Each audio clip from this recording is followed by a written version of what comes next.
We'll call this meeting to order at 6:17. If we can come to order in the back. Thank you. With that, I will have the clerk call roll.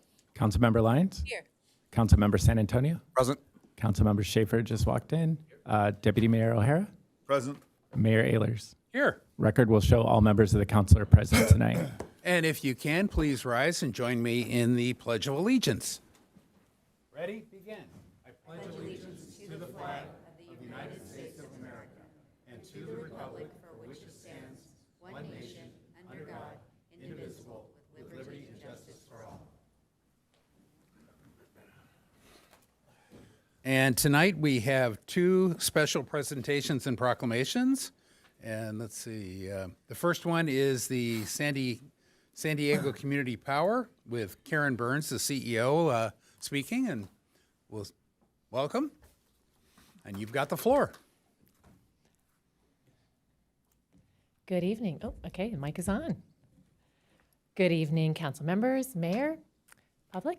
My name is Karen Burns. I'm Chief Executive Officer here at San Diego Community Power, and I'm really excited to be here today to share an update on Community Power as we celebrate 5 years of serving our customers.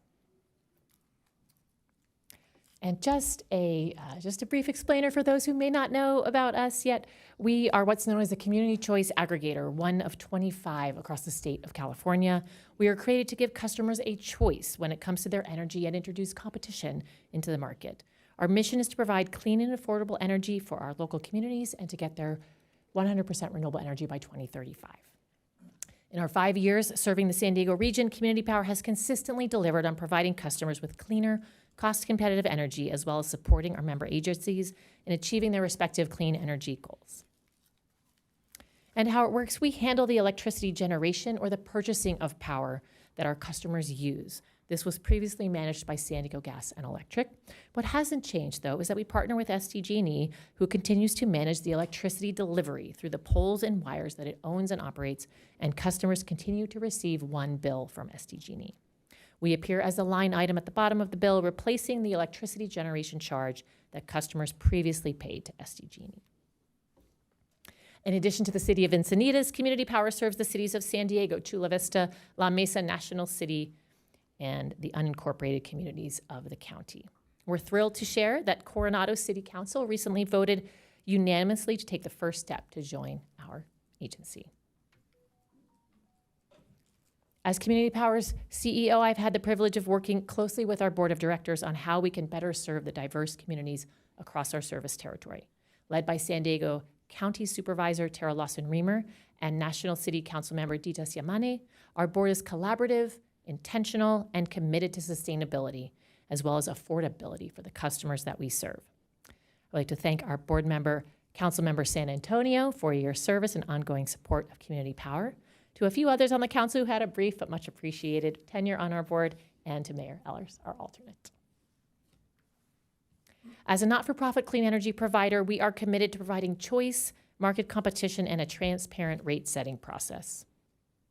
The state of California has a goal of being powered by 100% renewable energy by 2045. Here at Community Power, we are even more ambitious. We have a goal of powering our member agencies with 100% clean and renewable energy by 2035, which we are working to achieve through our diligent power procurement efforts that balance renewable goals as well as affordability. This goal is also supported through our customer programs and local development efforts, both of which we'll discuss in a minute.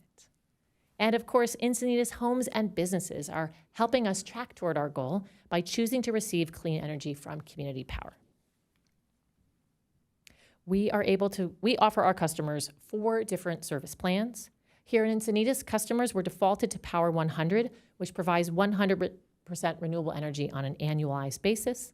But customers can also choose from our standard Power On plan, which is 53% renewable and about 4% less expensive than SDG&E's electricity generation rate. And our least expensive service plan, Power Base, offers a 10% discount compared to SDG&E. We also offer a 100% renewable and Green E certified plan, Power 100 Green Plus, for businesses working to achieve LEED certification or other sustainability goals. And although California legislation mandated that eligible customer accounts are automatically enrolled in Community Power, Customers also have the choice and the ability to opt out and return to SDG&E's bundled electricity generation service. 95% of eligible customer accounts across our service territory have chosen to remain in our service. And of those, more than 97% of customer accounts stayed enrolled here in Encinitas in our 100% renewable service plan, Power 100. Encinitas businesses like Flock Freight and the Institute of Contemporary Art have also partnered with us to become Power 100 champions, joining the ranks of the Padres, the San Diego International Airport, and others. Many people don't realize that electricity costs are also dependent on the time of day. Electricity is most expensive between the hours of 4 p.m. and 9 p.m. when demand is highest. It is least expensive between midnight and 6 a.m. when demand is low, and now it is also least expensive between 10 a.m. and 2 p.m. Historically, these midday super off-peak rates were only available in March and April, but beginning this year, they have expanded to be year-round due to the surplus of solar energy available at those times. Through ongoing customer outreach and education efforts, we are spreading awareness about these new super off-peak rates and this window and encouraging customers to shift heavy energy use, like charging their vehicles, between 10 a.m. and 2 p.m. to lower their energy bills. In addition to equipping our customers with this information, we also offer rebates and incentives that can make it even easier to save energy and lower costs. Current pilot programs incentivize smart energy use, rewarding pilot participants for shifting those heavy energy usages outside of peak demand hours. After a successful pilot run in 2024, our solar battery savings pilot is now a fully fledged program serving thousands of customers and strengthening the local energy grid.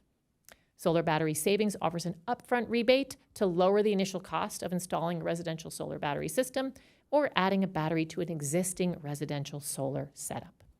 Participants also receive ongoing performance incentives and payments for dispatching their battery when energy demand is highest, contributing to a more resilient grid for everyone.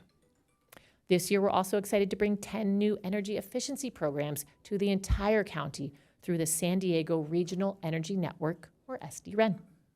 Led by Community Power in partnership with the County of San Diego, the SDREN will deliver clean energy solutions tailored to meet diverse needs of renters, homeowners, multi-family property owners, job seekers, small and medium-sized businesses, public agencies, and tribal communities. It is exactly these types of programs that also support the city of Encinitas toward achieving its climate action goals. We'd be happy to come back and share more with you as the REN programs roll out in the coming months. Through our programmatic efforts, we've installed more than 2,000 batteries at single-family homes across the region, with 150 installed right here in Encinitas. Over the last 3 years, we've partnered with the San Diego Foundation to award more than $2 million in grant funding across our service territory to support clean energy projects and programs, including Hammond Climate Solutions Foundation based here, as well as Tree San Diego. We've partnered with dozens of nonprofits and community groups to shape advocacy efforts around sustainability, including Encinitas-based organizations like the Center for Community Energy and the Solana Center for Environmental Innovation. And last year, we attended and supported more than 200 community events across the region, including several events right here in Encinitas, like Cyclovia, the Cardiff Farmers Market, and my personal favorite, EcoFest. As many of you know, the energy landscape is dynamic and ever-evolving, and that is especially true today as we navigate changing policies, rapidly evolving technologies, and increasing demand for energy. Community power services, local government affairs, and legislative and regulatory teams are continuously working to promote local development and maintain our local control. We're actively seeking opportunities to partner with our member agencies, school districts, and other public and private community partners on small-scale renewable energy projects. As part of our efforts to strengthen reliable project delivery, our board of directors recently approved new workforce standards and evaluation criteria that, in addition to price, reliability, and environmental benefits, consider factors such as prevailing wage, skilled labor, local hire, and long-term maintenance agreements. Our team is also focused on ensuring local control at the state level, which directly affects our ability to meet the needs of the communities that we serve through lower electricity generation rates and localized programs. On behalf of the entire Community Power team, we are proud to contribute to a sustainable future for Encinitas and the broader region. We could not do it with the continued partnership of the City of Encinitas, our first Power 100 jurisdiction, and the staff, the council, and the mayor's office. Thank you all, and that concludes my presentation. Thank you. Any questions or anything? I've got a quick one, hopefully. So I'm solar, and I'm Power 100, and I was just curious, do you get credit for my excess solar, or does it go to SDG&E? You get credit for it. Well, I get credit for it, but obviously you're getting advantage of it. Does it go to you, or does it you keep track of what your clients produce, and then you're able to take advantage of the excess solar, I assume, or because it's going into the SDG&E system, do they somehow take credit for it?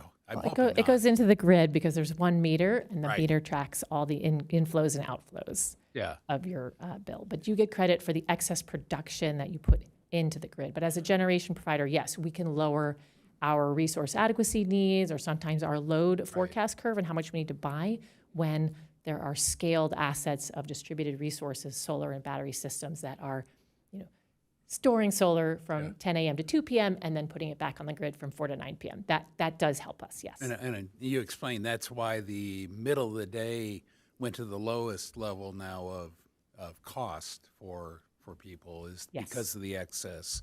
So hopefully Exactly. your customers are giving you help too, and you're giving us credit back, but hopefully the net is to lower your cost basis during the middle of the day. Yes, So- if you when folks shift their energy from 4 to 9 p.m. into 10 a.m. to 2 p.m., they get lower bills and we get lower bills. So Good. Okay. benefits us both. Thank you. Thank you. Thank you. So our next next special presentation is a presentation of a proclamation to recognize Public Works Week. So if Sylvester and team will come up.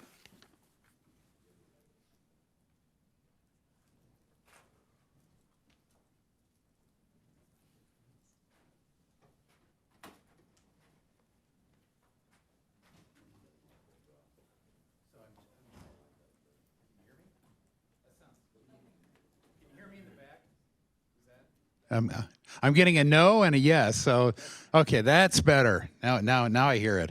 Usually you can hear the feedback reverberate. So this is Public Works Week and a proclamation I'll be presenting. And Sylvester Mabry is the Director of Public Works. So when I'll present the presentation, the proclamation, and then I'll give the microphone to you, and you can introduce or talk to or have anybody talk you want to. So.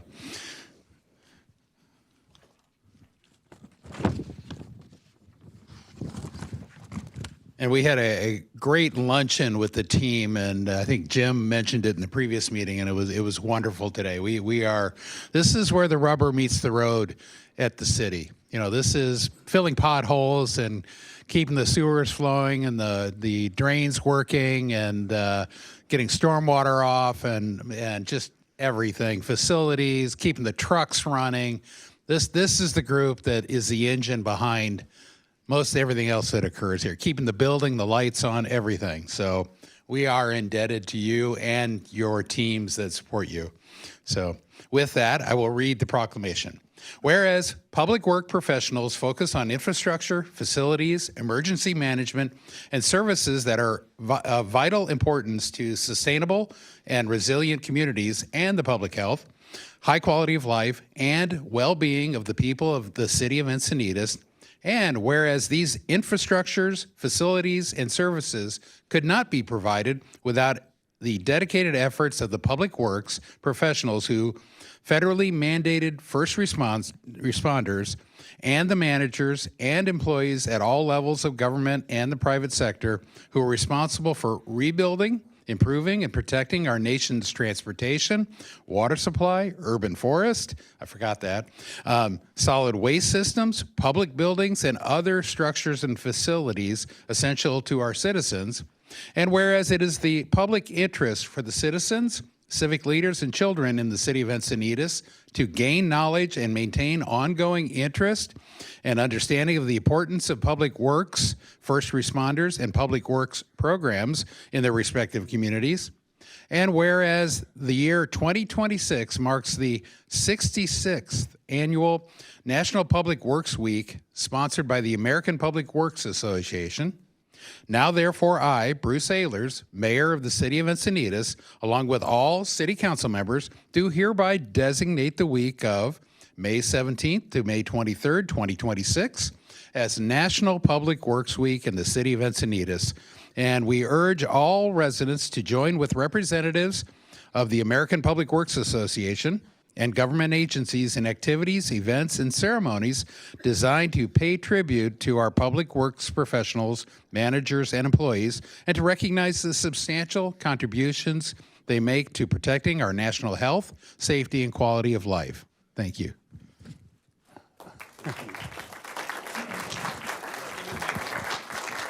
Thank you very much. I want to first of all thank the team of professionals up here with me for their dedication and all the hard work that they do. We are here in gratitude, and we'd like to thank you, Mayor, Council, City Manager's Office, other city departments, and the community for empowering us to do what we do as professionals. We're here day and night, rain or shine, and we're committed to making Encinitas the best city. Thank you very much. Thank you. And if we could get a, we're going to get a picture down here? Yeah.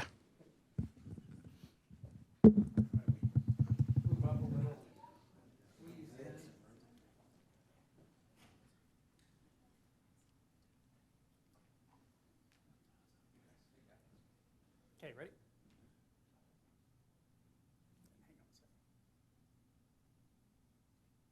Okay, thank you.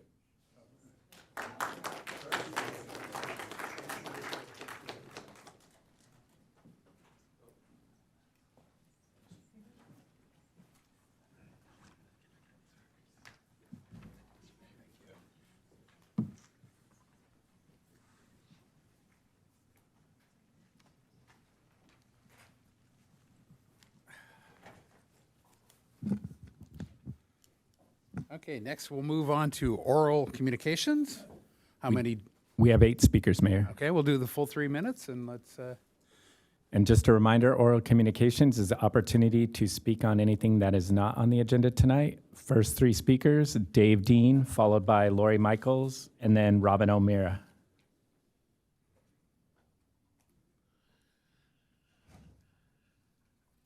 Good afternoon, Mayor, Council, staff. Dave Dean. Couple comments. One, our Parks and Recreation Commission meeting was canceled this week, and that was a disappointment for lack of quorum. But I did attend the business meeting, the new group that you guys appointed, and that was amazing. They really did a terrific job, and great job by Mike and Delilah in helping lead them. They were just outstanding in their meeting, so that was excellent. But beyond that, I would like to invite everyone out this Monday to the American Legion for Memorial Day. It's a great opportunity to pay our respects to the veterans. Some all gave some, and some gave all. And so it'd be great to show your support for our military servicemen and women at the American Legion at 11 o'clock on Monday. We'll have a ceremony there followed by music and food, and should be a good time. So I just wanted to invite the community out for that on Monday. Other than that, that's all I got. Thanks.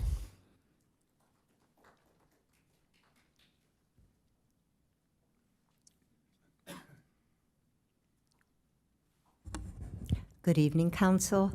My name is Lori Michaels, and I live on Cornish Drive. I'm afraid our street may have missed out on the opportunity when reduced speed limits were being decided on. We didn't realize that a request had to be made. I and my neighbors certainly hope we haven't missed the opportunity to have speed reduction on Cornish. There was discussion at the last council meeting, I believe it was, about the overlook area at the end of the street for sunset watching, etc. And I believe you voted to look into improving the surface area. Personally, I don't have particular feelings about that one way or the other, but I do want to say that our street has become more and more popular, and as a result, the traffic has increased exponentially. At one end, we have the park, the library, and people on their way to City Hall. The other end, we have the ever-increasing popularity of the Overlook area. Our street is wide, and as such, appears to many as a thoroughfare. We do have a few widely spaced speed bumps. People go over them and then fly to the next one. With the hundreds of homes being built on Encinitas Boulevard, our street will become an even greater busy thoroughfare. And as you have approved speed reduction on San Dieguito, that will further drive people to our street. So we are requesting and so need more signage and a 20-mile-an-hour limit. I'm just putting it out there. Please help us if you can before the window closes on that possibility. Thank you so much. Thank you.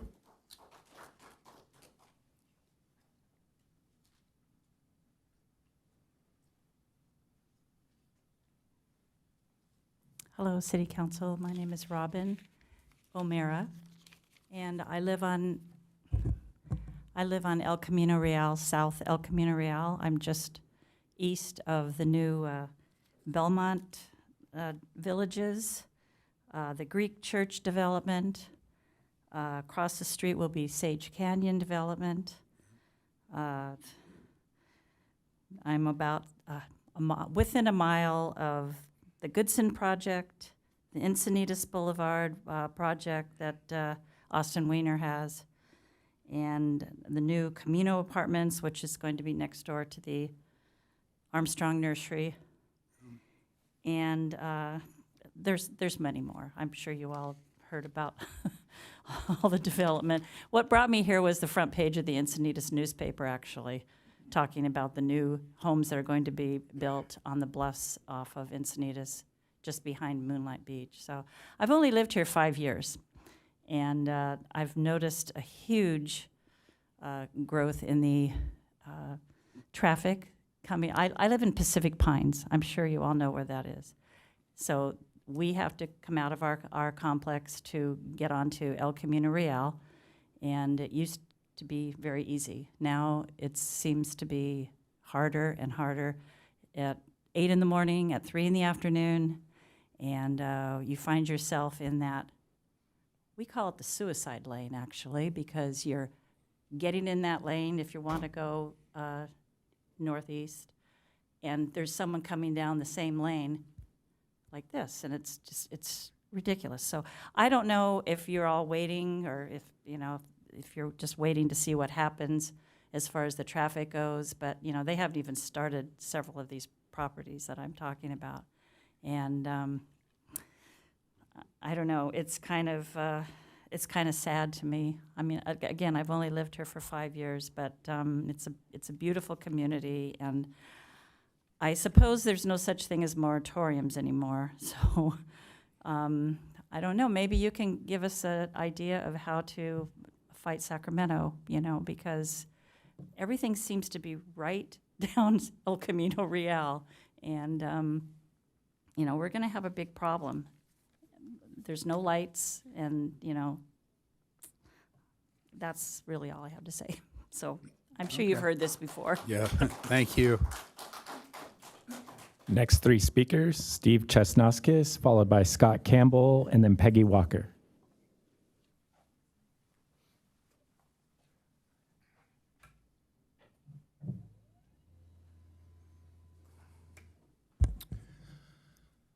Good evening, staff, council, and mayor, and the community. My name is Steve Chesnoskis. I'm the chair of Public Health and Safety. I'm here before you to kind of give you an update on our ad hoc work plan for the fire safe councils. I didn't want to wait till August. Right now, we're full flow fire season. What's happened up in Thousand Oaks, things are happening rapidly, but I want to give you an update of what's going on here. The fire season is here. We just got done with the county wildland drill, with the cities drill, and Olive and Haynes event for their fire safe council. And if you look up here to the screen, we are officially an established fire safe council in Encinitas. We are 100% covered all the quadrants of the city.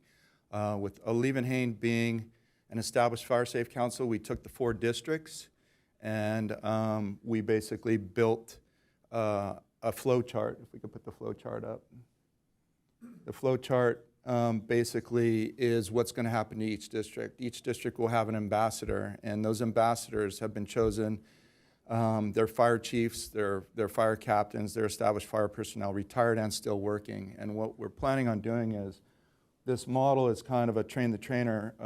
Chief Gordon, fire prevention, and the information that we gather throughout the citizens and what the citizens need in each one of these quadrants will be collaborated. All the information will be put together, and then we will train each one of the ambassadors based on public workshops and stuff like that. So what will be happening is we're going to do a city event coming up probably in the next month or so, where we want to get people recruiting underneath their ambassadors in each one of their districts.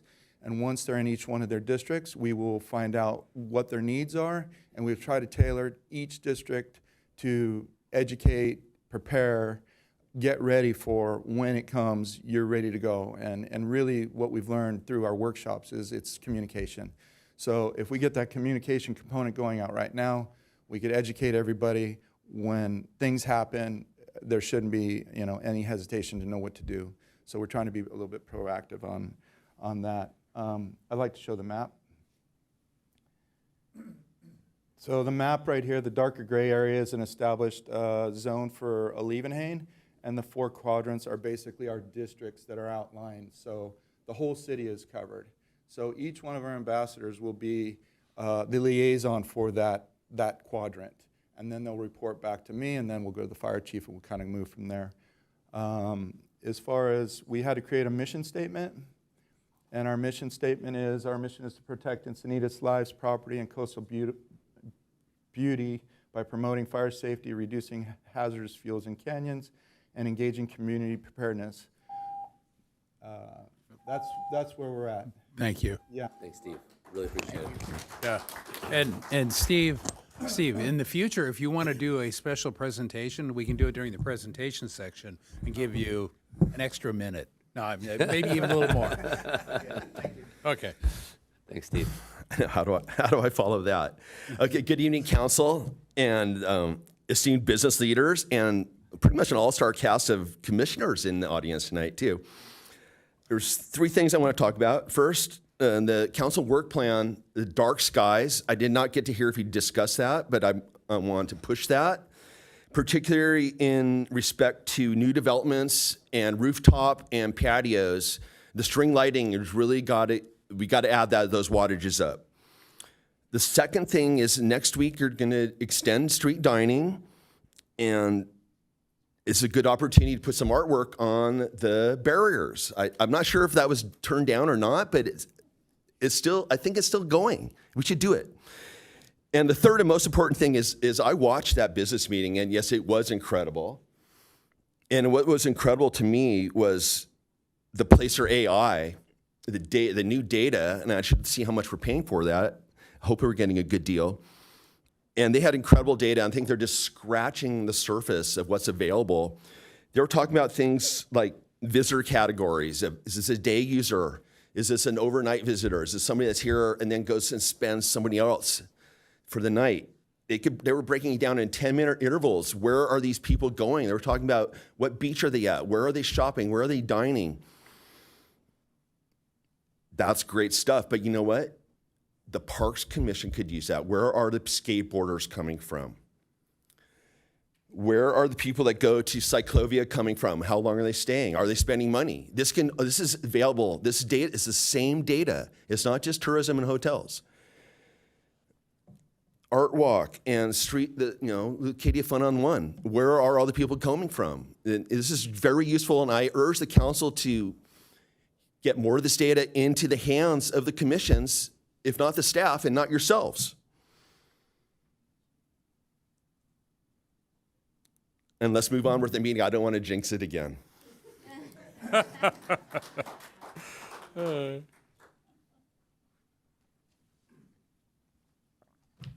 Good evening, Mayor Ehlers, council and staff. I'm Peggy Walker from San Diego Alliance for Drug-Free Youth, and I'm here to call attention to state legislation. It's Assembly Bill 2697, which has passed the Assembly and headed for the Senate. This legislation would allow pot shops to have drive-through windows. We are asking you to support us in opposing it. If this bill becomes law, we'd see an increase in normalization and commercialization of marijuana use, increased convenience leading to high consumption, and public safety concerns regarding impaired driving.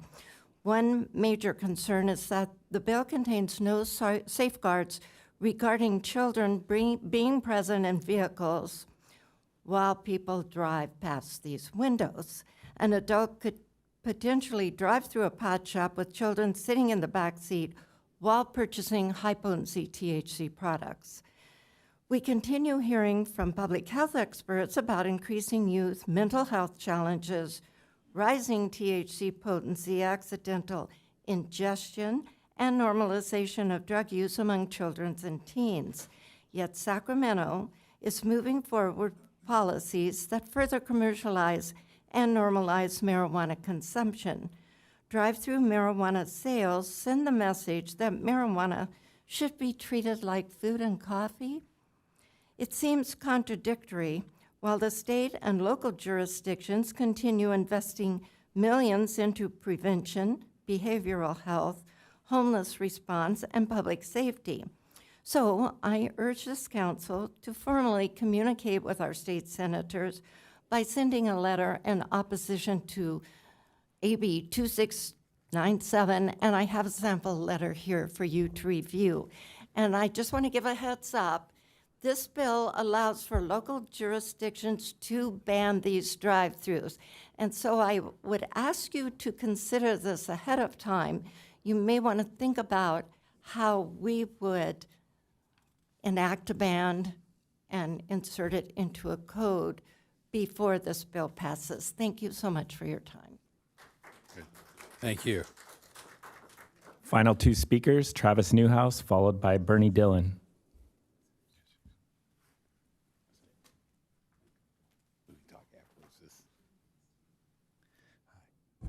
Good evening, Council. My name is Travis Newhouse, and I live in Encinitas. I'm here to thank the city for hosting Ciclavia on this past Sunday on the 101.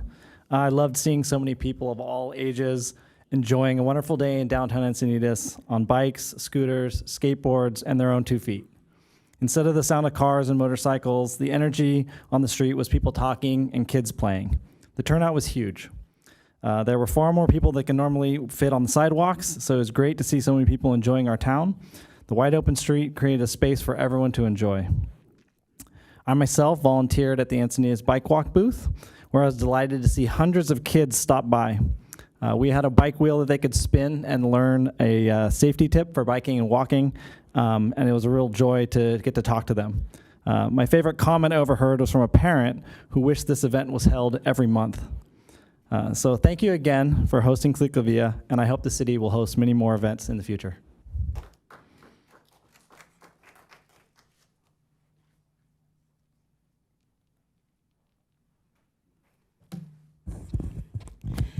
Good evening, Mayor Ehlers and City Council. Bernie Dillon, Cardiff resident. After attending the Planning Commission meeting on 5/7, then listening to the council on 5/13, I'm wondering why we have a Planning Commission.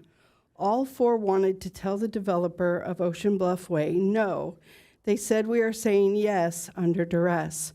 I'm sorry, but this is not a socialist community.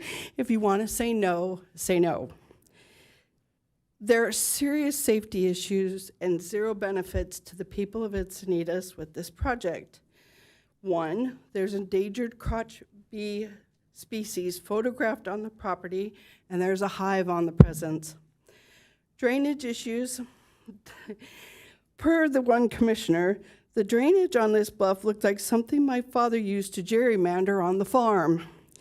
The bluff itself, before a bluff gives way, it crumbles, giving warning signs such as rocks and dirt falling onto the side of the streets, our sidewalks, the bike lane, and of course, Encinitas Boulevard.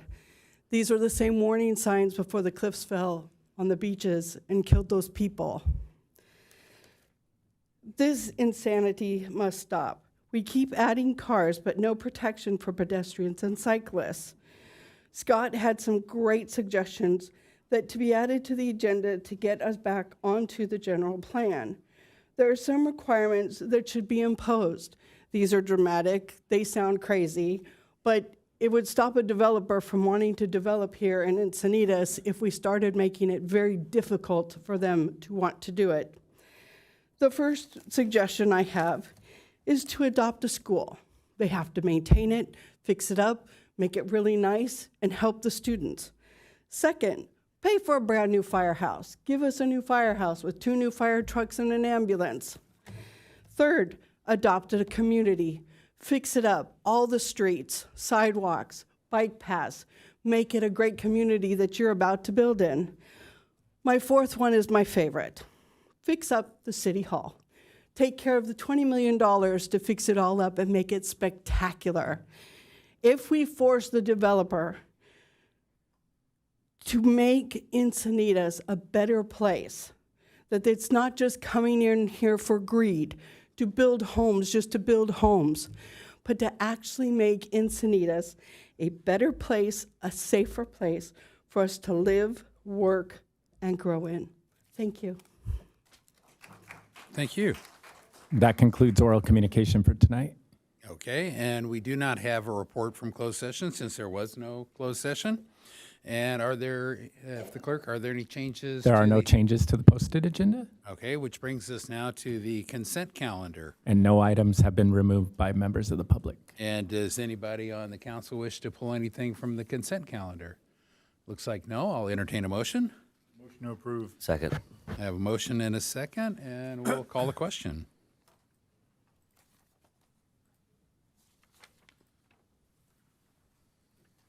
That motion carries unanimously and takes us to item 10A. Excellent. Okay. Item 10A is a, well, let me read it first.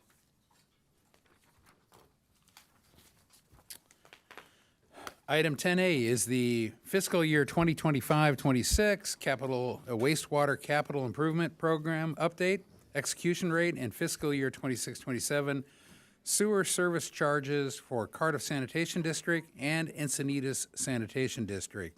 And contact person is Senior Management Analyst Straticus. And it's a public, where'd I go with my, this is a public hearing? It's So- the next one, not this. Oh, I thought it was, 10B and C. 10A. oh, I'm is not. sorry. I'm looking at the one from the, sorry, got the wrong one. I think I got the water ones. Okay, that's why you had the, that explains it. Thank you. Okay, so this is not a, we can just go to this. So with that, I'll turn it over to staff. Good evening, Mayor Ehlers, council members, and members of the public. I'm Ashley Stratakis, Senior Analyst for the Utilities Department. I'm filling in for Principal Engineer Elmer Alex, who couldn't join us tonight. I'll be presenting on item 10A, which is an update on the city's wastewater capital improvement program and execution rate. So for our agenda, I'll provide a little bit of background, go over current year appropriations, take a look at the status of our current CIP projects, and then the execution rate.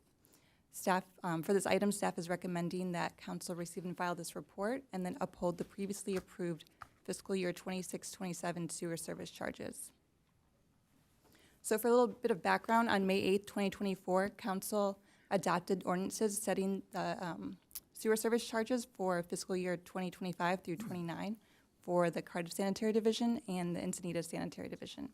And these rates factored in a 100% execution rate for the CIP. And at this meeting, City Council requested an annual status update, and that is the reason we're here this evening. So here's a look at our current year appropriations for the Cardiff Sanitary Division Collection System Rehab. We budgeted $1.2 million.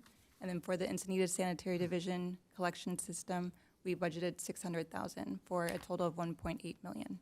Keeping in mind, this does not include our partner agency CIP, such as for SEDGPA or Encina Wastewater Authority. And then here is a list of our current projects as well as those recently completed. And for additional information for each project, you can look in the staff report.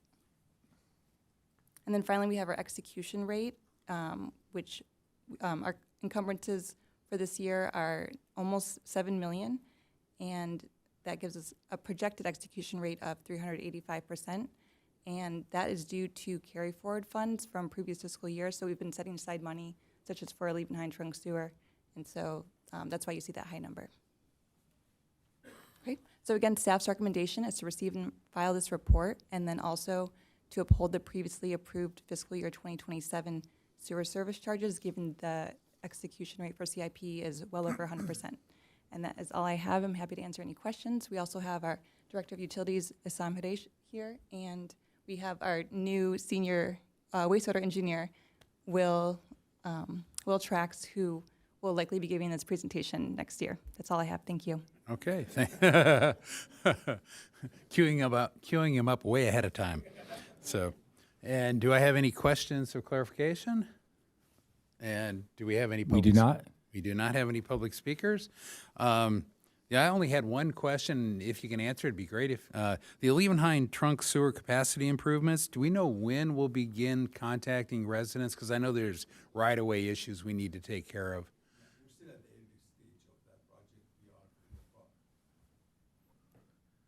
Keep on forgetting to There you push go. that button. Here we go. We are still at the early stages of that project. We were authorized to proceed with the design back in January. So we have not gotten to the point where we decide where the alignment of the pipeline is or the pump station that is going to be proposed, so that we start reaching for land acquisition or for environmental permitting as of yet. So it's probably next year, or I would expect the design of this project will take about 24 months, including the environmental document that will be required. Because I think there will be quite a few agencies that we will have to coordinate with on the environmental permitting process. Okay, great. Councilmember Lyons. Yeah, I just want to make a comment that I talked with staff about in my briefing. And whenever we put the new stormwater facilities in, there's always the potential that there's some environmental impacts. Many of these facilities are in the lower areas, which are in their drainage areas in our watersheds.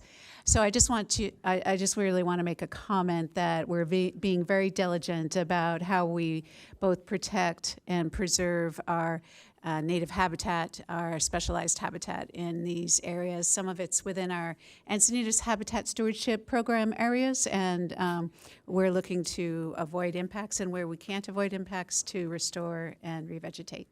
Thank you. Okay, and Deputy Mayor O'Hara. This is probably just a question of clarity, but item 8D was redundant and included in this project, the Cottonwood Creek sewer improvements. Yes. The money we approved tonight on consent, this isn't on top of that. This is in consideration of that. That money has been moved to this table, or is this? Yes, that's correct. That's assuming that it was approved, that item. Mhm. Okay.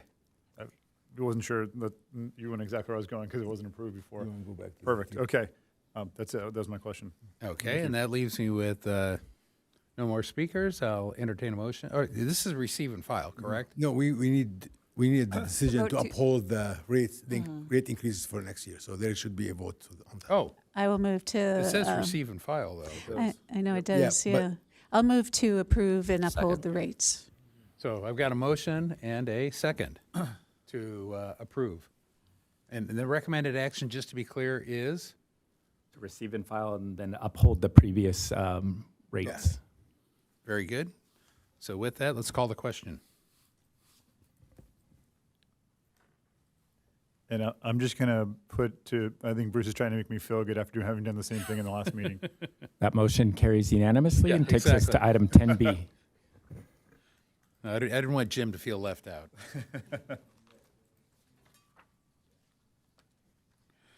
Okay, hang on while I get. Okay, that brings us to the next item, which is item 10B, and that is a public hearing and consideration of resolution number 2026-34, adopting a citywide development impact fee nexus study, amending the city's schedule of development impact fees, and adopting a capital improvement plan as part of the nexus study. And the contact person is Finance Director Gallup.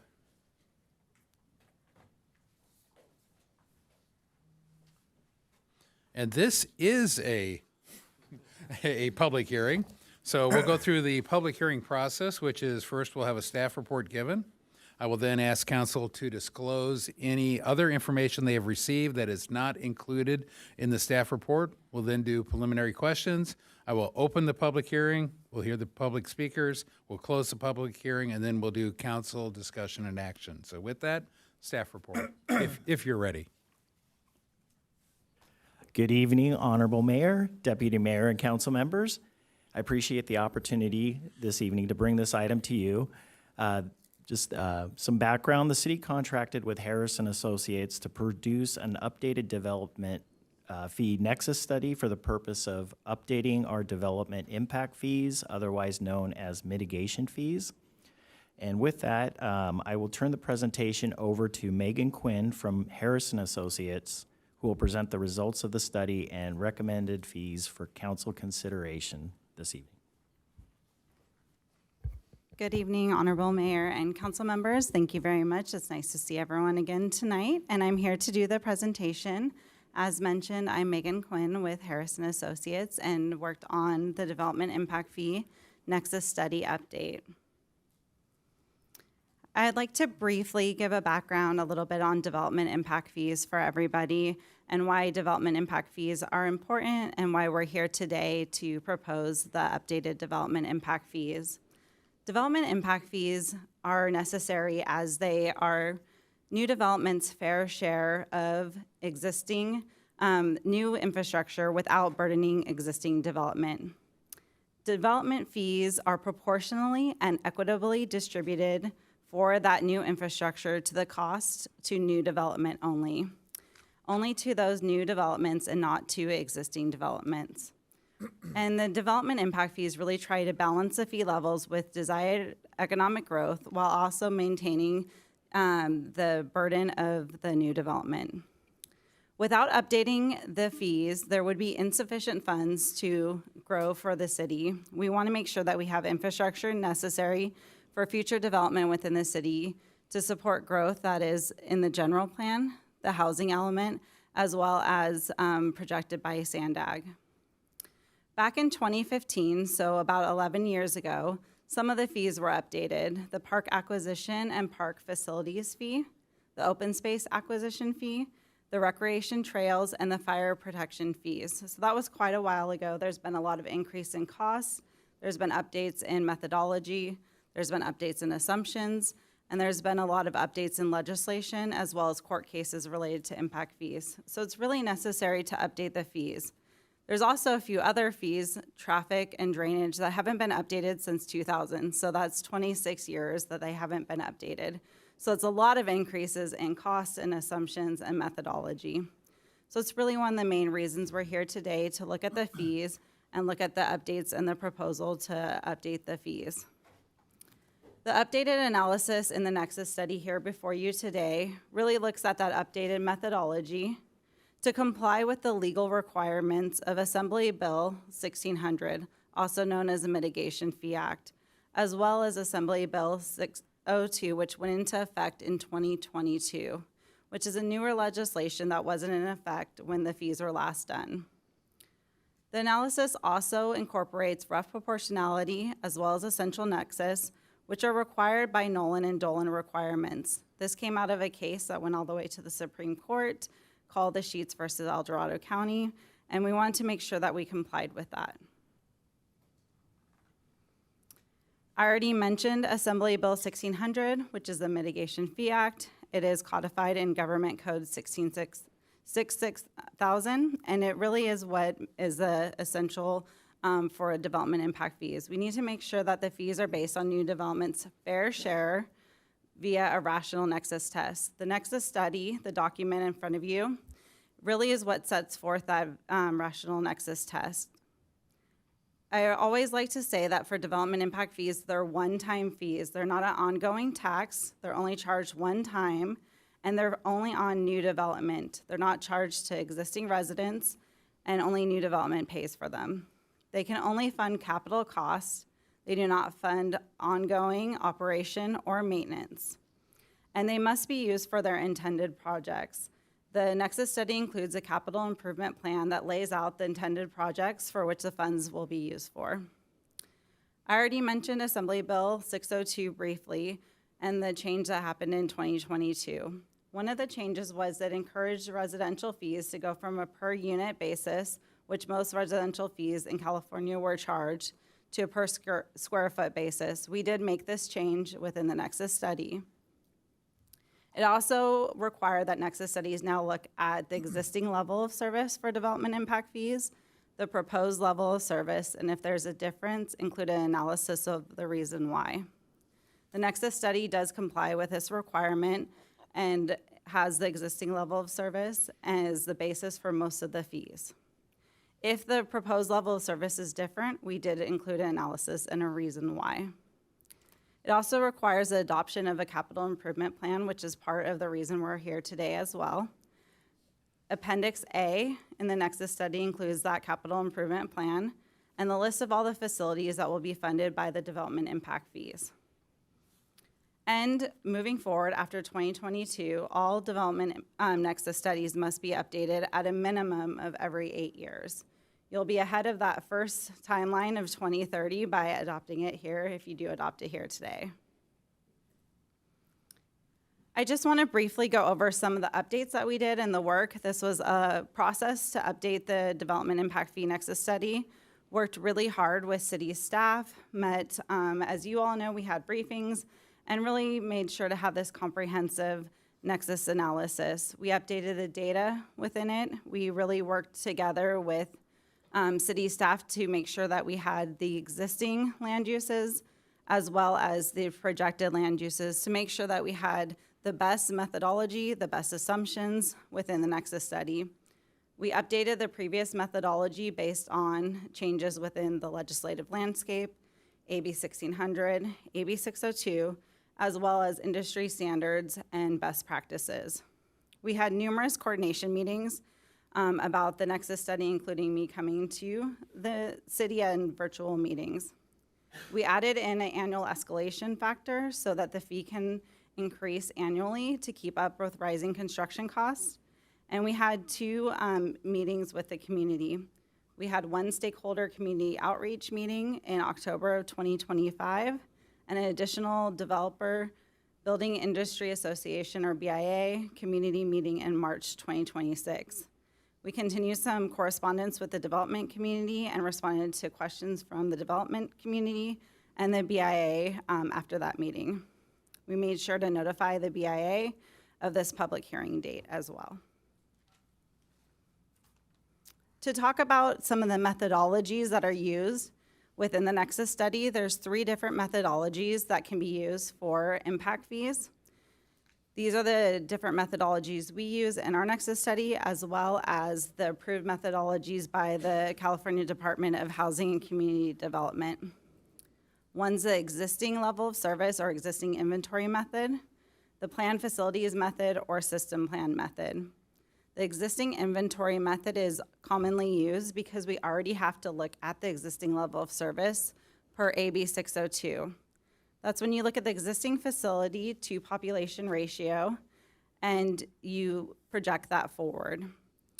This is often used when you also don't have updated master plans or any long-range planning, and it maintains the current level of service and perpetuates that forward. One of the key considerations is if there already is a low level of service, that low level of service will then be perpetuated moving forward. The planned facilities method is a ratio of planned facilities within the city to new development based on either the CIP or master plan. This is commonly used if you have an updated master plan or a defined long-range plan, and it reflects that actual future facility needs within that master plan, but it often needs regular updates and project lists and costs as they evolve. The system plan method is both of those combined into one method and is often used when you have an integrated network, such as a transportation network or a water system, where everyone is equally benefiting from the improvements.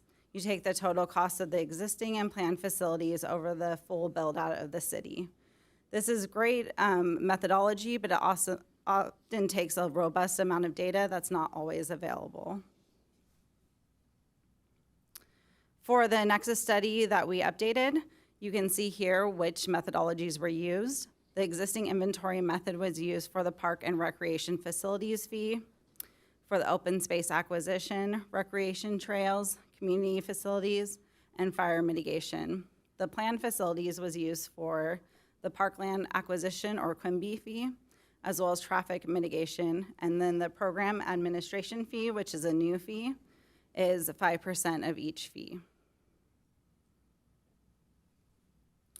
And now I'm getting to what everyone probably cares the most about, which is the actual fee amounts. So the maximum fee, the nexus study sets a maximum justifiable fee, and this is the amount that is due for each land use. As I mentioned, it's a one-time fee. The residential is now on a per square footage basis. It is $27.55 per single family unit and $29.79 per multifamily unit.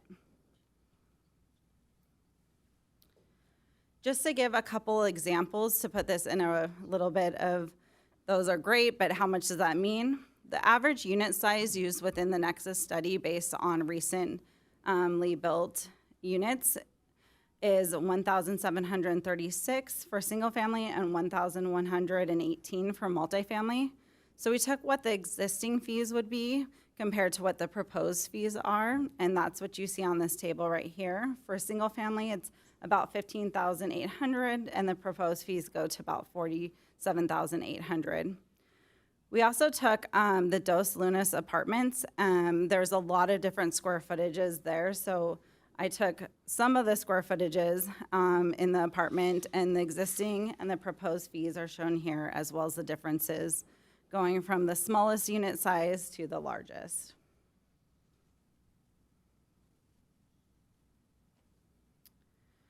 This fee comparison also shows the existing fee to the proposed fee. I also added what it would have been if the existing fee had been escalated.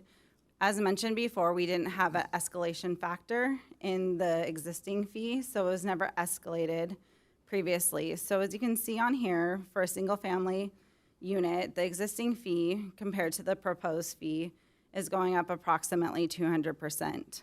If we were to have had that escalation factor, which is based on the Engineering News Record Construction Cost Index, which is a very common industry standard, it would have been $14.74, and the percent change would be 87%.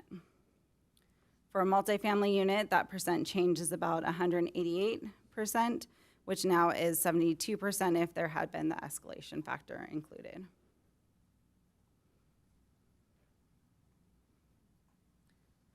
For non-residential, a lot of the fees are exempt for non-residential, so you can see that on this table. But the fees would actually, for commercial and office, if they had an escalation factor, the percent change would go down slightly.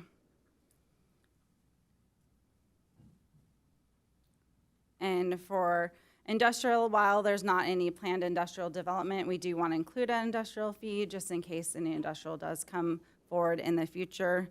The percent change would be about 35% if there was an escalation factor, and a proposed change of about 185%. One of the other things that we want to compare, just to give a good comparison, is also to other surrounding and comparable jurisdictions. I always like to say that this is really hard to get an apples to apples comparison. Every jurisdiction includes different infrastructure, different fees. They've been updated at different times, and it's also important to note that different communities fund their infrastructure in different ways.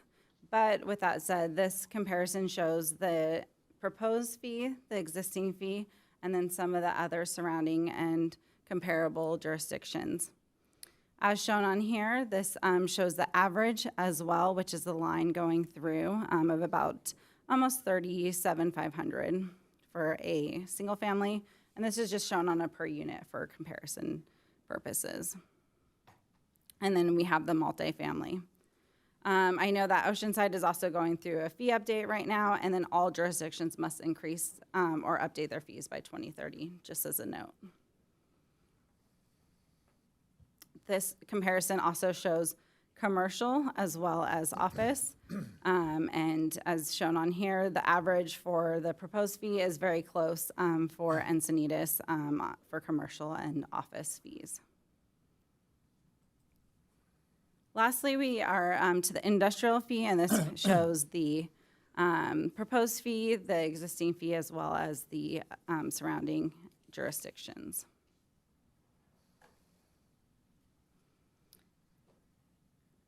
This shows some of our adoption timelines and key dates. I just want to point out that we have met all of the noticing requirements, the 30-day noticing to requested parties. The nexus study was posted prior to the 10-day requirement. And then we also are having the public hearing here today on the 20th. We also published in the newspaper twice and made sure to notify the BIA and met all of the noticing requirements per Assembly Bill 1600 and AB 602. If the fees are adopted, they do not go into effect for 60 days after the council's final action, and so I just wanted to note that. One final note is typically impact fees used to be due at building permit.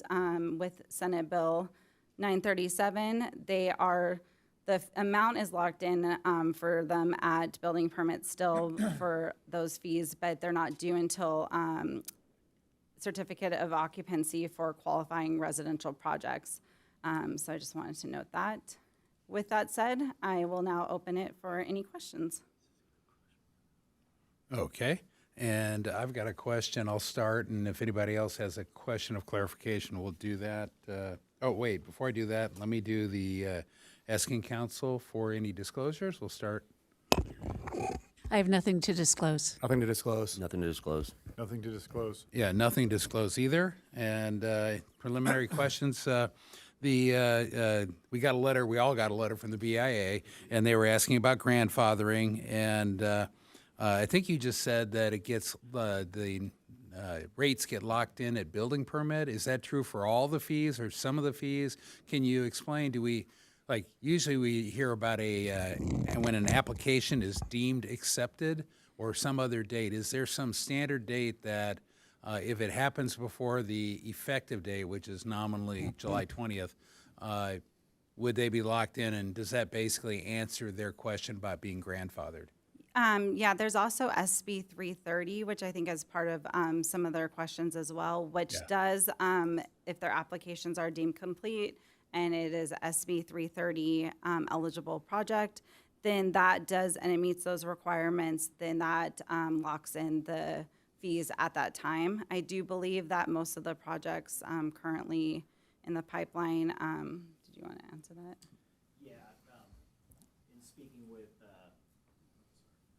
In speaking with Development Services Director Drapkin, he's mentioned that most of the major projects have already met that criteria. So if I can parrot it back, just make sure we're clear. If it's an SB 330 project, which is just the big large ones, then it locks in at the application deemed accepted date. But if it's a single-family home or a commercial build, some improvement, then does it lock in at the building permit issuance? That is correct. Okay, great. So I think that answers the question with clarity. We understand exactly how we're doing it. So great. That's my question of clarification. Anybody else? I've got Councilmember Lyons. Thank you, Mayor. Clarification on that is that when you said what building permits, when building permits are pulled, is that the very first building permit, which is usually grading? Is that what's intended, or is it? Could you clarify? When the building permit is issued. Not the grading Not the permit. grading building permit. Okay, good. Yeah. Thank you. Okay. Anybody else? If not, I've got Deputy Mayor O'Hara. A little different direction, but just for clarity. The state just approved prefab housing units as part of their mandate and their affordability. Would prefab housing, would these rates apply? They would change, I assume they go down? Have we looked at that? I would have to see how they are defined in terms of,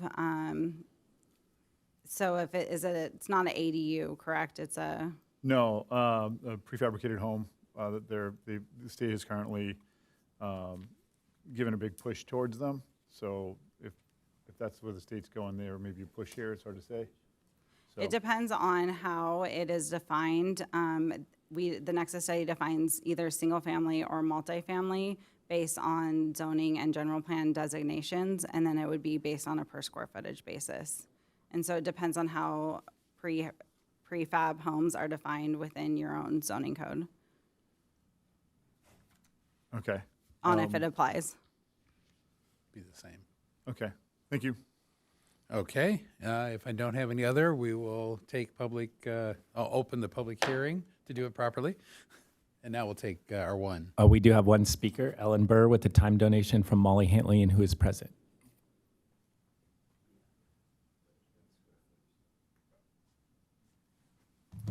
Good evening, Council. Perhaps, mostly I have questions, and I think one has been answered. First question, this program administration fee of 5%, will it be paid upon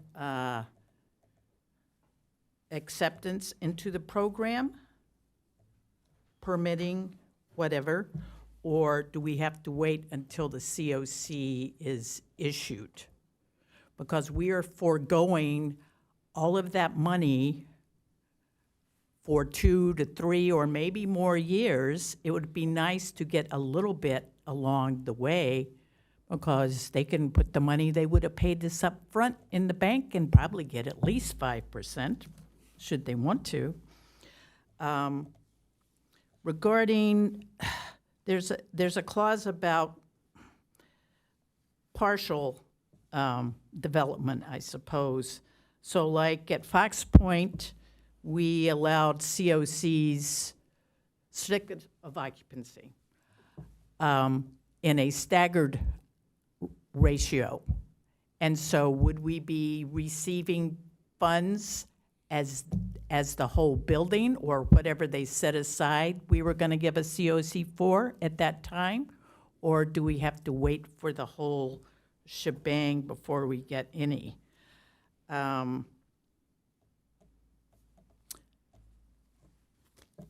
It says vesting, so exactly what is the definition of vesting of the time of application? And you may have answered that for Bruce, but I'm not positive, because I know in regular housing, sometimes there's an application and it's incomplete and it goes back. And then it's revised because it's still incomplete, and so it goes back. So is it when it is finally deemed okie-dokie and complete that we vest that time, or is it the first time they shove a piece of paper under the door that has a name and address on it? There's also something about, finally, it's great that we're doing this after 25, 26, 15 years. But I had one concern about, there's a clause about how in huge multi-developments, we will not be charging fees for the communal spaces. Now, I can understand not charging for the communal spaces that are part of the building, but when you have a giant community exercise room and a swimming pool and a park and whatever, I really think those should at least count towards a flood control fee, because, you know, it's not going into the ground there, and we've done away with the impervious requirement for the fees. So, and now we're all, you know, just square foot. So it seems to me they should at least pay something to the flood fee mitigation fund for that. And finally, ADUs. We've talked about, and hopefully this will be settled in the future, but we have something now that refers to how much you can build on your house, 500 square feet, before you have to pay fees. But with this ADU thing, it says, well, if it's less than 750, you don't have to pay. So it seems like there might be a conflict there, and I really think maybe this should have gone by the Planning Commission a little bit before it came to you, because they're usually their bailiwick about problems that they run up against. And I think that's all. Thank you. Okay. That concludes speakers on this item. And I will close the public hearing, and I'll kick it off. Well, first, maybe answer, see if we can clarify the questions. I think we clarified the question about SB 330 is the deemed accepted date, and Yeah, I can answer and some the of building these permit date questions. is the other date, and we get them as the money then changes hand on COC issuance of occupancy, and that occurs staggered as they come online, right?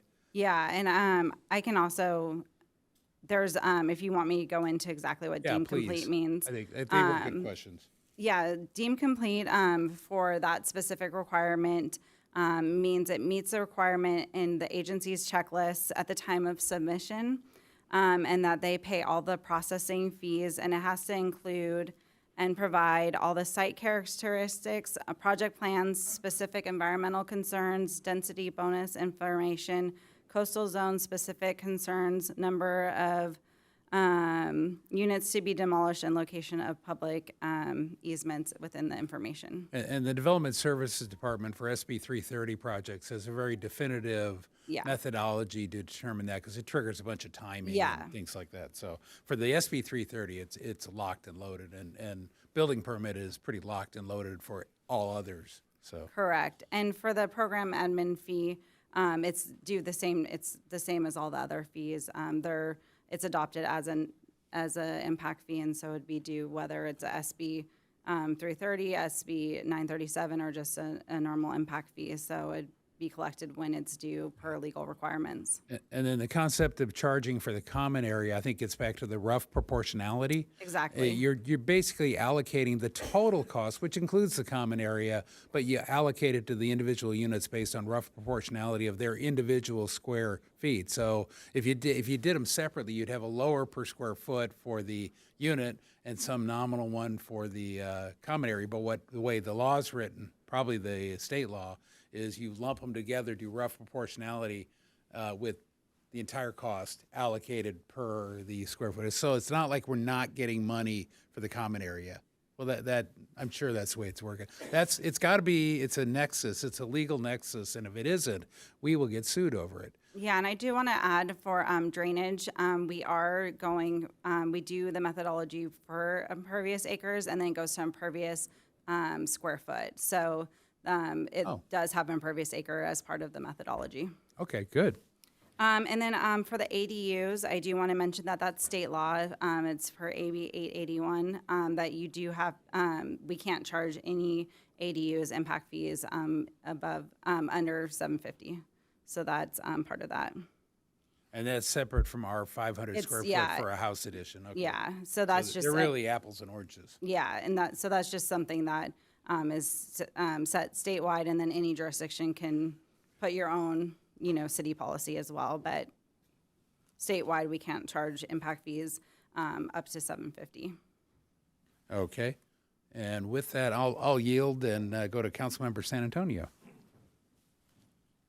I've been to, over this last year, I've been to 2 of these BIA events talking about what they're facing and building and what they've been doing and things of that nature of what they're running up against and how much things cost. And, we're a business. City's a big business. They're a business. But, it's kind of a woe is me. Oh, I'm not making this, they're per unit. We're losing this much money. And, like I said, I run a business, but for me, this has been 11 to 26 years of basically a discount they've been getting for this, the BIA, because they're asking for, all these different, several different things for us to not do this, or at least take into consideration. But for me, I think I would just want to move to approve it. So I'll just say that. So we have a motion? Yeah. And with that, Councilmember Lyons. Yes, thank you, Mayor. I'll just state that I'm looking forward to this, and I will be in support of it. I really feel like we've gotten behind, and I think the numbers that have been presented shows that we haven't stayed on top of what our neighboring cities have, and so I'm glad to see that we are aligning our city more with what our neighboring cities are doing, but also more with our infrastructure needs. I think we feel that very strongly, and I think starting with a few years ago with our infrastructure task force, how we started to really be specific about what are our needs, and we continue to do that through our facilities needs assessment, which we're concluding currently. So I'm glad that we have this in front of us, and I'm glad that the numbers are all mostly working out for me. I do have one question, though, because I think I understand the rationale and that we've applied the kind of standard rules to all these numbers. This is what we're allowed to do. But I do want to press on one thing, and that is our parkland acquisition fee.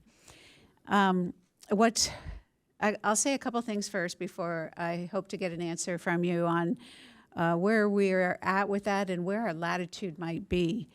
I see that the parkland development fee is warranted to increase, that we have demonstrated based on your models that we need to apply a larger percentage than a larger fee for parkland development.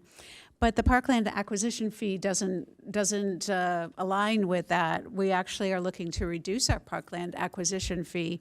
I understand that the document states that this is based on the Quimby model. I don't know if it's called a model, but Quimby, and that the standard is for a city to make sure they provide 3 acres of park per 1,000 residents.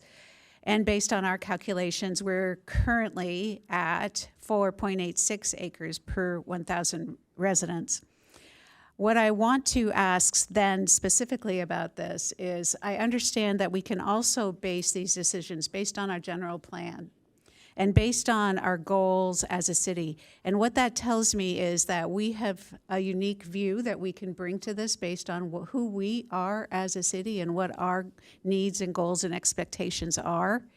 And we are aligned with really promoting our outdoor environment and our public outdoor spaces. It goes to open space, it goes to parkland, it goes to parkland acquisition. Where is there some latitude here to look at increasing parkland acquisition as well? Is it only strictly the Quimby model, or can we use our unique context-sensitive objectives and goals as a city of Encinitas to support increasing also our parkland acquisition? Could you give us some thoughts? Yeah, that's a great question. Thank you very much. So right now, because the Quimby Act is a little bit unique and a little bit different than the Mitigation Fee Act, and it's a little more nuanced, and it's really governed by the Subdivision Map Act. And so right now, because the city does have the Quimby Act at 3 acres per 1,000 for your city, if you were to want to update that and update the nexus study to have, you can go higher than 3 acres per 1,000 within a jurisdiction, up to 5 acres per 1,000 per the Quimby Act, but you have to adopt that and update your municipal code and go through that process, and then you would be able to, if you were to justify that and to update it, and update your municipal code, then you would be able to look at that, and also as part of that process would want to make sure that there's sufficient land to meet that requirement. Great, that was really informative. I appreciate it. That's it for me. Okay, Councilmember Schaefer, Deputy Mayor O'Hara. I skipped one. Thanks for asking that question, Councilmember Lyons. I was actually very curious to that myself.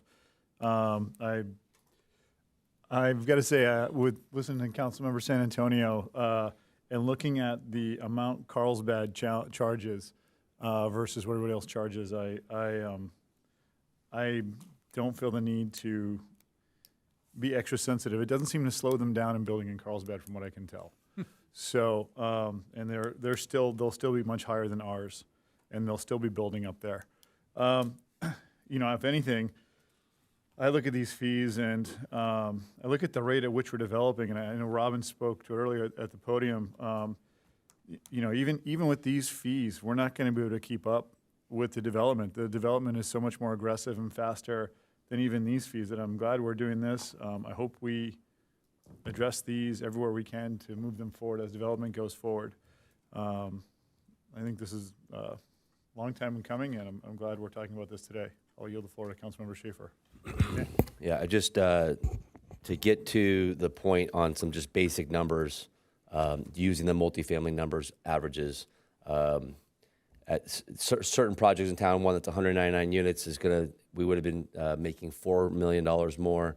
Another one that's gonna have about 448, we'd be making about $7 million more. And the total amount on Quail Gardens, just in that, if we would have had this done sooner, we'd be making $23 million more. So just do those quick, you know, that's basically $32 million that we missed out on from previous, I'll say staff and council members missing out on this. So I just want to make sure that we say this like out loud to everybody in this room that works here and the residents at home. But I hope this is the last time that we do this, as far as letting this go this far and allowing the developers to get away with this long. That we don't let the horse that's coming into our town to at least carry our dirty laundry to the damn top.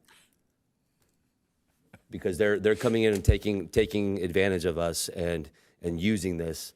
And they got their applications in quick, real quick, because they knew this was a case. They knew they were getting a land grab, and they got it and they took it, and we didn't get the dollars that we were required. So we're stuck here holding the buck on that. Now, switching gears, I am a little bit worried because in talking to a couple of the smaller developers, people that want to do kind of more, what I'd say, Encinitas-centric type developments, we'll say, an acre turns into 3 home, 4 home, not into 20 apartment units. I'm a little bit worried about the smaller developers that are going to come in that we want to have in our town. Some of the groups, you know, a local real estate agent that has done a good job in purchasing, and his little monopoly board has done very well. As far as, but for him to come in and continue to build some of the stuff that we want to have in our town versus the massive multi-unit, multifamily, you know, again, 400-unit model. So I'm a little bit worried that in doing this, and not that we're not going to pass it. I'm actually going to second it. I'll second that right now. But the fact of the matter is we've got to be a little bit weary that we're going to invite in the big bad wolf and not the manageable coyote out back that lives in town that's going to take the hit. And so we might be losing out by making some of these decisions now and only inviting in the big boys and not the smaller level developers that we're going to actually keep our community the way we want to look. So I'll yield. Okay, and boy, I support, I think you all made the points I was going to make beautifully, so I won't belabor it. I wanted to add one thing in that if we go back and look at the example of L7, the 634 Quail Gardens Drive park site, that was purchased in 1998 with park acquisition funds. We are going to be developing that because we have funds we can only use for park development from these impact fees. So there's a real example of a corridor where we're putting in 1,045 additional units, the precise place where we're going to need a park, and the development near them are providing the money, or a lot of the money, to pay for it. So this is how it should work. And then in thinking about that, so what if we didn't increase these fees? What would happen? And what's been happening for the last 11 or 26 years? Who's paying for, because when the projects come in, the impacts occur. We need more parks, we need more flood control, et cetera. And the answer is it has been historically paid for by the current residents. It's coming out of our general fund budget.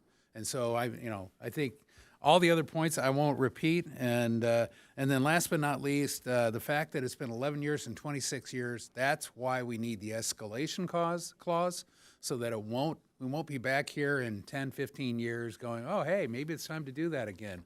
So I really support everything in this. I'm glad it's seconded and all. So with that, I don't see any other speakers. I'll call the question.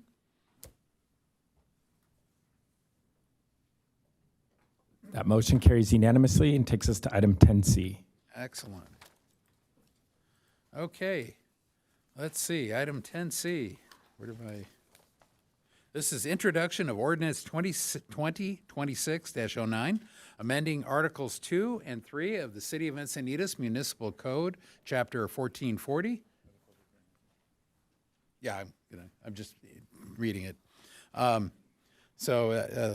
I got lost. To provide updated code regulations for shorter-term parking zones in the City of Encinitas.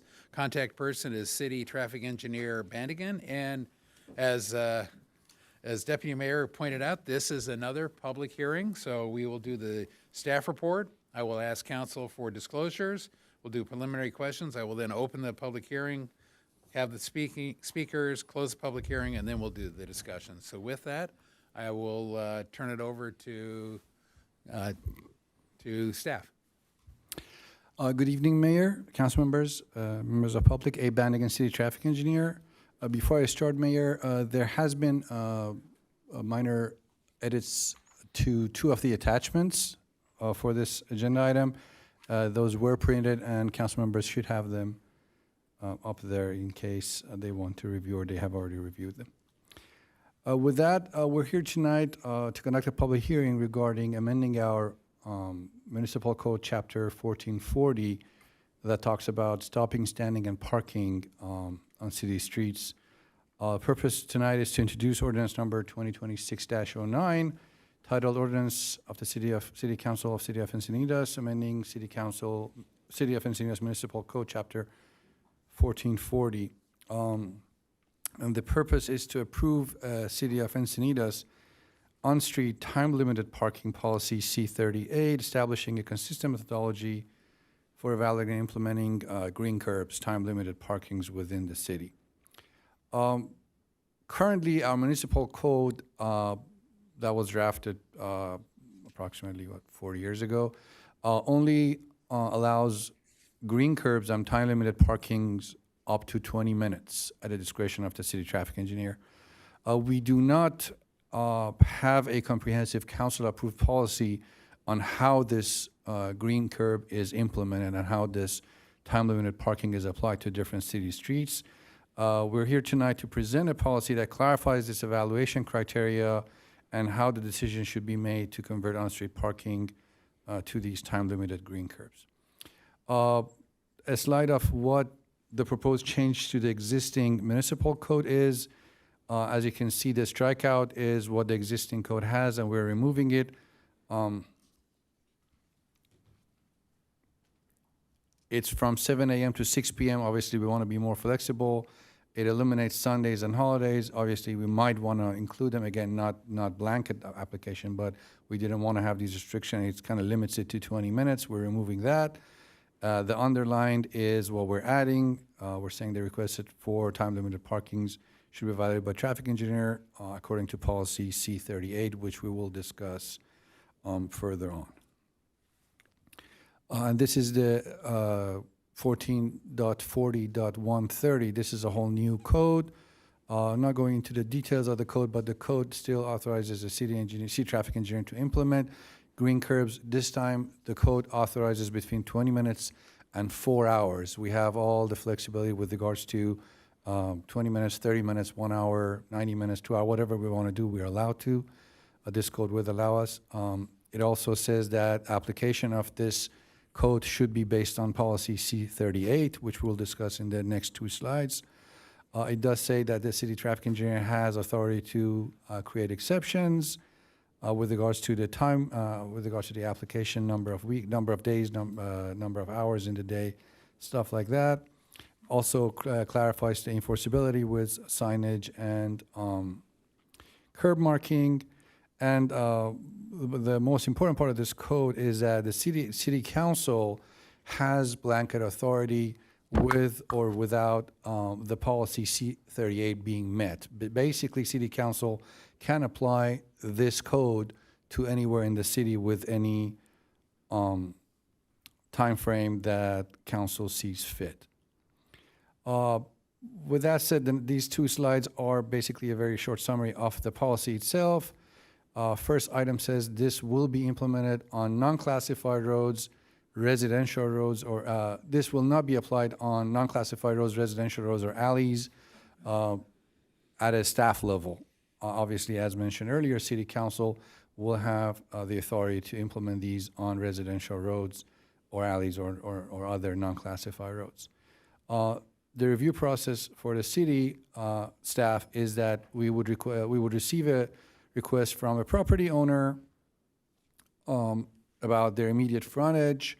If they have a concern of parking on that frontage is affecting their residence, their property, whatever it is that they have concerns with. Multiple property owners might be able to submit a request for a green curb in front of their property. An example of this could be a barber shop or a neighboring sandwich shop or a pizza place, or they can just, based on the need that they have, they could submit a request. We want 30-minute green curb in front of our property due to the nature of our business. Staff will survey the frontage, and if the current policy, the way it's written, if we find out that the average occupancy of a parking space in front of their frontage is 2 hours, 3 hours, and they need 30 minutes, then we would grant it. The current policy says if the occupancy is more than double the amount that they need after a survey. After the survey is conducted, obviously, staff would determine what the reasonable number is. The assumption is the residents would obviously ask for something that's reasonable for their property. We will, as mentioned, compare the occupancy duration based on the survey to the requested parking period by the resident, by the requester, and that would be the evaluation criteria. If the location qualifies, this will be then taken to the Mobility and Traffic Safety Commission. We will receive MTSC's recommendation, and we will then bring it to City Council. All these cases will be brought to City Council. To clarify, there will not be a green curb that will be implemented on a staff level due to the sensitivity of parking availability in the city and the fact that it would affect many residents, not just the property that we're applying this to. We do think it's a good idea for council to have the approval authority. And then if a parking segment that's implemented a green curb cannot be removed if a resident or a business owner, if they ask for it, unless it's reviewed by Mobility and Traffic Safety Commission, recommended for removal by the Traffic Commission, and also brought to council again for removal. So City Traffic Engineer unilaterally will not remove that. We will, as mentioned earlier, City Traffic Engineer would have the authority for minor modifications with regards to the number of hours or certain exceptions and restrictions. To summarize, we're here tonight to recommend the adoption of Ordinance 2026-09, amending our Encinitas Municipal Code to include additional language for our time-limited parking, and also approve our proposed on-street time-limited parking C38. Okay, thank you. And I will ask the council to disclose any other information they may have received that is not included in the staff report. Nothing to disclose. Nothing to disclose. Nothing to disclose. Nothing to disclose. And I have nothing to disclose, and I just want to check with staff, has the new information that you presented and gave to all of us been posted for the public also? It has, yes. Okay, very good. So that's available out there on the website. Does council have any preliminary questions?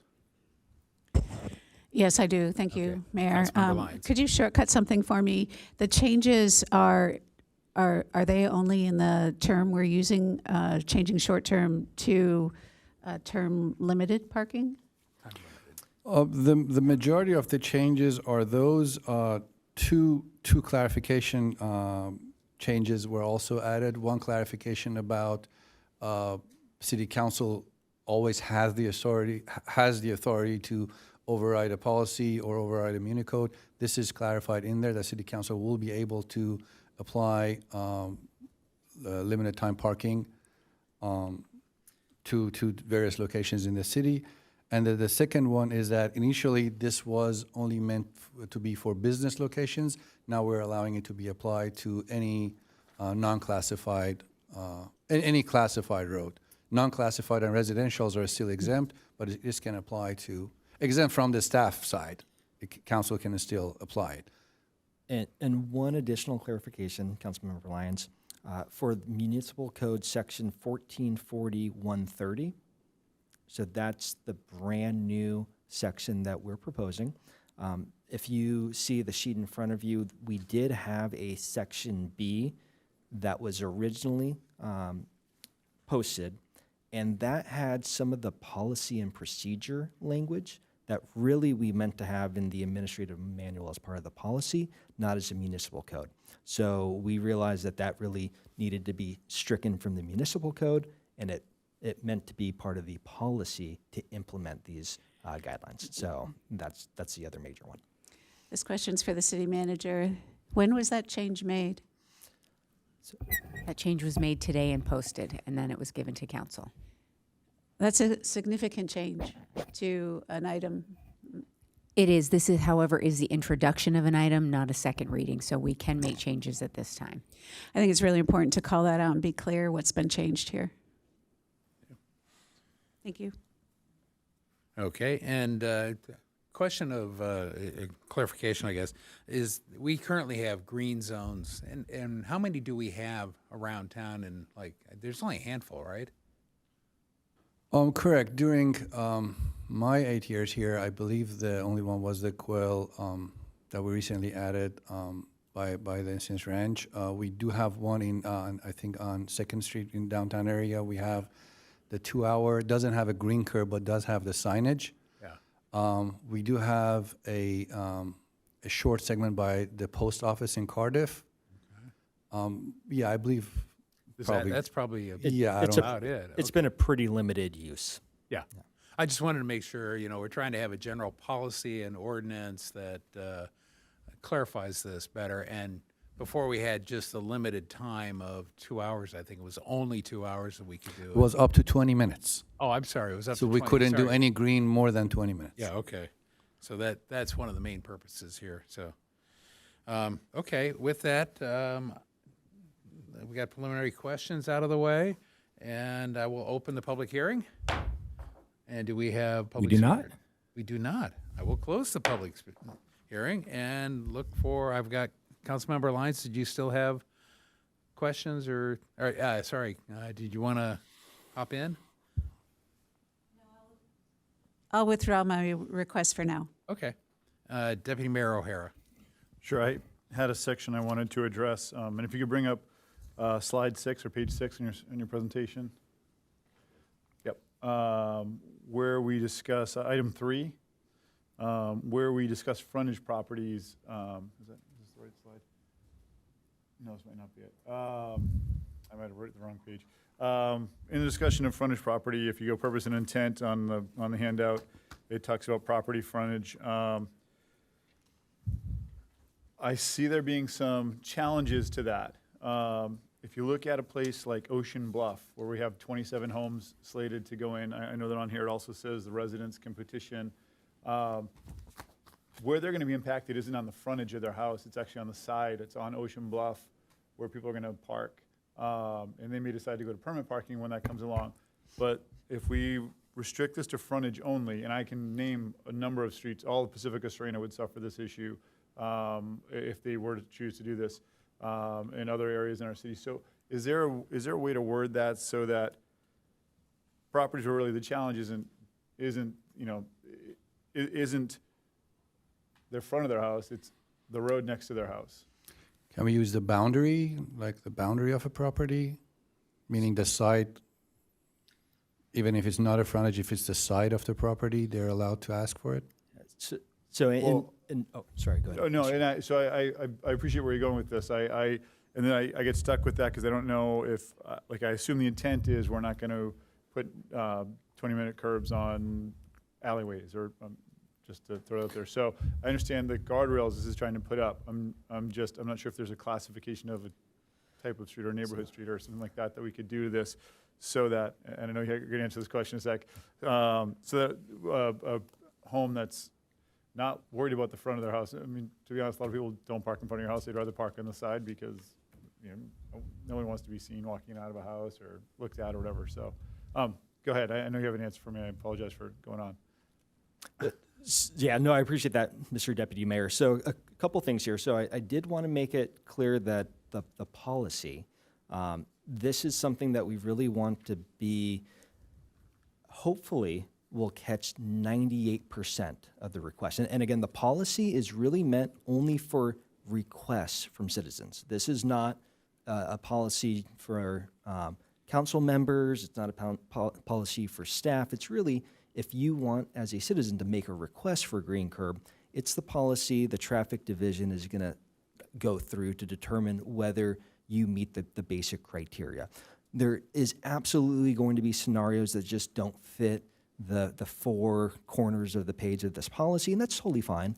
And any of those can still come back to council for council to give us direction. So I know we're going to have some of those squirrely ones, and we can absolutely green curb that, but that would require council direction. Okay, perfect. I just want to make sure we weren't locking ourselves into frontage only with the wording. In that. Absolutely not. And the one clarification I did want to give to council is you do have two attachments in front of you. One is municipal code language, and that is the ordinance. That's the public hearing we're doing today. And then we also have the city council policy. So I wanted to make clear the city council policy, the reason why we have the details in that is because that's something that's much easier for us as staff to come back to council. And if we see something needing to be modified in the policy in the next 6 months or 8 months, that's an easier administrative change where we don't have to go back and change the municipal code. That's why the municipal code changes are relatively minor, and they point to the policy for implementation. And just to clarify, you said city council policy. It's actually city administrative manual, City of Encinitas administrative manual policy. I apologize, Mr. Mayor. You're absolutely right. I don't want to get... It's the section is under council policy. Yeah. I apologize, but yes. I just wanted to make sure that didn't go out there. No, thank you for the clarification. Yeah. I mean, other than that, I really appreciate the answer to the question and the understanding of what the question was and development of it. And I'm, you know, with development going on in the city, we're going to need more and more tools, or to arm our staff with more and more tools. And I think this is a great step in that direction. I'll be supporting it. Yep. You just took the words out of my mouth. That's exactly what I was going to say. That this is another tool.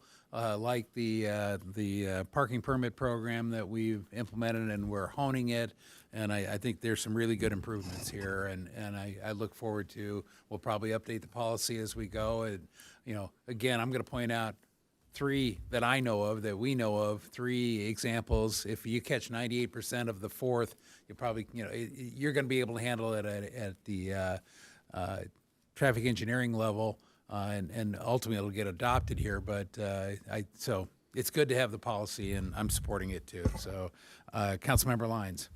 Yeah, I'm surprised at the last minute changes here that significantly alter this proposed approach. Staff, if I got this wrong, tell me. But if this was just for businesses, I get it. I would support that. And I know there's businesses in my district who have said, you know, we're having a little bit of a parking problem. Maybe if we could just do a 2-hour parking, get, you know, someone to get a haircut or someone to pop into the shop. I completely get that, and I do want to support our businesses in that way. I think, though, this last-minute significant change concerns me that we're headed in a direction that's a slippery slope.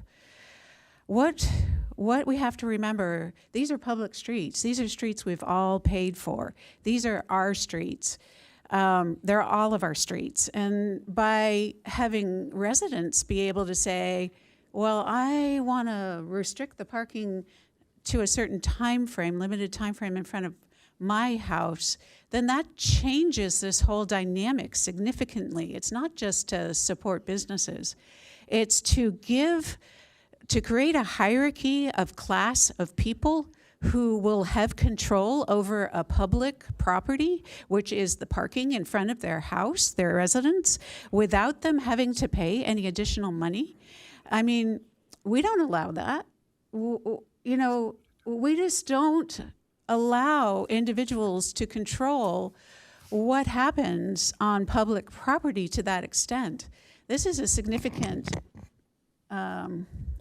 slippery slope on how we are allowing the public to use the public streets. And because of that, I think we could have a lot of issues we're creating here. So I will not be in favor of this. Okay, I've got Councilmember Schaefer. Thank you, Mayor. I have a question for Councilmember Lyons. The question's why? And what I think where you might be going with this, and I understand that, but at the same time, in the last, 10 years, there's been a change to residential communities where somebody can now turn their house into a hotel on a more routine basis. We just talked about the short-term rentals. So now you go to a residential zoned community that is now a business district. Not on purpose, but by accident, and that's happened on really on all of our watch.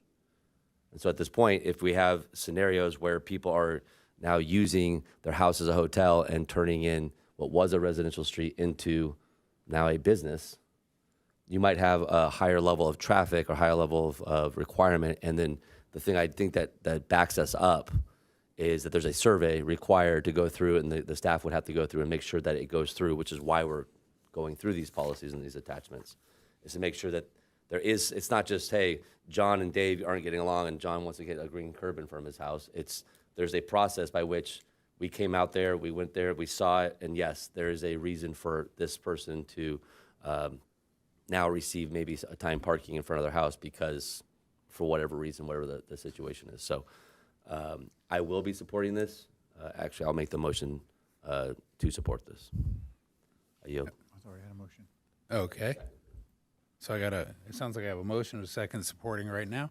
I'm up next. I want to remind everybody, we only had 3 of these, but one of them was Las Verdes Park, which was not a business.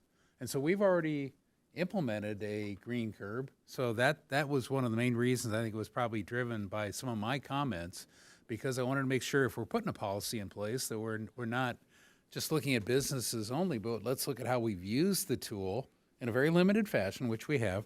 And then the other thing I would say is the reason this is such an important tool going forward is the state is forcing us to underpark quite a few of these large developments.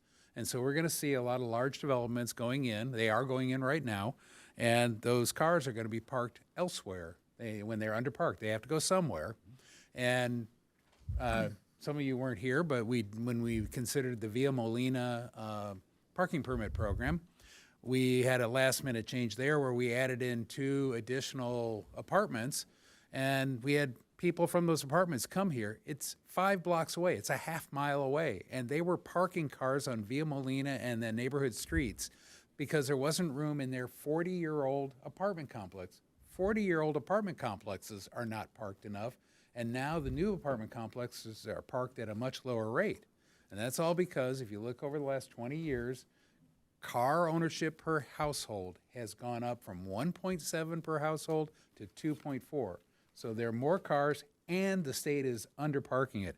So this is a necessary tool for protecting parks, neighborhoods, access so that people aren't storing cars on streets blocks away.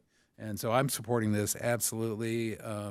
Obviously this is the first reading. If there's people that want to come speak against it, they are welcome to come to the second reading, and that's why we do it that way. So with that, I will recognize Councilmember Lyons. All I wanted to do is follow up. all I wanted to do is follow up and say there's certain circumstances like businesses where I think this makes sense. And also if it's a park where there's a parking challenge, I think that makes sense. Where I think we're making a mistake is where we add in residences. So I just want to alert everyone to that really clear and distinct difference, that this now takes away the public streets from all of us. That's all I have. Okay, and Deputy Mayor O'Hara. So I don't think this is meant to keep people out of neighborhoods or create any problem. I think it's about quality of life and people. I have a neighbor, and I'm looking at his text. I've got 10 texts from him. He begs me every day. He's called the sheriff every day for a week. I think the sheriff towed 4 cars last weekend from a street near us. Where the exact thing the mayor said is going is actually happening in the city now, and it's a challenge. This gentleman goes out and he has to clean every day. He gets woke up every night. He has, he literally, I can't walk by without saying, hey, how's it going? And he says, when are we going to get parking fixed on the street? And I'm not going to tell you his name. I'll tell you it off the line if you want. You can call him up and ask him. But I don't think, and when he does that, it's not that he doesn't want people there. He has a quality of life. He lives in the city, and he wants to make sure that he's able to enjoy life, feel safe, feel comfortable, and not have the challenges of not being able to park when he comes home. The little issues that this sparks that we don't even think about. But he's the farthest guy I can think of from anybody who wants to be exclusive, the farthest.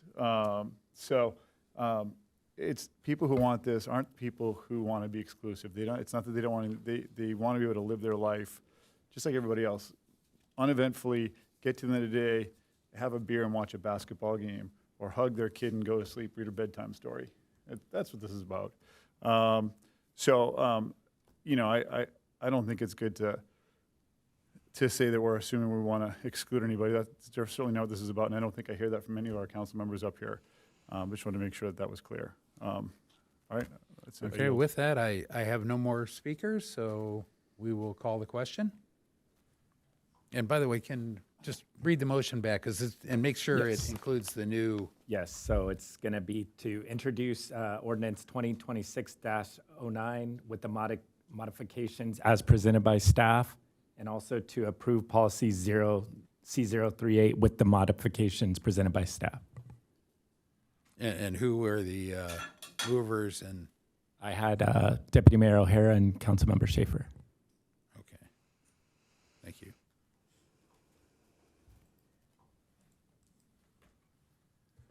That motion carries 4-1 with Councilmember Lyons voting no. Okay, it's 8:10. Can we, probably a good time to take a 15-minute? 10-minute? 10-minute. I hear 10. Going once, going twice. 10-minute break. Be back here at 20 after. Going once, going twice.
See as soon as I got.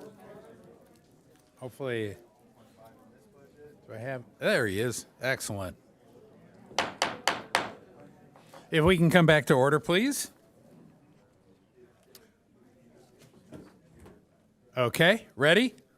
We're going to start. Okay, there we go. Wow. Let's see. So we're on to item 10D. I get that right? Cool. Which is introduction of the proposed fiscal year 2026-27 operating and capital budgets. And the contact person is Finance Manager Sanders. So with that, we'll start with a staff report. Once again, good evening, Mayor, Honorable Mayor, Deputy Mayor, and City Council members. I'm pleased to introduce the proposed fiscal year 2026-27 operating and capital budgets.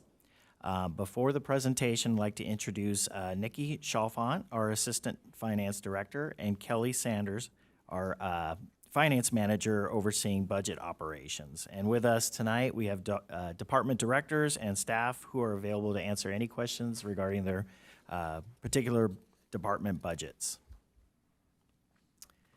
And before we start, I did want to mention that we received last month the Government Finance Officers Association of the United States and Canada that presented the Distinguished Budget Presentation Award to the City of Encinitas, California for its annual budget for the current fiscal year that began July 1st, 2025. In order to Excellent. receive this award, thank you very much.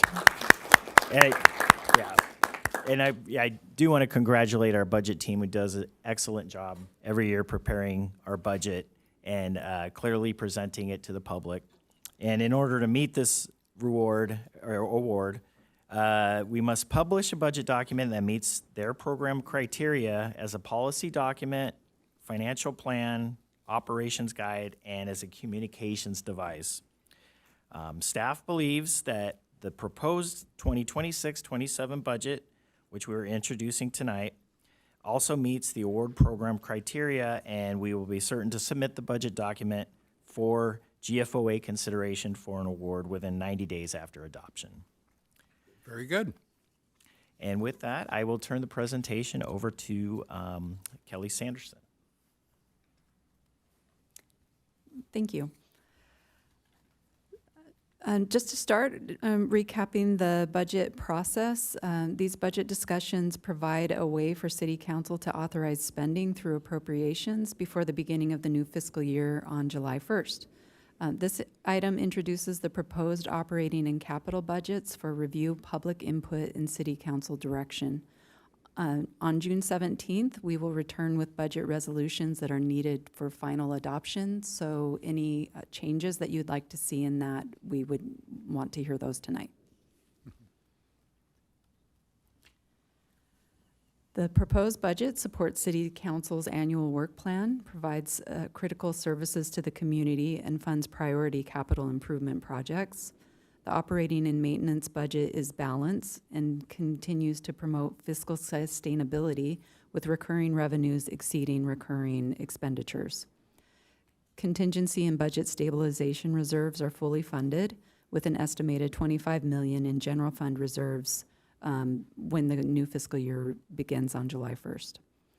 The personnel budget honors negotiated labor contracts and meets CalPERS pension obligations.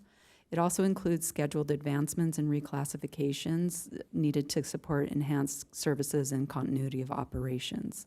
An increase in 4 full-time equivalent positions that were discussed in the budget workshops are also proposed. The capital budget incorporates City Council direction provided during budget workshops held in March and April. And if City Council approves the proposed operating and capital budget as proposed, the unassigned general fund balance is projected at $784,000 on June 30th at the end of next year.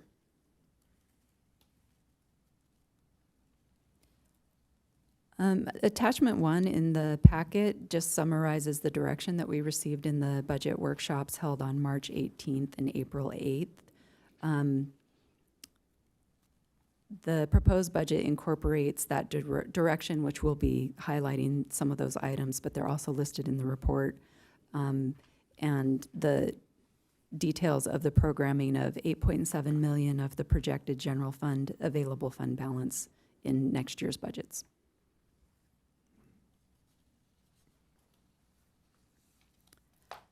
The following slides summarize the proposed operating budget for all funds while providing an overview of some of the key schedules that we attach in the agenda report.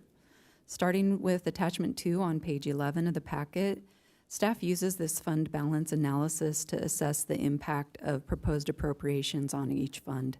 Essentially, the general fund is the beginning of the report and the total city budget is on the last row. This helps us ensure that policy-directed reserves can be met. We spot timing issues related to grant reimbursements, assess interfund transfers, and identify the capacity to fund capital projects. It's important to note that the projected fund balances are based on budgetary amounts for forecasting purposes.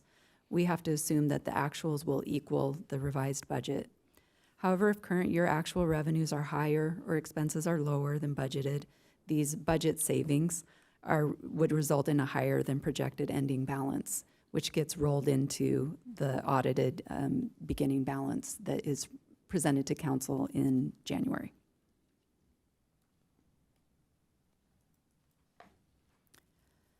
For all city funds, the proposed operating budget reflects a total city budget of $158.5 million in revenue that funds $149.1 million in expenses.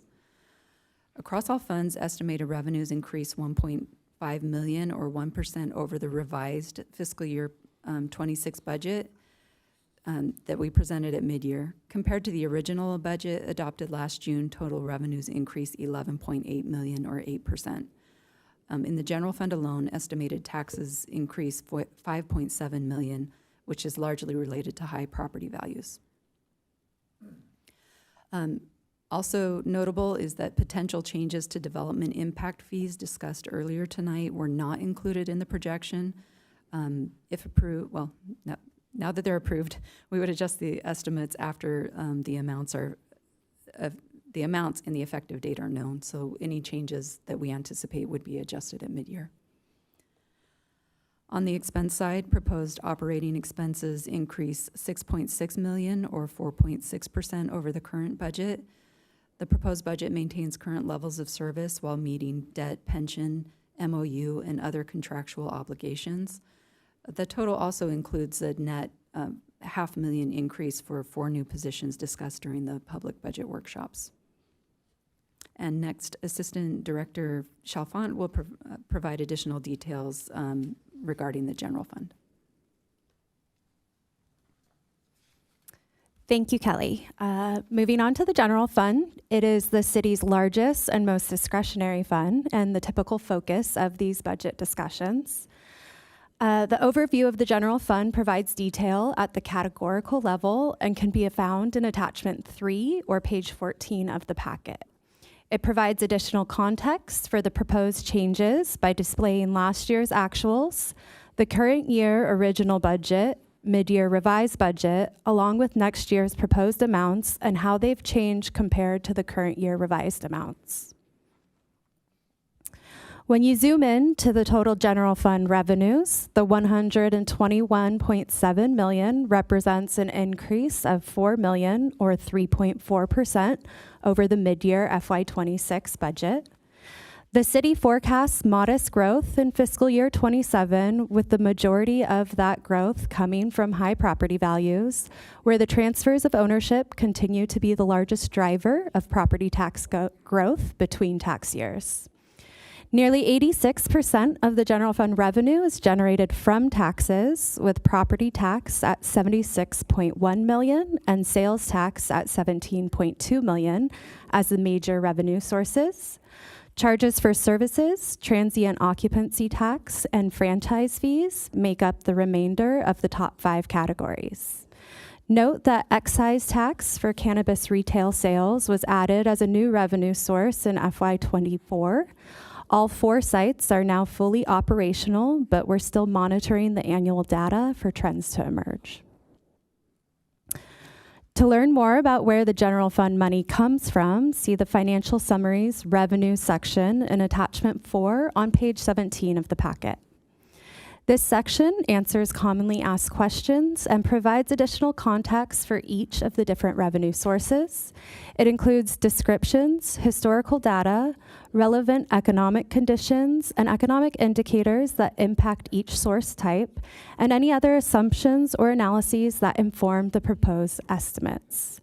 This is also where you can find infographics like the dollar image seen here, which provides a breakout of how property tax is divided between local agencies, highlighting that for every $1, only 24 cents goes to the city's general fund. The second graphic here shows a line graph of the sales tax trends from 2013, when the general fund was bringing in around 12 million, up through 2025, where it had grown to just over 16 million. And now we're projecting 17.2 million in sales tax revenue for the upcoming fiscal year. Moving on to expenditures, similar information, how the monies are proposed to be spent, is provided in the financial summaries expenditures section, attachment 5 or 28, page 28 of the packet.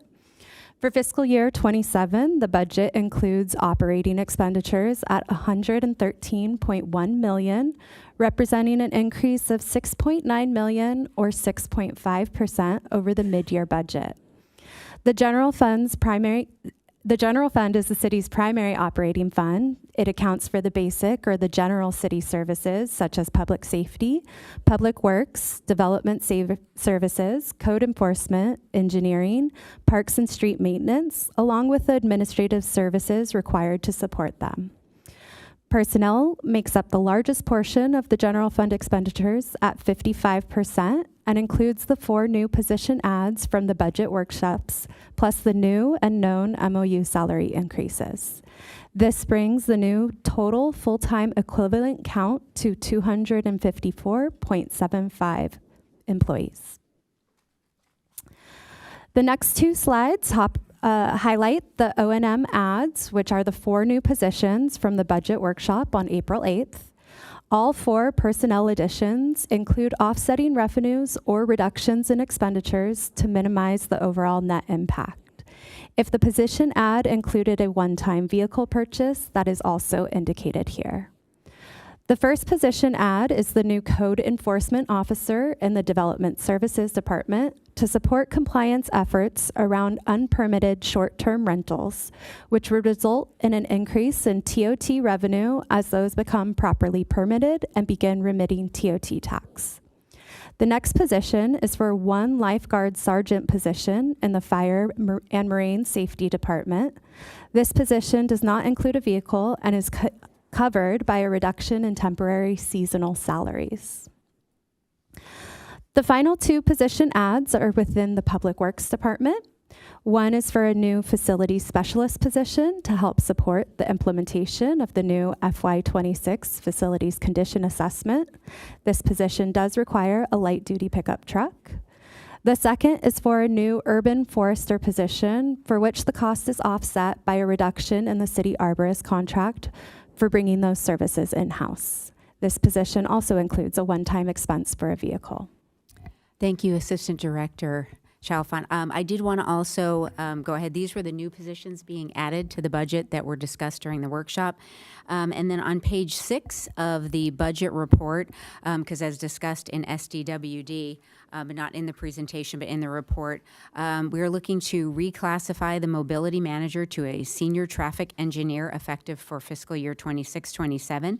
The senior traffic engineer will assist with the design and implementation of mobility projects. The senior planner mobility coordinator that is in the Development Services Department supports mobility planning efforts, while Parks and Recreation has taken over the education and the bike classes, and that is already in the budget. So I just wanted to draw council's attention to that as well as a reclassification, not a new position. Okay. Thank you so much for adding that. I'll continue on a few more details in the general fund. So to highlight additional detail here, this slide provides a snapshot of operating transfers out of the general fund and into internal service funds in the total amount of 1.1 million for vehicles and equipment. This is detailed in attachment 6 or page 31 of the packet. Separate internal service funds purchase and own all city and San Diego Water District vehicles. Under the vehicle usage and replacement program, City Council must approve any increases to vehicle count. The proposed budget increases the size of the fleet by 3 vehicles, as described in the prior slides related to the new positions. The other portion consists of new equipment purchases as related to the equipment replacement program. And the final category of the general fund I'd like to highlight are the transfers out related to debt service obligations. For fiscal year 27, the total of both the iBank loan and bonded debt service payments are $5.5 million, with $5 million of this being paid for by the general fund, and the other half million from the park acquisition fees fund, which can be used towards the 2013 bonds issued for Encinitas Community Park. And that concludes the general fund operating budget overview. So next, Finance Director Gallup will provide an overview of the proposed capital budget. Thank you. The capital budget funds improvements on city infrastructure, including roads, sidewalks, drainage systems, trails, and parks. While most capital projects are managed by the engineering department, the CIP plan also includes facilities, parks and beach projects, and multi-year studies, or otherwise what we call work projects managed by other departments. The 5-year capital improvement program financial forecast for fiscal year 2026, 27 through fiscal year 2030, 31 adds fiscal year 2030, 31 to the plan and reflects City Council direction regarding fiscal year 2026, 27 project appropriations. The proposed funding forecast for all funds through fiscal year 2030-31 shows $86 million in capital improvement projects over the next 5 years. This consists of $84 million in capital improvement projects and studies typically discussed in budget workshops, as well as $1.9 million in multi-year work projects and studies that are operating in nature and have been moved to the CIP funds for reporting purposes. Of the 5-year total, $15.8 million is proposed for fiscal year 26-27, which includes $7.9 million from the general fund and the remaining $7.9 million from all other funds, with streets and rail corridor projects making up a majority of the projects. In Budget Workshop 2, City Council provided direction on budgeting $5.6 million from the general fund plus other restricted funds for the following capital projects and studies which support the 2026-27 annual work plan objectives. These include $250,000 for the circulation element update, $100,000 for the Encinitas Habitat Stewardship Program for new sites, and it's important to note that program maintenance for existing sites is funded through the operating budget. $2 million to address facility condition assessment results, $500,000 for general mobility, $250,000 for the housing element update, $100,000 for inclusionary housing feasibility study work, $650,000 for the Lake Drive storm drain lining project, $300,000 for the Leucadia at-grade crossing, just the design at this point. $445,000 for playground replacement at Orpheus, and that is funded from a restricted source that receives revenue from cell tower leases at park sites. $2 million for Santa Fe East construction, $500,000 for the annual storm drain repair project, $500,000 for pavement rehabilitation and overlay. And as far as restricted funding, during Workshop 2, it was identified that $4.8 million would be applied for pavement rehabilitation and overlay, which is funded through state gas tax funds and Transnet funds. $650,000 for the Encinitas Boulevard Adaptive Signal Timing Project, which is eligible for RTCIP funds, and $333,000 for the Leo Mullen Turf Replacement Project, which is funded from Lighting and Landscape District funds. The capital budget appropriates funds for fiscal year 26-27 only. Attachment 7, starting on page 33 of the agenda report, displays the total $15.8 million in projects proposed for fiscal year 27. Projects shown in future years are programmed into the 5-year CIP financial forecasts, but are not funded until each subsequent annual budget adoption. Attachment 7A, page 33 of the agenda report, presents the 5-year forecast by funding source, while Attachment 7B on page 36 subtotals by project type. $2 million of general fund contributions related to the facility condition assessment results are listed under Fund 403, which is the facilities fund. The proposed fiscal year 26-27 facilities fund closes and reallocates $300,000 for projects that did not move forward in fiscal year 25-26, and then adds $2 million in project budget appropriations for specified planned improvements based on the known repair schedule and immediate needs identified in the facilities condition assessment for years 1 and 2. Attachment 8 on page 39 lists multi-year work projects that were not presented in Workshop 2, which are operating in nature. Staff moved these items from the operating budget to CIP funds for reporting purposes.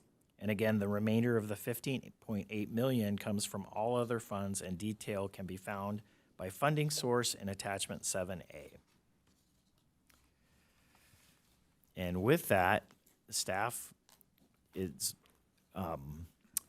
will receive direction regarding revisions to the proposed budget during this meeting, and will has scheduled adoption on June 17th of the fiscal year 2026-27 operating and capital budget. And that concludes our presentation. Staff is available to answer any questions you may have. Okay, thank you. And do we have questions of clarification for the budget? I have 2 quick questions. First one was on the circulation element ER update. Was $250,000, was that the original amount for that, or did we change that the last?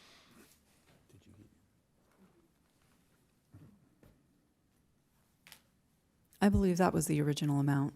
Okay, thank you. And then on the workshop direction, is there a reason that the CalPERS and unassigned balance isn't mentioned, each of those $500,000 amounts?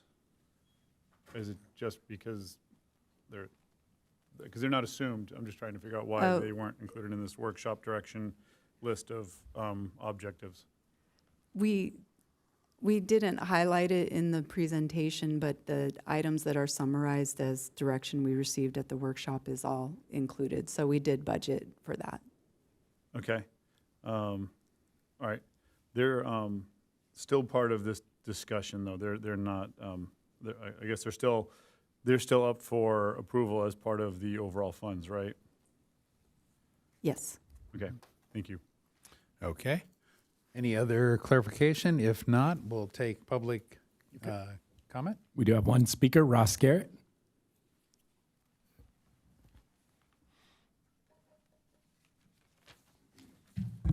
Good evening, Mayor, Deputy Mayor, Council. My name is Ross Garrett. I'm the CEO at Surfline. I was here about 6 weeks ago to introduce you to a product that we have called Surfline Coastal Intelligence. Since that time, through consultation with Council and staff, we've narrowed the scope of our proposal based off of feedback from you all. And we've really oriented around 2 key risks that the city faces. 2 risks that I know everyone here is well aware of. The first is the fact that our beaches sit below a cliff system that's prone to collapse and having more and more frequent collapse and causing more and more danger due to sea level rise and the narrowing of our beaches. Our product and our cameras are a great way for us to minimize the activity under the bluffs and give the staff the visibility into how and when they should address these issues. Secondly, is around lifeguarding. There are only so many lifeguards to patrol a fraction of the beach at a fraction of the time. And that leaves tremendous stretches of beaches unguarded and without flexibility. Our system will give the lifeguards near real-time data so that they can get near real-time alerts and visibility across more of the coastline. They can dynamically allocate resources and respond to incidents faster with more information. The same staff can see far more of the beach. And then our 16-day risk model, forecast risk model, will help staff the right lifeguards at the right time to maximize impact. The headline price for the solutions come down quite a bit, not only because of the focused scope, but also because I'm the CEO and I'm an Encinitas resident. And I'm eager to get into a pilot program with the city to demonstrate the value to our community and our lifeguards. So I hope you'll consider that in light of the discussion here tonight. Okay, thank you. Real quick, Ross, what was the price that you brought down? And Pretty sure the price they presented was $50,000. got it. Yeah. Okay, thank you.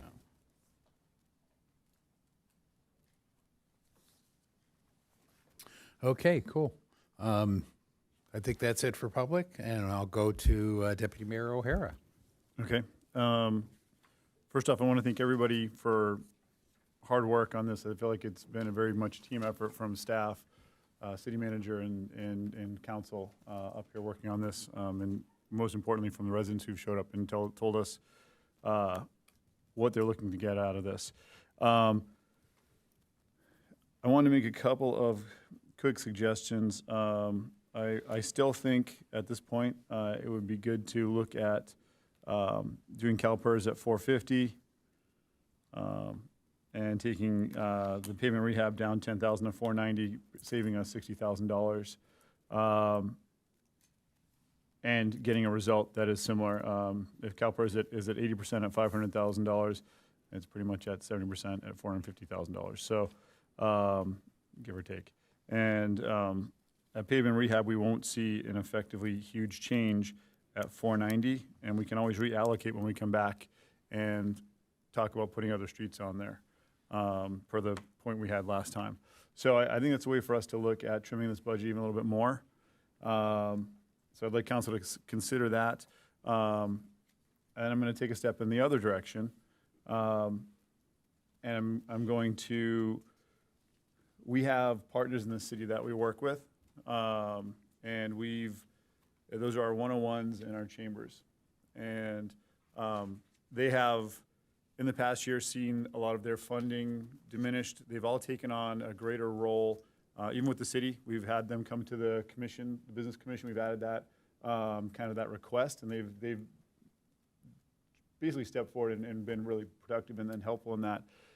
Additionally, I think they all see new challenges coming on. I know Cardiff 101 is trying to put a new event on. Lucadia 101 is trying to move their market, and that's going to be a big shakeup for them. Encinitas 101 would like to move forward, and they're all seeing expenses go up. And so I'm going to give you two proposals. One is I think realistic, where I would like to see us up the amount we give to the 101s by $5,000 additionally on their MOU, $10,000 to the chamber and visit Encinitas. Ideally, and I think we can do this, it's a matter of what's digestible, I'd like that number to be $7,000 to the 101s and $12,000 to the chamber, or some vision of that. I think it behooves us. It's it is definitely something we'll see a return on investment on. And I think the timing to do this and the benefit they will see is very great.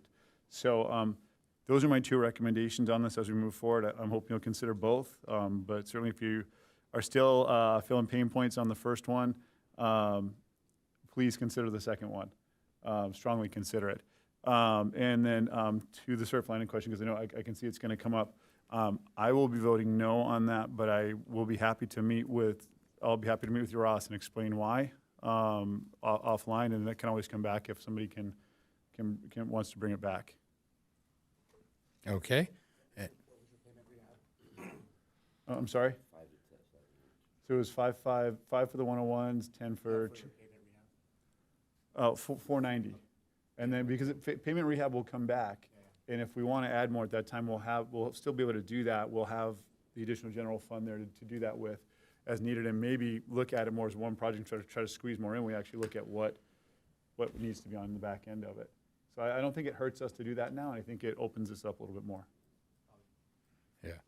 So I'm up next. So just to clarify on what you said, the 7K, up to 7K for the 101s, that'd be 21K plus the 12K, that'd be a total of plus 33K Or in the worst case. Yeah. Or I'm the just other- trying to make sure we're on the same page. Yeah, I think there's a number that's digestible to the council, and that's why I suggested the lower range and the upper range. I think the upper range would absolutely benefit them and be of greater value than the lower range, but I know there's digestibility of it for all of us up here and what makes sense, but I do want to take a step forward in that and do just that little bit of extra. Yeah. So let's see. Boy, well, first of all, I want to say thank you that just stepping back, this is we're looking at it's $158 million in revenue. This is a big budget, and this is where we're moving big chunks of money around, trying to decide the allocation. I think the process we've gone through has gotten us there. Fully funded, $25 million in reserves, which we want to have. I love the explanation, the two explanation pages of explanation you gave for the full-time equivalent. We're going from a total of 250.75 up to 254.75, but that's really taking several part-time and/or consultants out. So we're just converting them to full-time, and it's better operationally. So I think overall, and then we're adding, in particular, in the public works area, where I think the facility assessment really showed us some deferred maintenance we're addressing, and obviously to spend $2 million extra dollars there, or $2 million we're allocating, we need people to actually do it. You can't just ask the same people to do double the work or whatever the number is. So I had some questions too. I want to go into debt service, and I really appreciate the detail there where the debt service is roughly 5.5, but only 5 out of the general fund. And I know from past discussions years ago, my favorite curve, I didn't see my favorite curve in here. You know my favorite curve. It's the debt service dropping off in 2031, 32, and again in 2036, 37. Did I remember that correctly? 37, 38? Yeah. That's really where we're borrowing. So again, I'm going back. This is just 1 year, $158 million. I'm looking at the big picture, and we've got some big capital items we are anticipating. And Fire Station 6, and I'm talking about the permanent one eventually. Fire Station 1, permanent one. We've got Vulcan flooding that we're designing right now, and hopefully we'll get grant funding, but we'll have some portion of that. Undoubtedly will be a local content. We've got streetscape. In fact, later tonight we're going to be talking about a grant for the drainage underneath streetscape. Of course, it doesn't make much sense about not doing streetscape at the same time. Segment B is what I'm talking about. I wouldn't put in the pipe and then rebuild the top and then wait a few years and then do it again. So, and then we also, of course, have the issue of the at-grade crossing and local share, and then also the quiet zone local share. And then ultimately, if you look at our pavement, we had this earlier in the year. If you look at our neighboring cities and how much money they're putting of their general fund in to keep their PCI up, it's a bigger percentage than we are. And we're talking millions, $1 to $2 million extra. If you look at my recollection was Carlsbad was at like $7 million over and above their Transnet, SB1, and HUDA funding, and we'd be proportionally probably half of that to be keeping up with them. But that's so. I'm trying to understand if we don't see a big drop in our bonding until 6 years from now, and then 10, 12 years from now. Oh, awesome. I love it. My favorite. This is from our award-winning budget book. Yeah, exactly. It's, thank you for pulling that up. Because I kind of view where it drops, Fire Station 6. The next drop may be Fire Station 1, that hopefully we can get 10 years out of the temporary Fire Station 1. But we have all these other things we're going to have to fund too. Do we have the borrowing capacity for the local at-grade crossing and quiet zone, for instance, and that's several $1 million. So my question is, in order to maintain, I still want to maintain my AAA bond rating, and before it was general fund, 6% of our general fund revenue could go to debt service, and obviously our general fund revenue keeps going up. How much borrowing capacity do we have potentially this year? I'm not advocating for it. I want to know from the big bucket items where we're putting stuff, will we have, if we need it, borrowing capacity and still maintaining our AAA rating? Yeah, great question. The last time we did check with our municipal finance advisor that assisted us with our last debt issuance for land purchase, the recent land purchase, we estimated $13 million in borrowing capacity to maintain the AAA, AA plus implied rating that the city currently has. Okay, so that could, if there were concerns, we got several emails about people worried about, we better set aside the money for at-grade crossings and quiet zone. Worst come to worst, of course we have reserves, and we could then pay for it out of the reserves, and then much like we did the Surfers Point purchase, where we were able to basically get a cash price and take care of it, and then do the lease revenue bonding and bond it out. So, okay, great. Trying to think so that's a good answer, and that number presumably is going up some percentage per year. So when we get out there future, we'll have more flexibility in how much we actually bond. So certainly there'll be more capacity for debt. Yeah. And then I always ask this question about the $2.6 million from FEMA. Any word, anybody on, do we have a status on that? Mayor, members of council, Marie Jones Kirk is really working with the state. They continue to ask for different bits of information. I know that Director Nutter's department is working with Marie to get all the information. So we're getting there. Fire Chief Gordon knows I ask almost pretty much every week, so he already just gives me an update when we've got our briefings. But staff is really hard working on just closing this out and just getting the state all the information they need. But to recap, this is a FEMA federal reimbursement. The feds have approved it. It's through feds. Now the actual It's transfer the is state. hung up at state, Yes. but we believe all paths have been cleared except. We are giving them everything they're asking for. Okay, I'm just going to put it that okay, way. Yes. okay. So Let me we- guess, the yeah. state's going to tax us on it. Probably. So, answer that question. I think that those are my points for now. I'll rest, and I will recognize Councilmember Schaefer. Thank you, Mayor. Yeah, again, the budget is phenomenal. Again, award-winning, and you can see why when you go through some of the nitty-gritty details. I just to talk to some of the points earlier, I would be willing to take, I guess, a little bit off of the 10 grand off, but I don't think that we want to remove ourselves from the CalPERS, especially with where the market is right now. I know we did that last year. We went from 500 down to 250, and this year going from 500 down to 450. It's just not worth it right now, because if you do it in the right years and you're getting a good run, which we're in right now, you want to use that to your advantage, and that extra 50K actually goes a lot further in the years that are happening good. So we're keeping our retirements funded for our employees at a much better rate right now. And if it was a low year, if the stock market was hurting, then might be a good idea to do it. But right now, we don't want to slow down any benefit we could have. There is a long-term benefit to making those additional discretionary payments. Especially when the market's going well. Yeah. So that for me is just, again, it's the money's working already for us. Let's keep it working at the highest rate. So I don't think right now is the best time to do that, especially since last year we didn't. We said we were going to do it, the first budget, and then we took it off and we never added it back.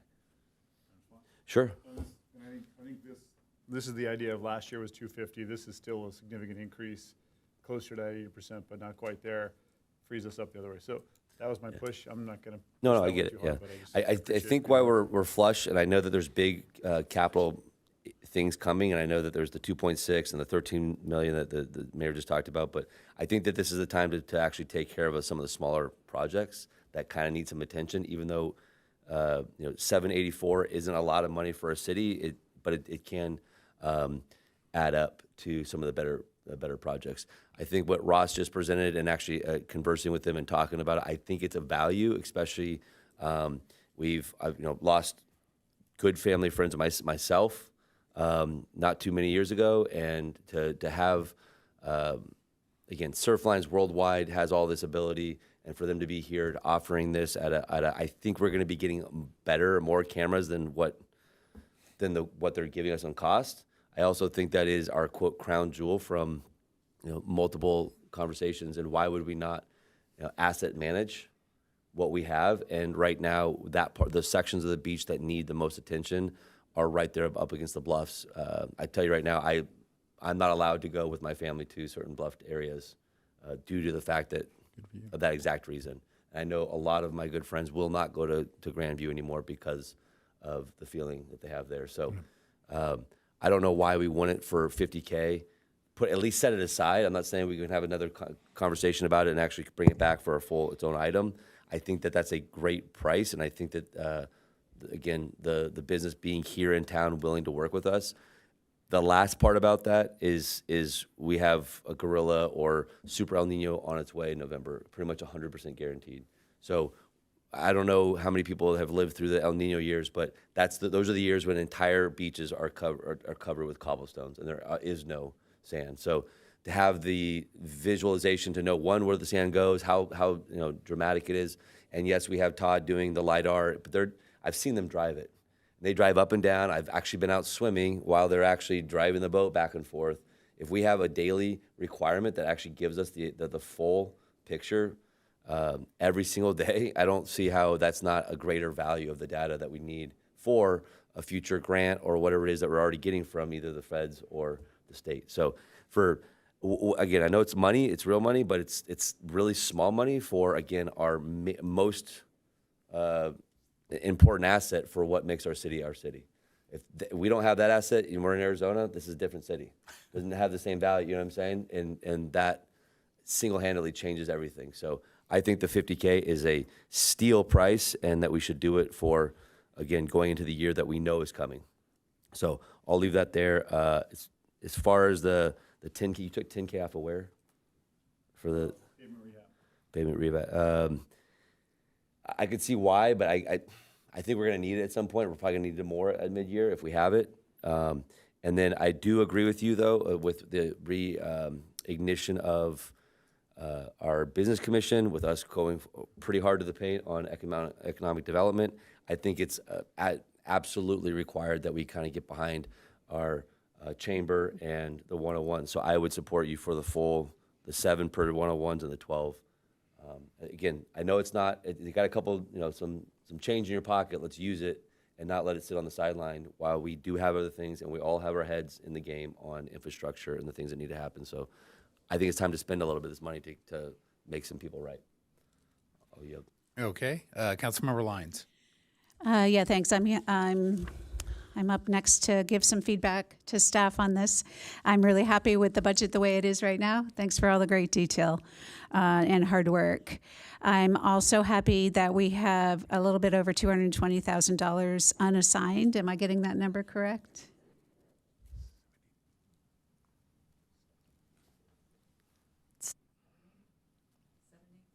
$784. The target was 5. Unassigned. Yeah, so 284, we were setting aside 500 for contingency, 784 total. Oh, okay. Oh, you're right. Okay, thanks for clarifying. Okay, yeah. So I'm glad that we have that amount set aside for unassigned. And I do want to say that I do support the mayor's discussion that he just held on the bonding and our borrowing capacity. I think we've done a lot of maturing as a city over the last 5 or 6 years.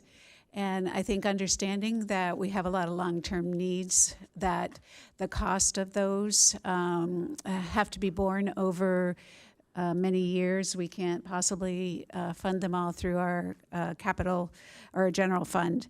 So as we continue to mature, I think we'll see opportunities to fund things like the at-grade crossing and other capital improvement projects, and look at other sources of funding that we traditionally maybe haven't, but we could, and other cities do, and that is through our bonding.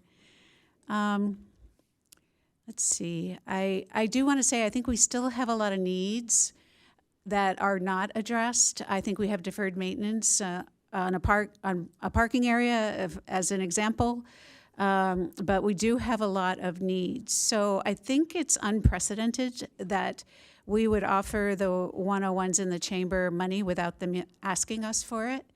And in the past, we also really do care about how the money's spent. So I would like to say, in support of that item and in support of that idea, if the 101s in the chambers would like to put some detail around how they would use that money, I think I would feel more confident saying, yes, that's a good use of the money. I don't think I would feel confident in knowing that this is the right decision for this body to make unless we know more specifically about how it is proposed to be used. And honestly, I don't doubt that it's needed, but in order to approve it, I would like to know more. And I do want to mention to Ross, who's here, that I would like more information. Thank you for the proposal for 50,000. I saw that when it came in, and I was happy to see that. But the more information that I'd like has to do with needs versus wants. And it has to go with, I would like our chief, Gordon, to, I don't want to call you out, chief, but I'm going to, but you and your department and the leadership of the city to tell me how this is a need and how it can be integrated into what we already do and demonstrate that it's a benefit.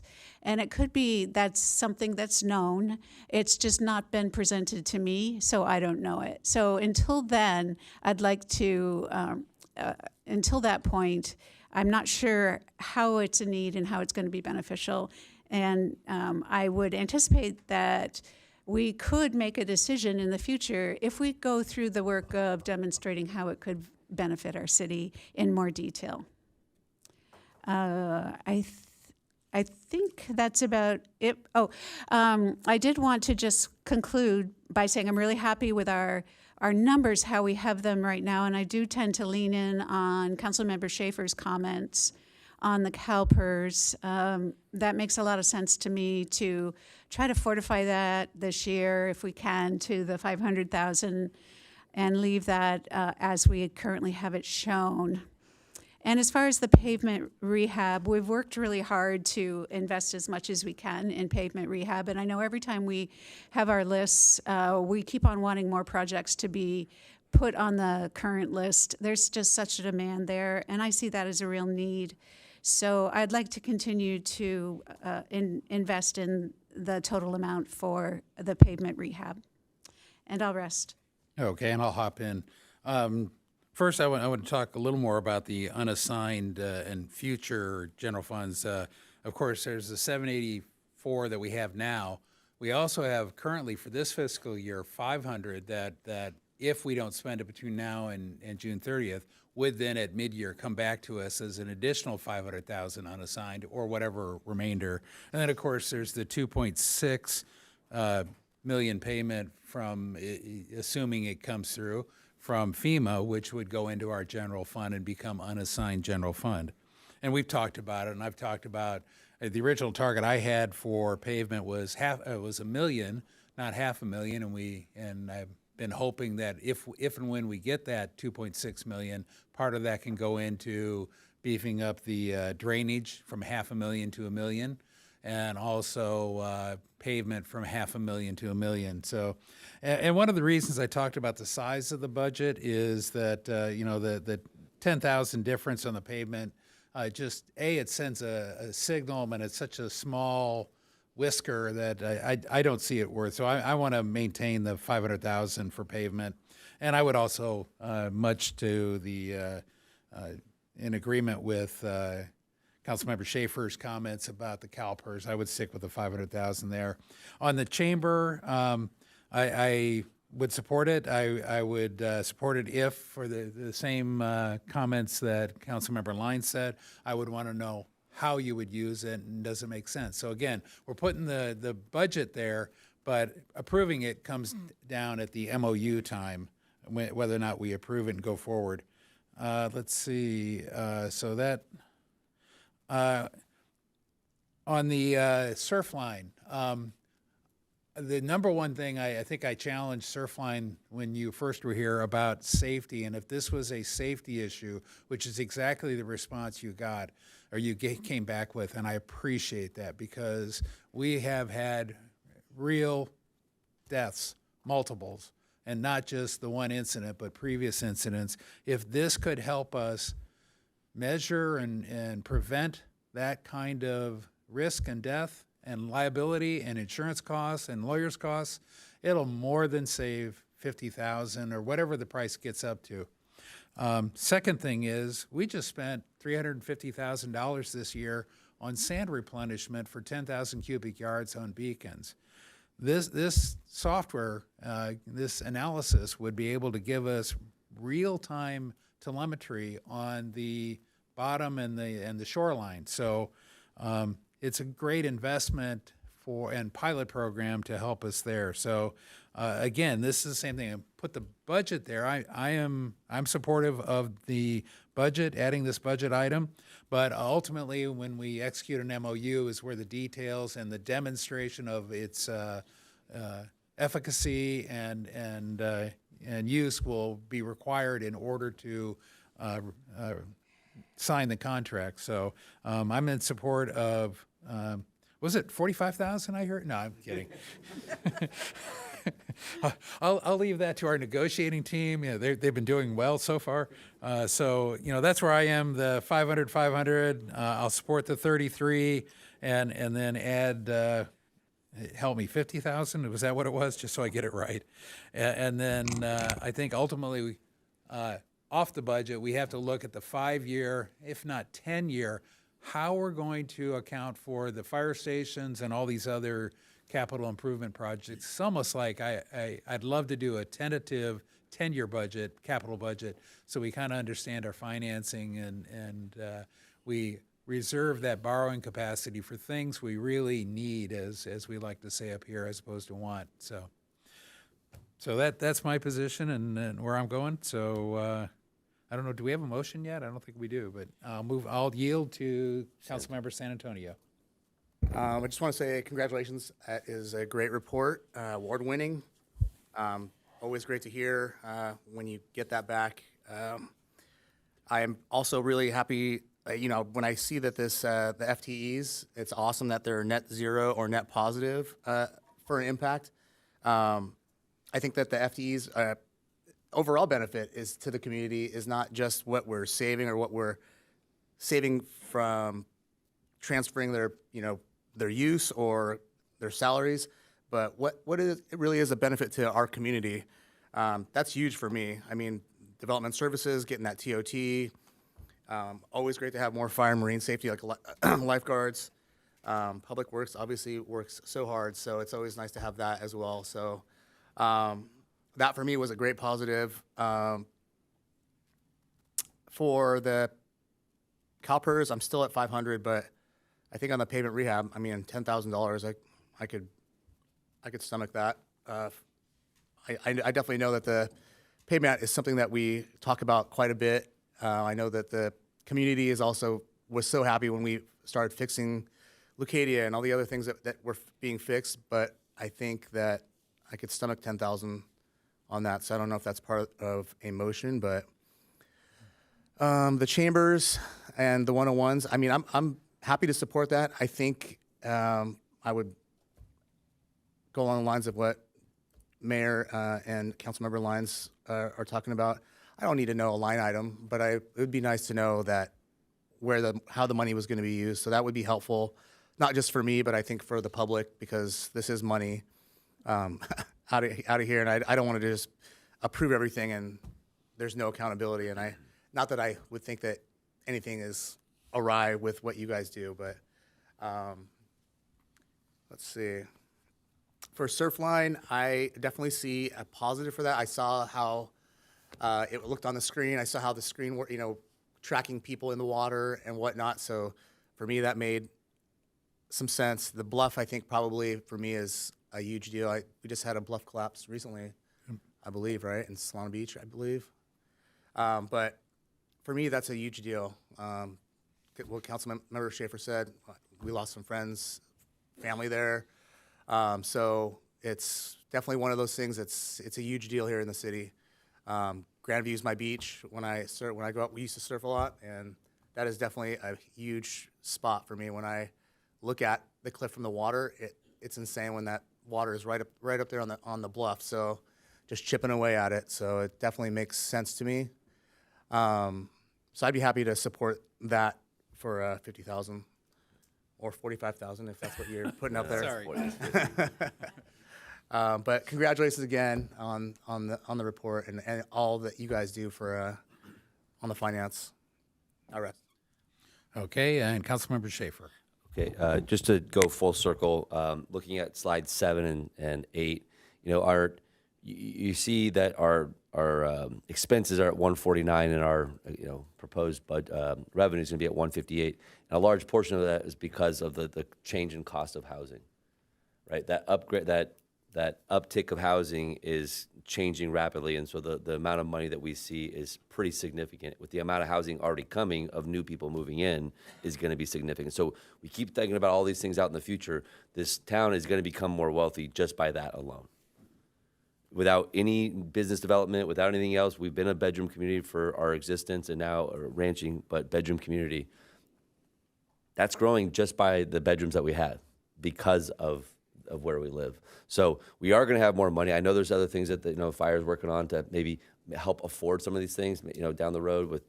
I'm not going to say it out loud because I don't want to ruin Chief's, Chief's moment. But there's other ways to fund these things, and the trajectory of life has always been costs go up.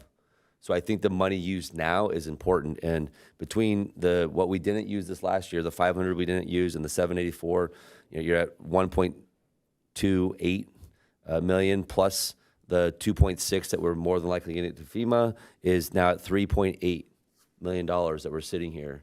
And I'm not sitting here to say let's blow it all and not, but to cover a couple of costs and cover a couple of gaps here, I think this is the time. So I will make a motion to not to approve them, but to set aside the funds, the budget for the 50K for the surf line, for 33K for the 101s and the chamber. Was there something else that we were trying to fund? Just keeping the others. I asked them to come down with. Yeah, and then keeping everything as it is, that still leaves us.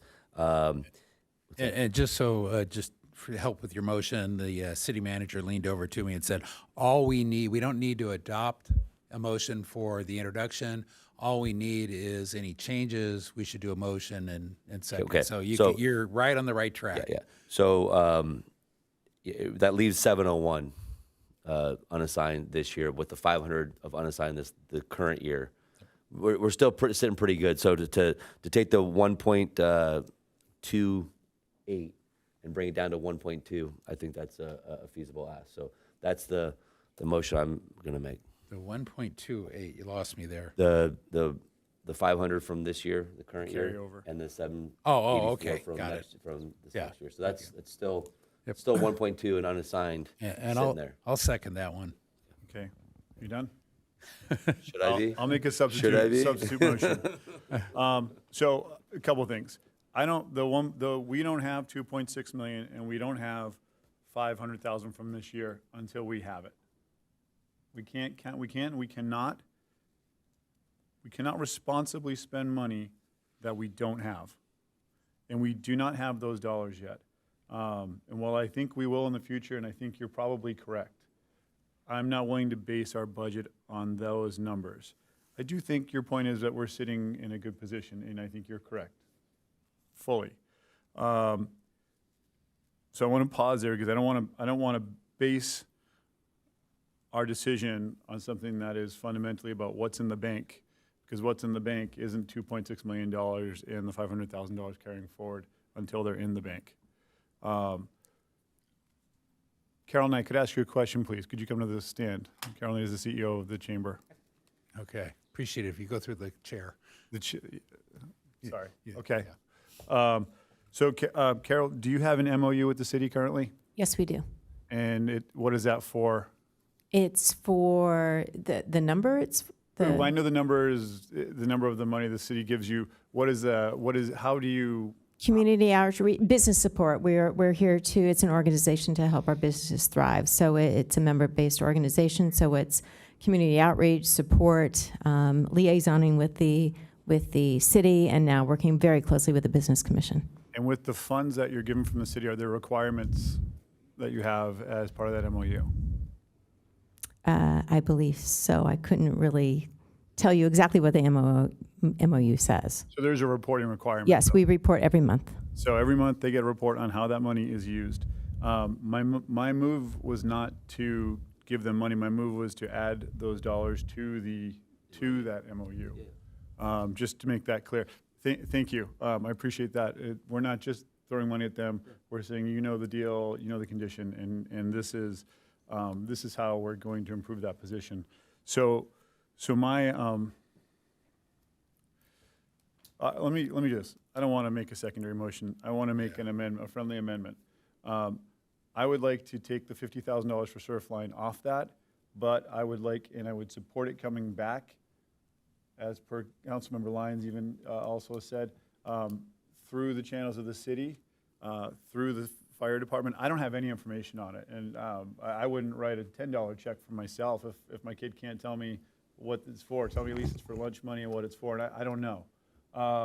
And that might be my fault that I don't know, but I don't.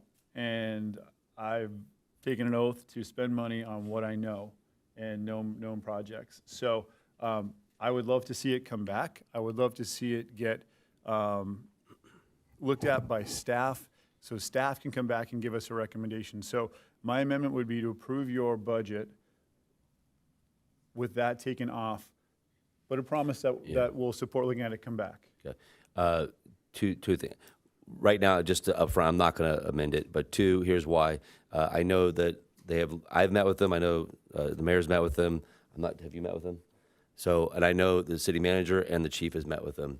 So I know that the two of the more important people in the city that would have had this meeting have met. So again, it's still going to come back the same way. I haven't. Yeah. I haven't met, and Councilmember Lyons sounds like she hasn't met with them. Again, this isn't going to give it the money. So I'm making a replacement motion. My replacement motion is the same budget as you, same conditions on Surfline that I just said. Surfline comes back through the proper channels. That's my replacement motion. I'll second. And okay, so you made I just want to clarify your motion. You said the 33,000, but you wanted to add it to the MOU. But I think they were only talking budget tonight. You can't. It's not agendized to add it to the MOU. Yeah, well, that would be. So I want to be clear that you're saying 33,000 for budget. That was only. That was in response to questioning how the money would be used, and we don't know that. And my point was, we do know how they'll use it. We already have an agreement with them. Yeah, but I just want to be very clear that nobody thinks out there or here that we're changing the MOU tonight, because correct. I'm sure No, the and attorney would hop on us. I didn't mean to. I didn't mean to assume that. Okay. I'm just saying that's where I think it would be added, because those terms are already stated, and we can work through that in a separate. Okay. So we have a substitute motion with a second on the table. Does anybody else want to discuss that substitute motion, or can we? Yeah. So just responding to a comment that was made that we don't have the money in the bank. If I have $784 in my pocket, which we do have, that's in the bank, and the 500 is in the bank because it's currently ours. It's actually supposed to be spent for this year, and it could come to us unless something happens between now and June 30th. So what I will say, though, the 784 is in the bank. And spending $83 or $83,000 in this case of it for the benefit of our city and the growth of our business and our economic development moments is a great use of our money. Also, keeping our crown jewel monitored and the ability to save more lives in a year that we know for a fact as this highest level that we can get, that there's going to be massive storms coming through our town, why would we not monitor it? Like, it's a fully agree with no-brainer. you, and I think it's good. I don't know that staff has done the research to know about it. I don't know I don't know, I don't think there is. But I don't know that there isn't a better possibility out there, option out there that hasn't been explored.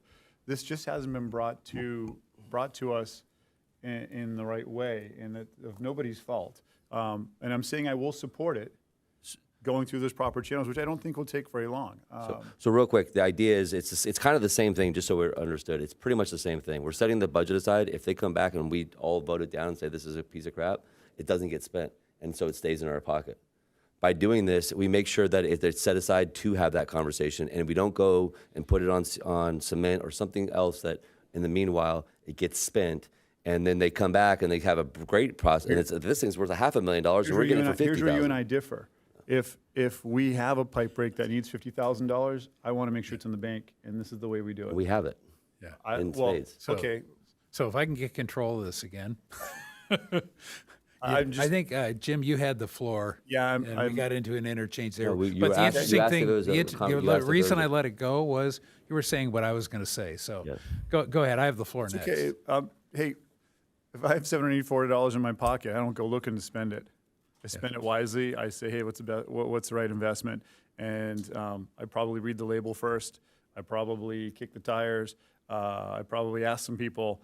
And right now, I haven't been able to do any of those things. It sounds like neither has Council Member Lyons.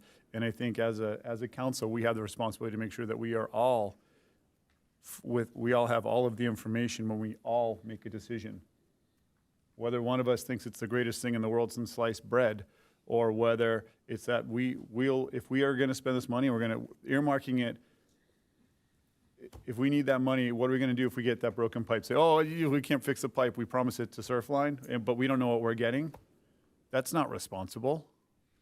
That's just not the way you spend your money. So yes, you can say we have $784,000. You can say we're going to have more money down the road. We still got to get all the information when we make choices to spend it, because we'll run out of that money if we're not careful. And businesses, governments do that all the time. And the people who end up paying are the residents. I don't want to do that. Yield? Yield. Okay. So first of all, this is a budget item, and there are quite a few budget items in here that we do not have 100%, and I haven't personally understood. But that's why it's a budget item and not an approval. And I won't reiterate that further. I look at this as it is a safety issue. This is a tool that if it turns out, once all five of us look at it and get a chance to review it, if it turns out to fulfill the potential of what I think it may, hallelujah, let's go forward. So right now I've got a motion, a substitute motion on the table for the for the $33,000 for the chamber. Do we need further discussion on that? I'd like to take a vote on that one and see if it passes. If it passes, we're done. If it doesn't, then we fall back to the original motion and we can take a vote on that. So I'm going to call the question. Just so I'm clear, it's directing staff to move forward with the operating and capital budgets with the additional $33K to the chambers and 101s. Yeah, I think that's the direction. What the city manager told me is we need a motion for any changes. So this is a motion for the $33,000 only as a budget item. And so a yes would be for this substitute motion. Motion carries 3-2. Okay. So that means we are done with that. So the original motion is closed. Yep.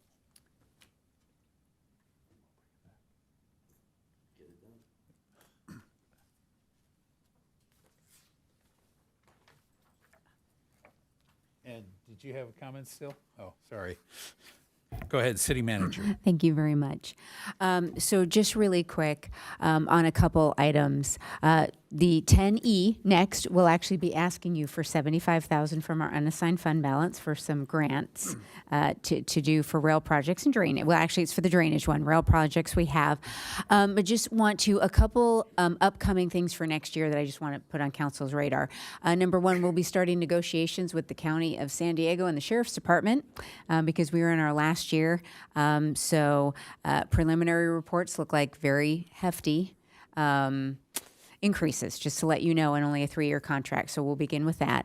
The other thing is, as council just went through negotiations with the fire union, we will have negotiations with SEIU, which is all of SEIU unrepresented, and then the battalion chiefs. So just want to keep on radar that we've got MOUs coming up. We've got sheriff's contracts coming up. So I just always like to put that there because I think council knows I want to be very fiscally responsible and transparent with our public and council. So just letting you know, we do have some big items coming up in the future for next year's budget. So thank you. Oh, and then also to the MOUs for the chamber and the 101s will be coming on 6/10, just to let you folks know. Okay, great. Very good. And I think that there's nothing else we need to do on 10D. So can we move on to 10E? Ready? 10E is the introduction of the city's proposed, 10E is the consider various building resilient infrastructure committee, BRIC, consolidated rail infrastructure and safety improvements, CRISI, and railroad crossing elimination, RCE, program grants in order to submit applications for certain city projects which qualify for these specific grants. And the contact person is Assistant Director of Engineering, Wadelski.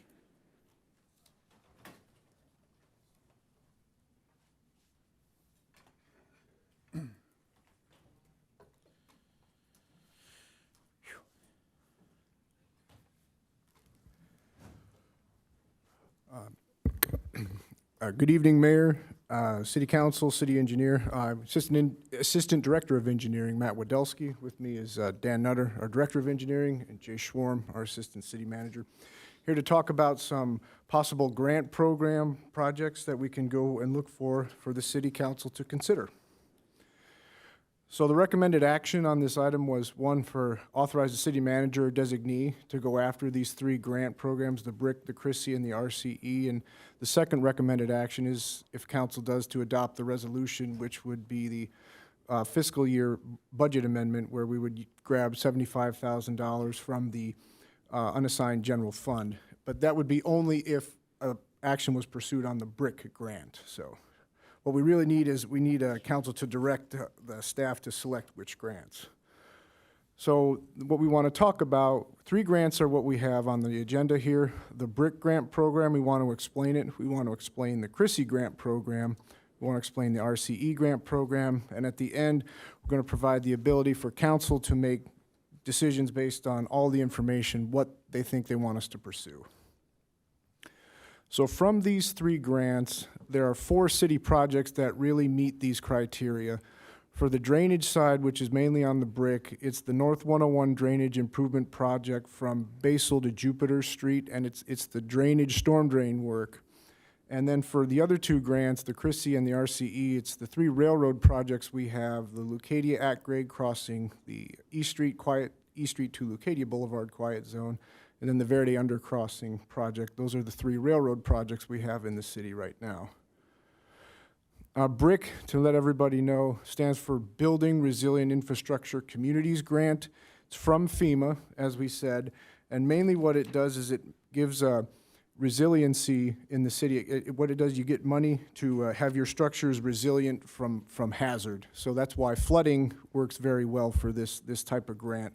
It does have a 25% match, which is different. A lot of times it's 20%, but it is 25% local match. The applications are due in July, so a little bit of time, but it will come here quickly. And a big thing on this grant is they look for projects that are around 60% design or better, and you need to have your environmental document certified. So it can't be for projects that are in the beginning of design. From the NOFO that was posted, these are the forms that are going to be needed to be prepared when we submit the application. Just wanted to let everybody be aware the big forms that are going to go in the packet that we would submit if we get directed to do this.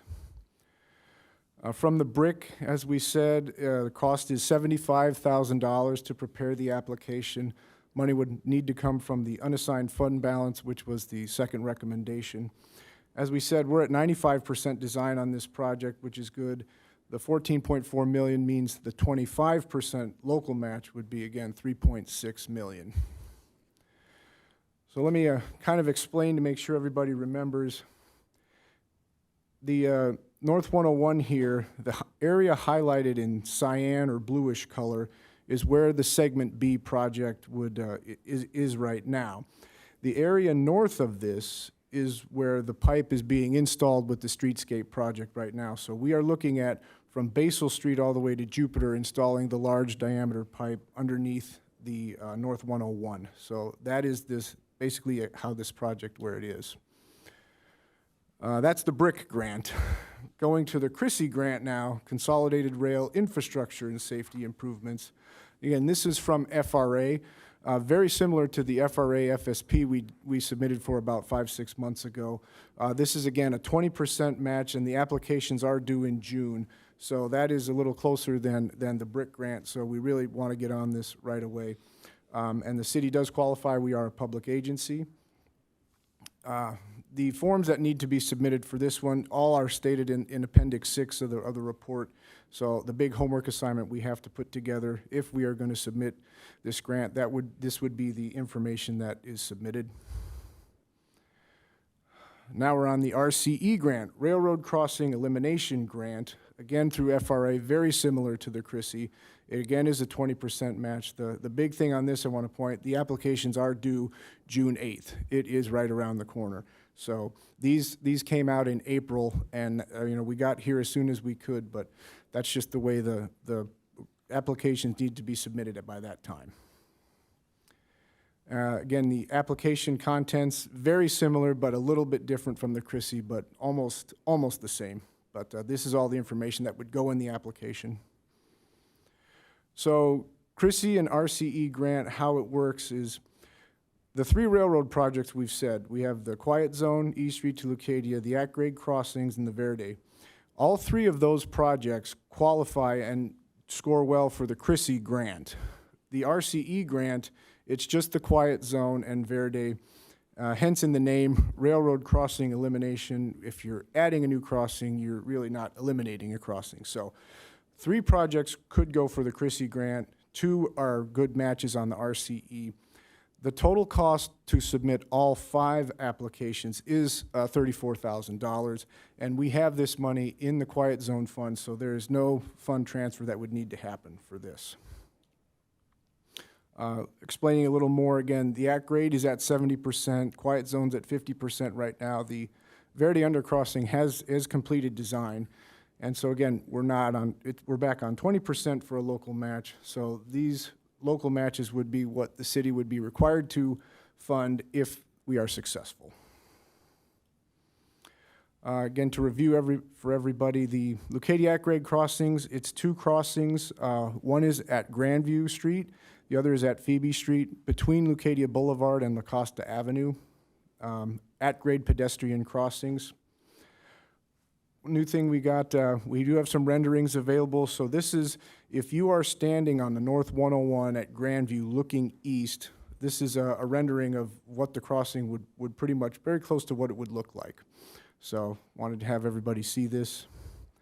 Again, and then down at Phoebe, if you are standing on the 101 looking east over to Vulcan Avenue, this is the rendering of how the at-grade crossing would look over at Phoebe Street. The Quiet Zone project, again, it's 4 crossings. It starts at E Street, goes through D Street, the train station, and it ends at Leucadia Boulevard. And this project, again, installs safety measures at these crossings. And when these safety measures are installed, then the train doesn't have to sound its horn when it goes through the intersections. Sorry. And the last project, the Verde Undercrossing, again, this is a pedestrian undercrossing along San Alejo Avenue. It's just northwest of Cardiff Elementary School along San Alejo, and then across the railroad tracks is South 101 next to State Beach there. Okay, so the table that everybody, I think, need to learn, we have 3 grants, we have 4 projects, and we have different costs. So the BRIC grant is aligned with North 101 drainage improvements from Basil to Jupiter. The cost is $75,000. For the Chrissy grant, it's 3 possible projects we could go for. And on the RCE grant, it's 2 possible projects. The total price, if we do all 5 of the CRISI and RCE grants, is $34,000. If the council desires not to pursue all 5, it will be slightly more because you get more value if you bundle them all together. So that's the point of what we're saying here. So 3 grants, 4 projects, 2 different funding sources. And with that, we are standing by, ready to hear comments and take direction from the council. Okay, we have 2 public speakers. Any preliminary questions? I don't see any, so let's take public. First speaker is Tom Gaines, followed by Scott Campbell.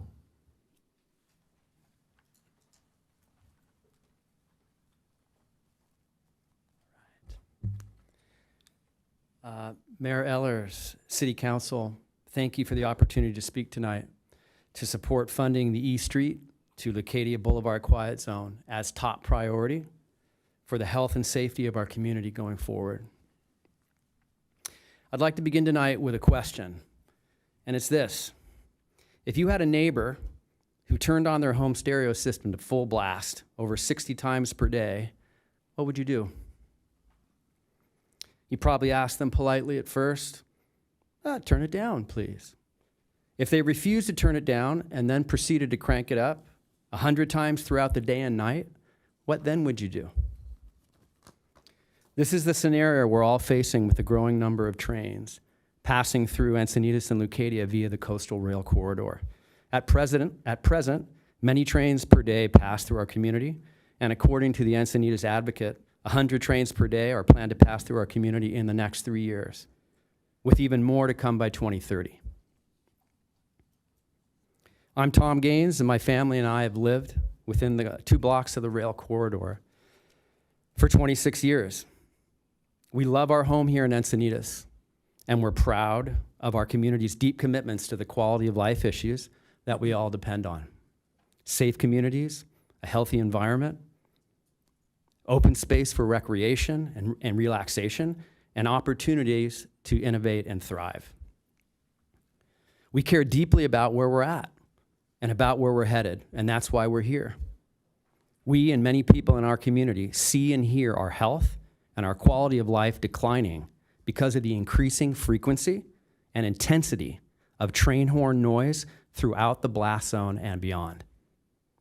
Talking as a family at dinner, studying for a test, preparing for work, reading, thinking, praying, relaxing, and most of all, sleeping. All of these things and more are affected by the growing number of trains and their damaging train horn noise. Enough's enough. We can do better as a community, and we must do better. The best part is we can do it together. The trains are a fact of life, but the train horns don't need to be. This is why I, my family, these good folks here, and thousands of our Encinitas and Leucadia neighbors, with more growing every day, ask you to fund and prioritize the train horn quiet zone, both now and for 2027, 2028.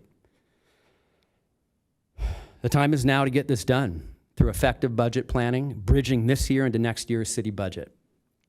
This must be top priority for our community's quality of life going forward. Our community's families, businesses, and visitors will thrive for years to come when this is funded and built. So, Thank I, you. the many folks in this room, Sorry, I got to cut you off there. So, thank you.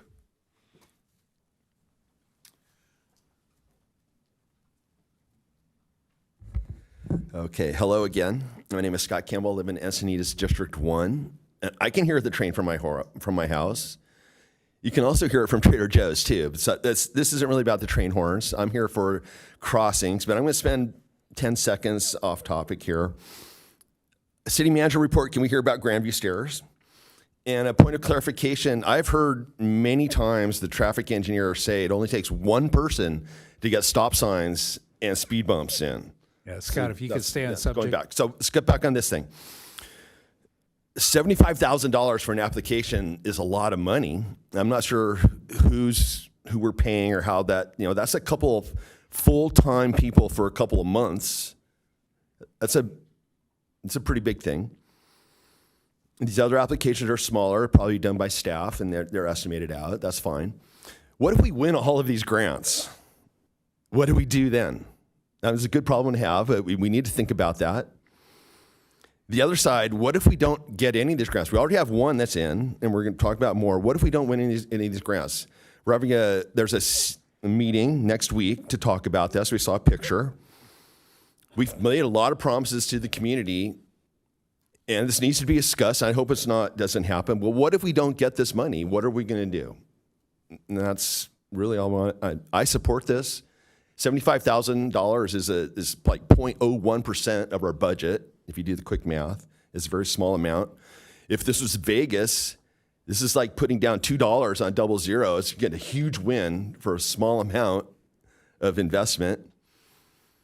Everybody wants it. The question is which ones? I don't know. I mean, hopefully the staff knows the difference and they can tell us, maybe give us some odds of what we're going to get, of how we're going to win these. You know, remember the last time we did grants, it was pitting La Costa versus a Roundabout, and we went for the La Costa, and there was a group that said they're going to create a grant and they were going to supply. They didn't really come through. So we make sure that we actually can pull these grants off in the time allocated, and let's get our crossings done. And I think the people behind me were really there. There's some businesses that would really prosper with these things going in. Thank you. Thank you. And that's it? Okay, so we'll move on to deliberation. And first up is Councilmember Lyons. Yeah, I'll jump right in.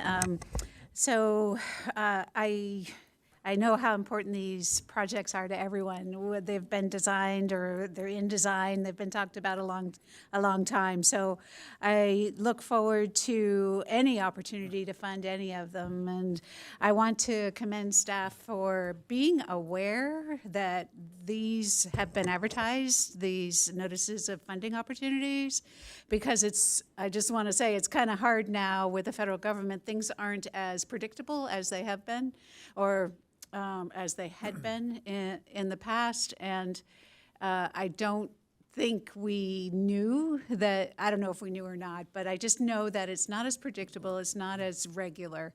And so to get on top of these and understand that this is a funding source we can pursue, I appreciate that. Appreciate the vetting of which of our projects would be eligible for which grants. My only question of staff is, do you see any barriers to applying for all the grants that are eligible? Would there be any reason not to do that? No, is the easy answer. Now, when we look at the railroad grants, for instance, we do have 2 or 3 projects that would be in the mix. And at the end of the day, how every one of these granting programs works is it ends up being merit-based, right? So there are criteria that are reviewed and scored for these grant programs, and it's based on which projects end up scoring the highest. So from that standpoint, our projects don't necessarily compete against each other, but there is a funding limit, and we are going to have some of our projects score a little differently based in the eyes of each of the specific grant programs. But I think from the standpoint of return on investment and the potential of receiving any of these grants is, it really is a good bang for our dollar. So, Okay, good, thank you. Based on the return on investment, I'm really compelled to move this forward. I do want to share too, and I think you were getting at it, there is criteria, and we can definitely demonstrate need by putting forward all of our need. And that may help to persuade those who are selecting. But one of the things we never know is who else is going to apply and what's their level of eligibility based on criteria. You never know that. So it's, this is our opportunity to put our best foot forward and be as competitive as possible and see if we can win some of this money. So I do want to note that one of the reasons the cost for this is a little bit less than at least I understand this way, correct me if I'm wrong, it's a little bit less than what we approved last time we wrote grants for crossings, because we've already done a lot of the legwork, the research or the documentation or the data that we need to submit for the grant. So we've already done that, and we're going to be able to use some of that this time. Is that correct?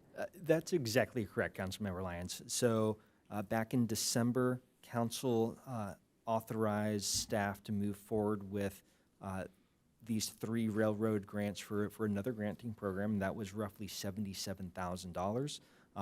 That was a big investment for doing a lot of the benefit cost ratio analysis, a lot of the other detailed analyses that are required for these FRA grants. So, we really are getting a good deal by kind of recycling that information that we've already developed.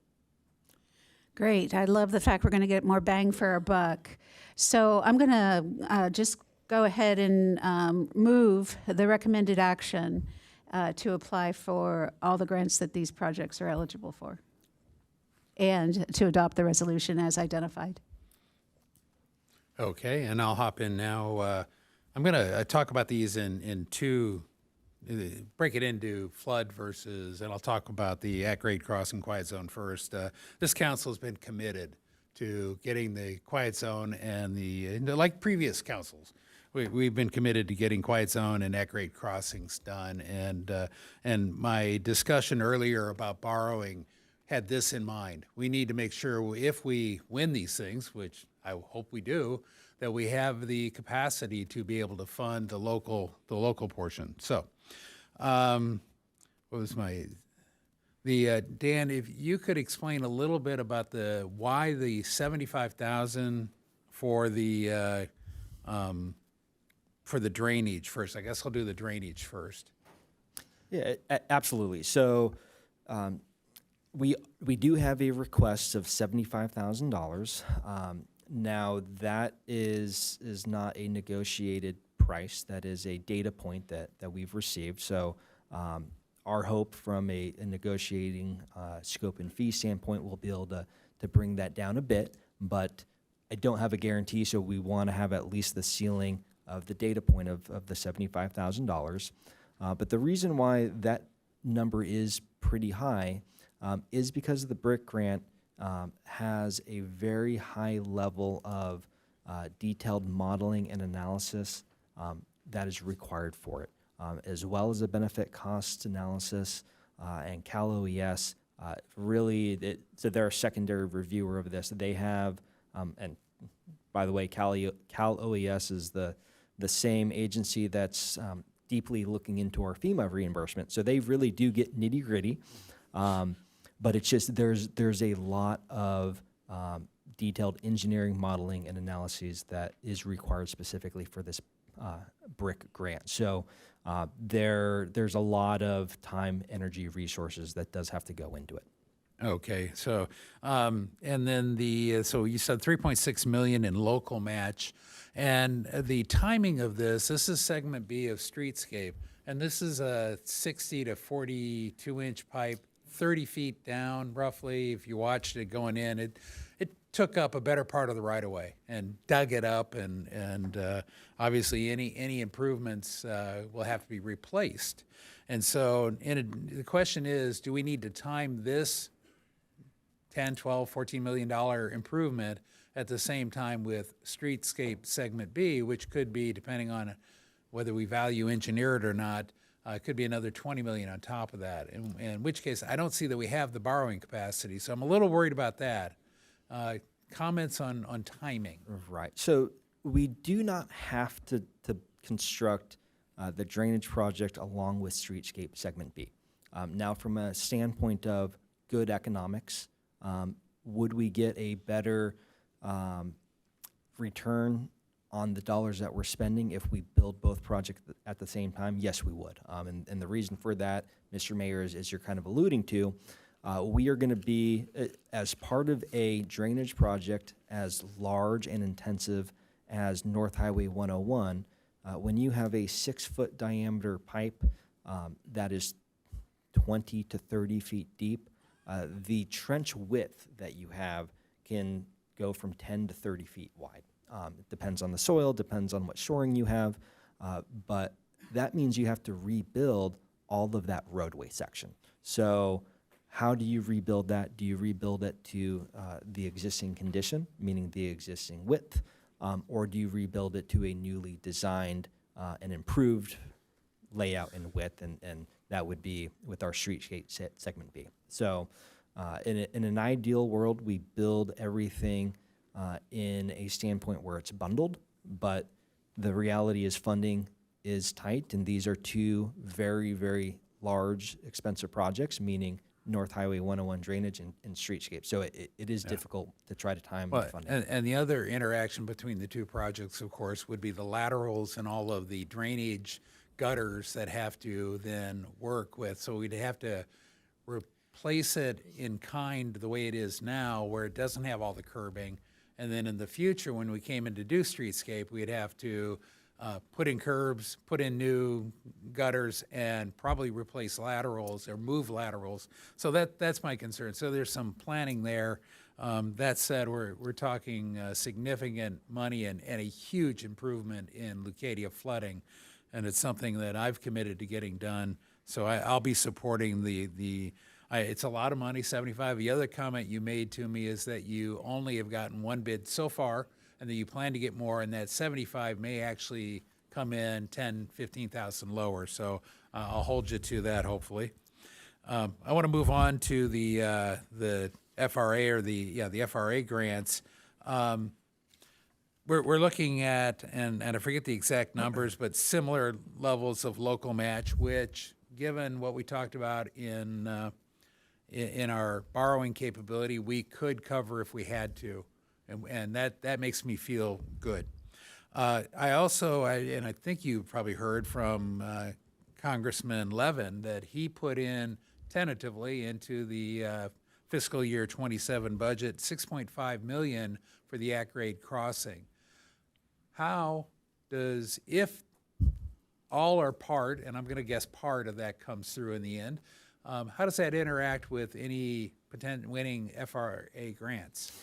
Yeah, absolutely. So if the tentative proposal does get certified and incorporated in a future federal fiscal year budget from Representative Levin, then depending on that amount, we would either be able to use it to augment, if we do receive any other grant, augment some of that granting amount. It is possible that any of the FRA grants we've applied for, they could offer only partial funding. That's also, that is a reality. That does happen. What kind of funding? Partial. So, yeah, so instead of providing funding for the full request, they may say, we only want to be able to fund 50% of your request. Now, you typically cannot have two federal funding sources utilized from a standpoint of local match. So we would still be required to find a local match if we received a federal grant as well as an earmark from Representative Levin. Okay, great. That answered the question. The other thing to remember, and I always remind people, is the low sand corridor is the second busiest in the nation. So that puts a pretty good spotlight on us from a safety and reduction standpoint. And then the last point of clarification was I saw the quiet zone goes to Leucadia Boulevard. Is it a future phase to work with Carlsbad to go all the way to Cannon, or how does that now work? I thought previous discussions always went all the way to Cannon if we could get that. How are we phasing it, or what's the bigger picture here? So this project that we have, the Encinitas Capital Project, is truly East Street to Leucadia Boulevard. The Leucadia at-grade crossings, they are going to be designed, or they are being designed and will be constructed with all the necessary supplementary safety measures that could be incorporated in a quiet zone. But ultimately, we have no authority over Carlsbad and their desire to upgrade Cannon Road and the crossing there. that would be the final bookend for us to have a quiet zone from Leucadia Boulevard further north. So how do we should keep that phase 2 as a project in front of us and a goal we should go after. And I've had discussions with the city manager about meeting with council members in Carlsbad. So I don't want to lose sight of that. And I think for all the time that I've been talking about Quiet Zone up here, it always included that, and I don't want to lose sight of that. So I hope my fellow council members will support me in solving the Quiet Zone all the way to Cannon. I know that's a limitation the FRA puts on us. Right, and from a standpoint of that being a capital project, there would be no funding, no real engineering work associated with having a quiet zone go through Encinitas, because if and when the East Street to Leucadia Boulevard Quiet Zone project is completed and the Leucadia at-grade crossings projects are completed, we will have all of our crossings with all the supplementary safety measures installed for our quiet zone. So there really wouldn't be any additional work on our end. It would really be partnering with Carlsbad for them to do capital work on their end. So just wanted that to be clear. And I have a little housekeeping. Can I have a motion to extend to 11 o'clock? Motion to extend to 11. Second. If we can call the question on that one. And so to be clear, what you're saying is when we're done, we will have all the capital on our side. We'll have all the physical stuff in place, and it would just be a matter of getting Carlsbad to implement Cannon Road, and then we could pursue whatever. Then it would be paperwork at that point. Cool. Okay, thank you. And That motion passes unanimously. thank you. Okay, and so I'll yield to Deputy Mayor O'Hara.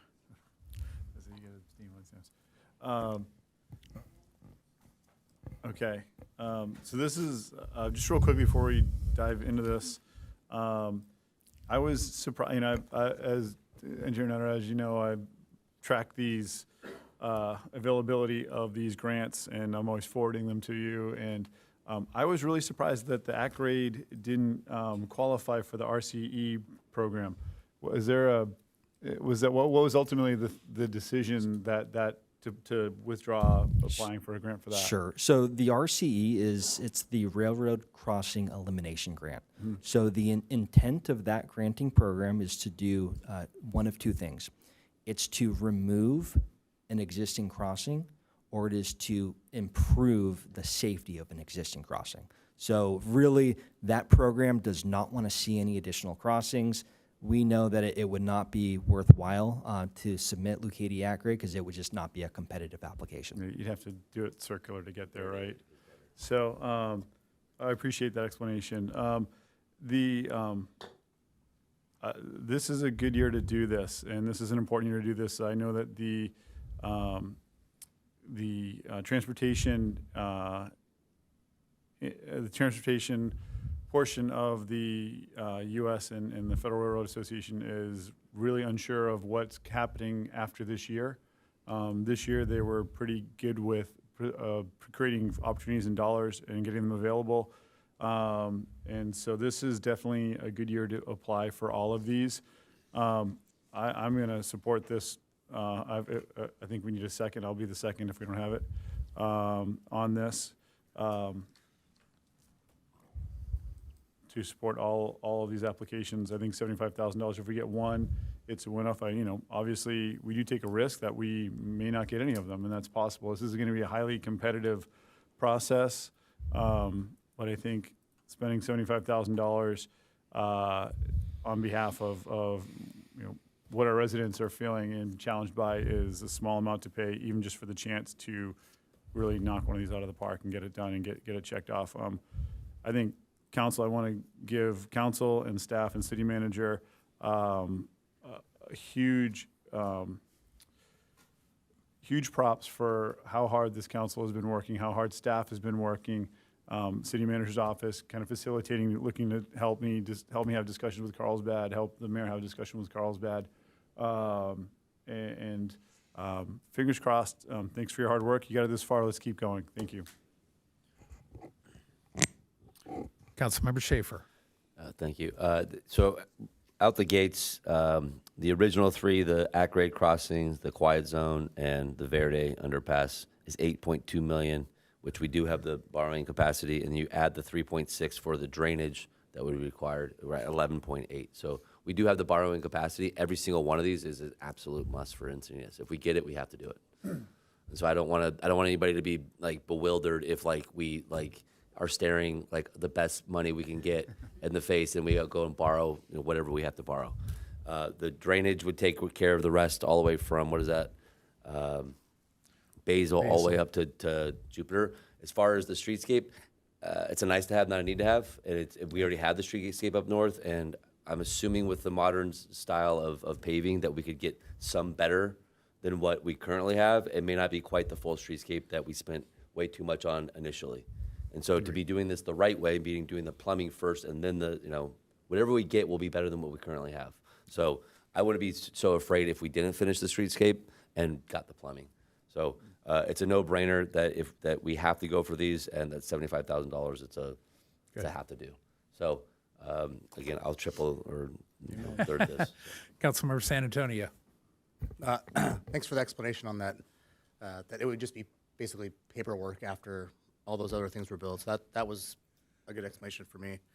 But I'm totally in support of applying for all these. Clearly, our residents want this. Or everybody's most residents want this, and I don't want to say all, but it's clearly something important. It's something that previous council as well as this council has talked about quite a bit, and I'm in total support of this. So it is my shop's right across the street, so I definitely I'm there 8 to 10 hours a day if I'm not here. So I definitely hear those trains just during the days. I have to deal with it at night, so I definitely know what that feels like. So I'm in support. Okay. Just one last comment. I got one more. Just one last comment. I think just while we're here talking about this with the quiet zones, there's enough people in Leucadia that are worried about the sound, and I think Russell Levan came in and spoke to it. It would probably be worth it to do do the petting zoo version of the AWS system like they did before at Leucadia Oaks. If there's a way to show what the AWS system would look like or sound like going along the tracks and kind of directed noise, just to give the people that are worried an idea that, yes, there might be some horn still, some noise still, but it's not going to be what it currently is, and it'll be consistent, it'll be known versus, I think tonight, right before we started our meeting, there was some engineer that had something up, his what, and it was going the whole distance and using it not consistent with some other engineers. So I think the consistency was, going to Tom's point, I think that would give some people some level of availability that it's not quite what it once was. So it would help us, I think, as a council, and I think it'd help you not having to reply to as many emails about the concern of the noise.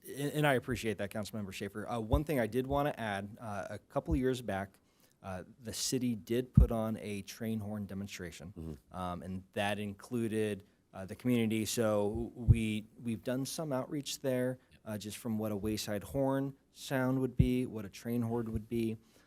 We also do have a community participation plan meeting next week on the 26th. We have examples of what the pause system, and that's what San Clemente has. That's the system that we are. That's our top priority to try to get it. It's the lowest decibel, and then we also have an example of what the wayside horn will sound like as well. So we'll present those to the community again at that meeting, and make it very, very clear and phenomenal. So you'll actually be doing an audio example there? We will. Okay, great. So anybody that's got those emails coming in, reply and let them know. Okay, thank you. I appreciate that. Okay, with that, I will call the question. And it's recommended action, correct? That's correct. That motion carries unanimously. Excellent. And that takes us on to 10F. 10F is a memorandum of understanding with the Encinitas Union School District and the San Diego Union High School District for bicycle e-bike safety education program for the 2026-27 school year. And the contact person is Parks and Rec Cultural Arts Director Knopp. I have a quick question. Is this something that we can delay because we don't have the stakeholders here to present. That would be up to council. I would entertain that. It's pretty upsetting that the stakeholders that are going to be receiving this money aren't even here to talk about this MOU, and it's kind of important. And there's some things I want to make sure that they hear from our mouths. Otherwise, Yeah, good. Okay. So yes, you could table it. However, we do have people that want to speak on it. So you do still have to take public speakers tonight, but then you could defer or table. And if we chose to table it tonight after the public speakers, would we leave the public testimony open and then take more public at the subsequent? It's not a hearing. Yeah, so it's you just would an rehear. MOU. Doesn't matter. Yeah. Okay. So, let's do staff report. Let's see if there are any preliminary questions, and then do public, and then we can decide whether we table or move forward. So with that, we'll go with staff report. Thank you. My topic for item 10F is the memorandum of understanding with the Encinitas Union School District and the San Diego Union High School District for bicycle e-bike safety education program for the 26-27 school year. Two separate MOUs. Bike safety class through MOUs with the city started in 2023-2024 school year. Encinitas Union request is for $31,050. Their report for this year is that's a service for 9 schools, all their schools. Each had an assembly and a rodeo. The rodeo is during PE class and served over 4,100 youth this past year. Students must have a bike sticker from the assembly to lock their bike up at school after Thanksgiving. And if they don't get it through that, they can get it through the city safety class also. San Diego Union High School District request is for $16,500. They held 15 educational sessions in the past year and positively impacted 1,400 students. That is for 6 assemblies and 9 bike safety classes, all within the city of Encinitas. The topics include road rules, where to ride, general bike safety, and emergency maneuvers. The middle school students take on bike education rodeos during PE class for training, along with assemblies. Middle schools must go through the class to get a bike sticker that allows them to lock their bike up at school also. Encinitas Union presented to the Mobility and Traffic Commission in May, and San Diego will do so in June. I'm just going off the notes that they've sent me. With that, I will finish with always an opportunity to sell. The city also offers bike and e-bike safety classes. Like I said, if they don't attend a school one, they can go through us. We offer a 3-hour class, 1 hour in the classroom, 1 hour training in the parking lot on their bike, and then 1 hour out in traffic or out on the streets. I don't mean to be scary. We do that for $13 for residents with all fees and $28 for non-residents. So always selling. We have room in our June classes. So glad to answer any questions. Okay. Do we have any questions of clarification? If we don't, we will go. How many public do we have? 2. 2. I have a quick, how full are those classes? Our classes tend to be sold out at 20 people per time. You don't have to be a youth to take it. And how many classes do you have again? We do 2 per month. Okay, thanks. Okay. let's 2 do public. speakers. First speaker is Molly Hantlian with 2 time donations from Dave Dean and Ellen Burr, who is present, and then Judy Burlfine with 1 time donation from Dadla Ponzil, who is present. So when I change it, just point here. Yeah. Okay.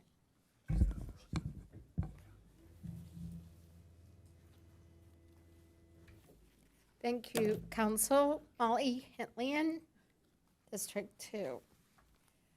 So I want us to reject the MOU, but since you're tabling it, the reason I think the MOU is has lots of gaps and it's poorly written, but I also want to highlight an opportunity to look at a different biking training program.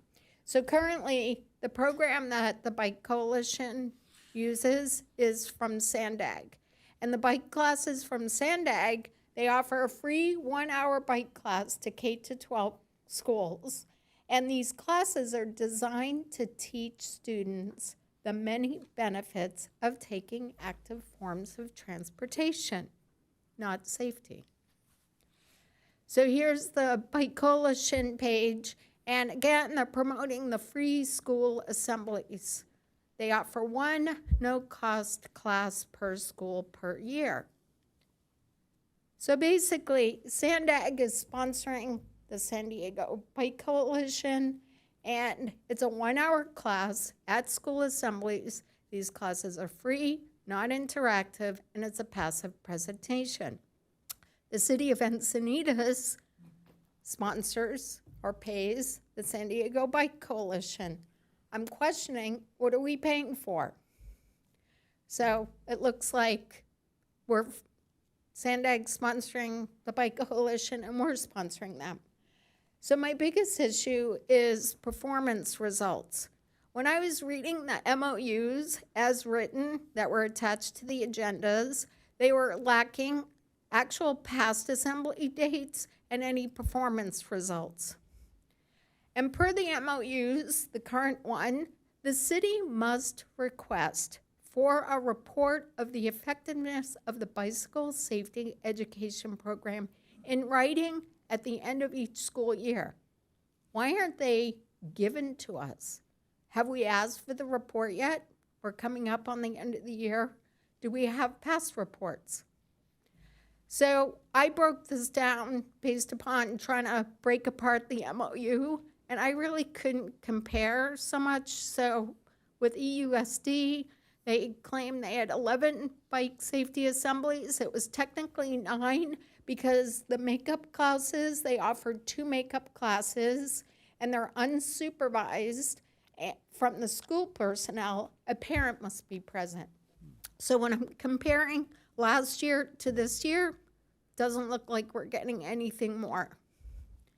Then my bigger concern is the San Diego Union High School District, because this age group is more the e-bike biker.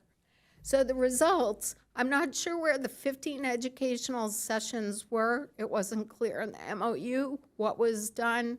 And then when I look at the 26, 27, they only have, it looks like, less assemblies, 2 for San Diego and 2 for the other 3 schools.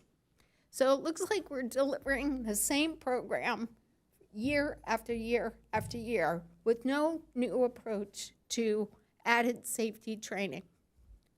Performance results not yet provided. How can we sign off on an MOU without knowing the results of prior year? So this is what I found on the EUSD website. It did list the classes they held. My concern when looking at these classes held, and I think, remember last year in June 2025, when council was deliberating on how we had to sign off on the bike training because we had to have it start on the first day of school or the first week of school. Only one school had it the first week of school. The rest, it looks like anywhere from 6 to 8 weeks after school opened. That's not acceptable. So then for the training summary, when I look at EUSD, I know it's complicated. There's 4 schools that are in the city of Carlsbad. But why isn't the city of Carlsbad contributing to the cost of the training? Well, the Carlsbad schools now enforce their own bike rules because they've had a recent change, and they have SROs. So the sheriff resource officers oversee bike training. So this might not be money well spent covering Carlsbad. And then when I look at the SDU-SD bike safety education, here's my concern. Per the MOU, it states the majority of students entering middle school have received bicycle e-bike education through safety assemblies. So therefore, they've already had training. We don't need to provide more, is what this says to me. It's an assumption, and it's a reason for the city to review and look at other vendors for a different approach. So I couldn't figure out the training differences with the high school, And that really needs to be highlighted because the high school is the high-risk e-biker that we are seeing around town. Cardiff spoke at the MTS Commission meeting, and we don't pay them for their bike training. They reported they had no issues, and she had, superintendent had data of their 300 registered bikers, only 3% had e-bikes. We didn't get any report from EUSD. So I know Dave Knopp had referenced the city rec training. We really shouldn't be relying on this as our core school curriculum. So I'm gonna move on. See, the city hosts the 3-hour bike training safety at the community center. There is a cost involved, and the classes are not exclusive to Encinitas residents. So they may be booked, but I wonder how many of them are from Encinitas residents. My pitch here is really we need a different approach to bike training, similar to how we do driver's education. I'm not proposing 30 hours of training, but we need something more than a 1-hour presentation. That's just not enough. And they also need to have a skills test. There's no skills questions test with the current program. Then when I look at the budget, okay, $31,000 doesn't seem like a lot of money for safety, but we are footing the bill 100%. We should be asking for more from the school as far as accountability. So it's not the money that's in question, it's the training program format and the accountability of reporting.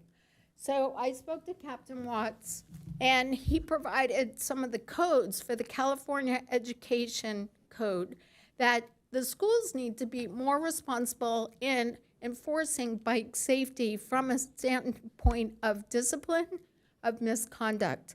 So I have a series of the codes. I didn't get it before I had to submit my PowerPoint to you guys. So I can forward it on to the city, but that needs to be in the MOU, that we need to have guidelines that we expect the schools to enforce bad behavior and have the schools are empowered to take action and revoke bike permits. We're not getting that reporting. So, next slide. So the 2 union school districts are asking us to fund the training at 100%, and we need to ask the school for accountability. So we need to do better, because if the training was effective, we'd see the difference. I have a 1-minute presentation or video from the Cycling Savvy, but I'm out of time, so someone else can show that next time you review this. Thank you. Thank you. And I will note that Judy Burlfine did pick up an additional time donation from Fabian Gunnell. Be loud all the time. Yep. Yeah. It's only oral comments. So come on. We're good.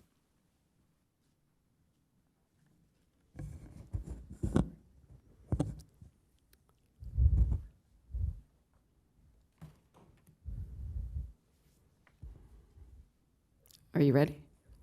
Hi, I'm Judy Burlfine. Never in my wildest dreams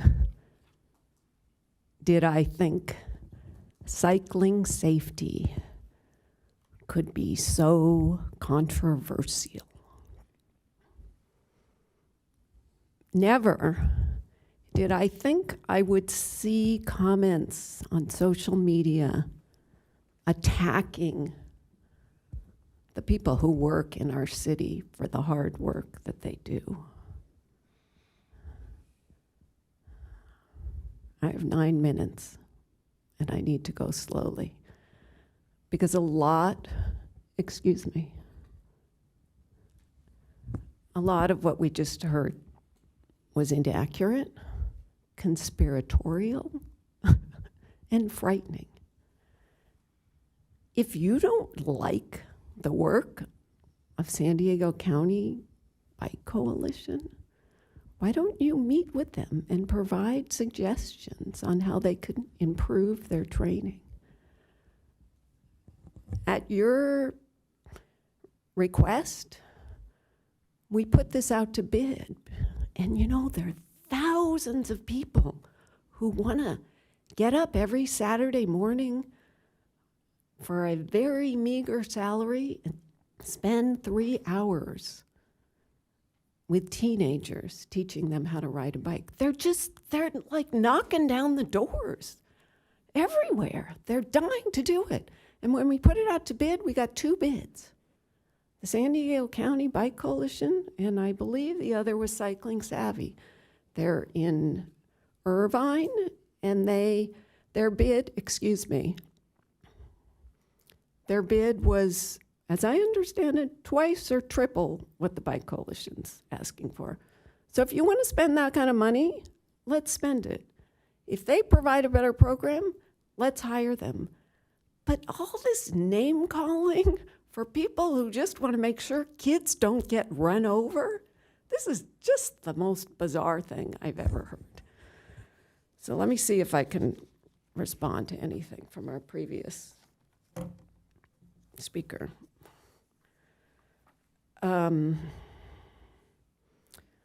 So why aren't the school leaders here tonight? Because they're making sure their kids aren't picked up, kids' parents aren't picked up by ICE.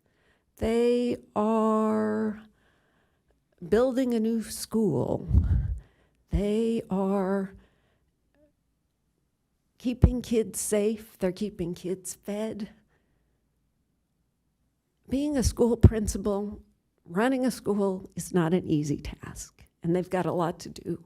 And I commend them for adding cycling safety onto their plate. But when everyone's running around with conspiracy theories about these crazy bike riders, I don't blame them for not coming. Because what are you guys going to tell them you're going to tell them exactly how they should spend the money that we're reimbursing them? I thought you didn't believe in micromanaging. I thought you believed in local control. I thought you believed we're reimbursing them for services they provide. We're not telling them how to spend every last penny. I thought we believed in autonomy. You know, up until a year ago, I mean, even still, we have some of the best bike education in the county that I'm aware of. But every time this comes up, you guys act like the sky is falling. I just can't believe that it could be so controversial. If you don't like, I have criticism of some of the, is an assembly the best way to learn bike skills? No, a 3-hour class where you get out there and ride the bike, it's a much better way. But do they have time to do all of that? And if you guys have better ideas, why don't you set up a meeting with the Bike Coalition? Are you being paid by Cycling Savvy? I just don't understand why Cycling Savvy is just like the greatest group on earth when they charge 3 times as much. And maybe they are. Maybe they're providing fantastic bike education. But can't we work some of these details out before we get to the meeting here? Can't you meet with our Parks and Rec director and tell him if you have other expectations? I don't understand why we can't figure this out. It's not that complicated. Okay, I still have 3 minutes, so let's see if there's anything else I had in my prepared words. $50,000. We spend $1 million here and $1 million there and $1 million here, and now we don't want to spend $50,000? $10 a kid? We have amazing classes. Did anyone see on Facebook the teacher riding in front of Santa Fe with kids riding behind him, doing the perfect thing. Yes, there's still some terrible riders out there. There's also some terrible car drivers. And for the speaker to say that the schools should make the kids ride their bikes safely, isn't that the parents' responsibility? Isn't that the kids' responsibility? What do we think we are? Telling the schools that they should feed the kids, they should keep them safe, and then they should go out there and stop them if they're riding their bikes improperly. Are they law enforcement now? What are we asking of our schools? It's just incredible to me. So $50,000 for 5,000 kids. So I came here to thank the staff for their hard work, to thank the schools for their hard work, and I'm hoping I can thank you. But it sounds like you aren't even going to discuss it tonight.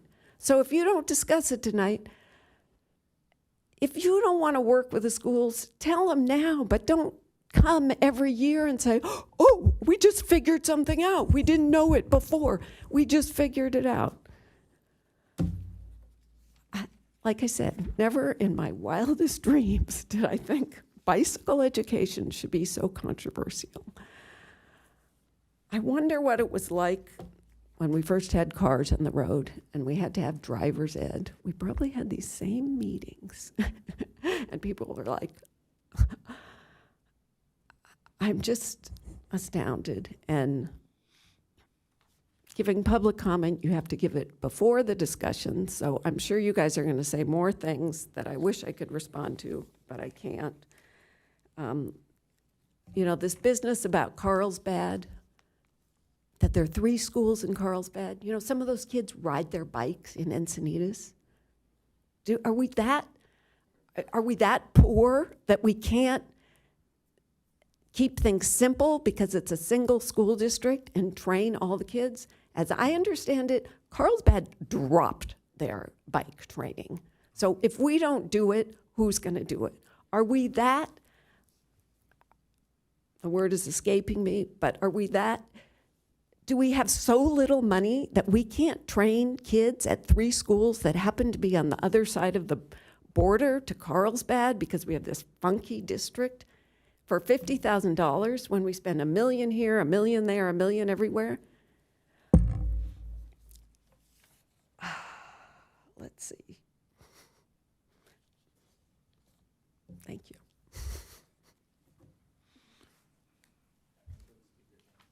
Okay, and so now we will go to deliberation. Councilmember Schaefer. Can we delay this? Or do we want to make a motion to delay it? Yeah, we can make a motion. I mean, if you wanted to make comments, we could make comments, and correct me if I'm wrong. And then we could table it for a future meeting when hopefully we could get some more of our questions answered. So Yep. it's up to the council what we want to do. All right, I'll make a couple comments. I want to thank both the speakers. I want to thank Molly for a very detailed, research-backed and understanding on your presentation. And to be quite honest, we have talked about this, and you missed the last school district liaison meeting, but we did talk about this, and they are required to report. They're getting money from us, and so we require the reporting. We do it for all of our MOUs. We've updated that. We did it for Environmental Day. They came back and they had to go back and figure out their dollar amount and how they're going to present it. The fact is kids are riding their bikes, and yes, it's always the few that give the many a bad name, but that's just how it goes. That's how the cookie crumbles. And the school is the place of enforcement. That's just where we sit right now. They're a place that gets a sticker for them to be able to lock their bike, but what we're seeing is they're getting the same training year after year after year, no advancement in their training. So a kindergartner is getting the same training as a 7th grader. And there's a different level of ability, and there's a different style of riding, i.e. the e-bike versus the self-propelled bike. So there should be some level of advancement that grows with this understanding. And so the schools should be held responsible since they're asking for more money this year. They're going up by whatever it is, and that's fine. And you're right, we should be spending them more money. Also, we'll spend $100,000 if it was going to save more kids and save more lives and get better riders. But the fact of the matter is we're not getting that, and we don't know what we're getting because the reporting hasn't been coming in. That's the biggest issue. And so them not being here tonight to actually talk about the money that they want for their bike program is kind of upsetting. And yes, we get that it takes a lot to run a school. It takes a lot to run a city and have other jobs. And we're still here. And so I'm not here to feel bad for them for not showing up or one of their representatives. It's actually a poor performance of what we're getting already or not getting. And so for me, for them to not be here to actually talk about this money and for us to say there should be some level of performance, an actual writing test or something of that nature, and a first grader has a different standard or requirement than a fifth grader. Why? Because that's how life goes. If you're gonna write you're gonna do your driver's ed, well, you're gonna do your learner's permit. Well, you're driving with your parents. Once you get your license, you're now okay to drive by yourself. It's two different levels of ability. Well, the first grader has a different level of ability than a fifth grader, and then by the time they're on an e-bike or these motorcycles, it's a whole different level. So we want to make sure that this is the fastest way to get to that attention and to actually save lives. That's really what this comes down to, Judy. And it's sad that you don't see that. That we have advanced to a point now where there's more riders than there has ever been. And it really came on really quick during COVID. Nobody had planned for this, but ever since then, there's been this onset of e-bikes, of families having issues with these e-bikers, whether it be in Carlsbad, and there's social media is full of it, showing these kids not being respectful or whatever that is, and there's really not any way for this to be enforced, and the fastest way to enforce is through the schools, and they get their sticker removed. Now they can't ride their bike to school, or at least park it on campus, and their parents have to get involved. And our sheriff has done a very good job of enforcing some of these things. But the fact of the matter is if we're gonna start helping this along, we've done it with everything else, and why wouldn't we do it with this now? And upgrade our benefit, right? Our surf permits, they want to have better permits. Well, then let's professionalize it and make it better, but we're going to expect more from you. Same thing here. So that's where I stand on this, but I would make a motion to delay this till the stakeholders are present. Okay, I'll hop in here. This is about effectiveness of the program, or ineffectiveness as it stands today. If you haven't, I advise everybody go watch the elementaries, go watch the junior highs, and go watch the high schools, because I have done that. And it is the wild, wild west at the junior highs. Kids doing wheelies, coming out in and amongst cars. It's got to stop. Now, we can have our police go out there, and we have done that. And they have actually impounded e-motorcycles when they are riding illegally. But it ultimately is within the purview and the ability of the schools to take away the right to ride to school. And we need them partners with us, and they are not being partners right now. We need to see the results. Have they taken away the parking permit for these kids that violate?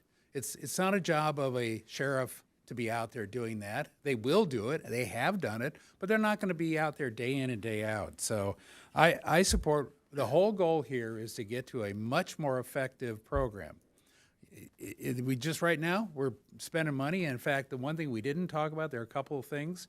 We didn't bring out, Dave provided a current, how much have we been charged so far this year? I don't even think they're quite spending the money that we're giving them or authorizing them. Could you cover that? I don't know if you have that available to put up.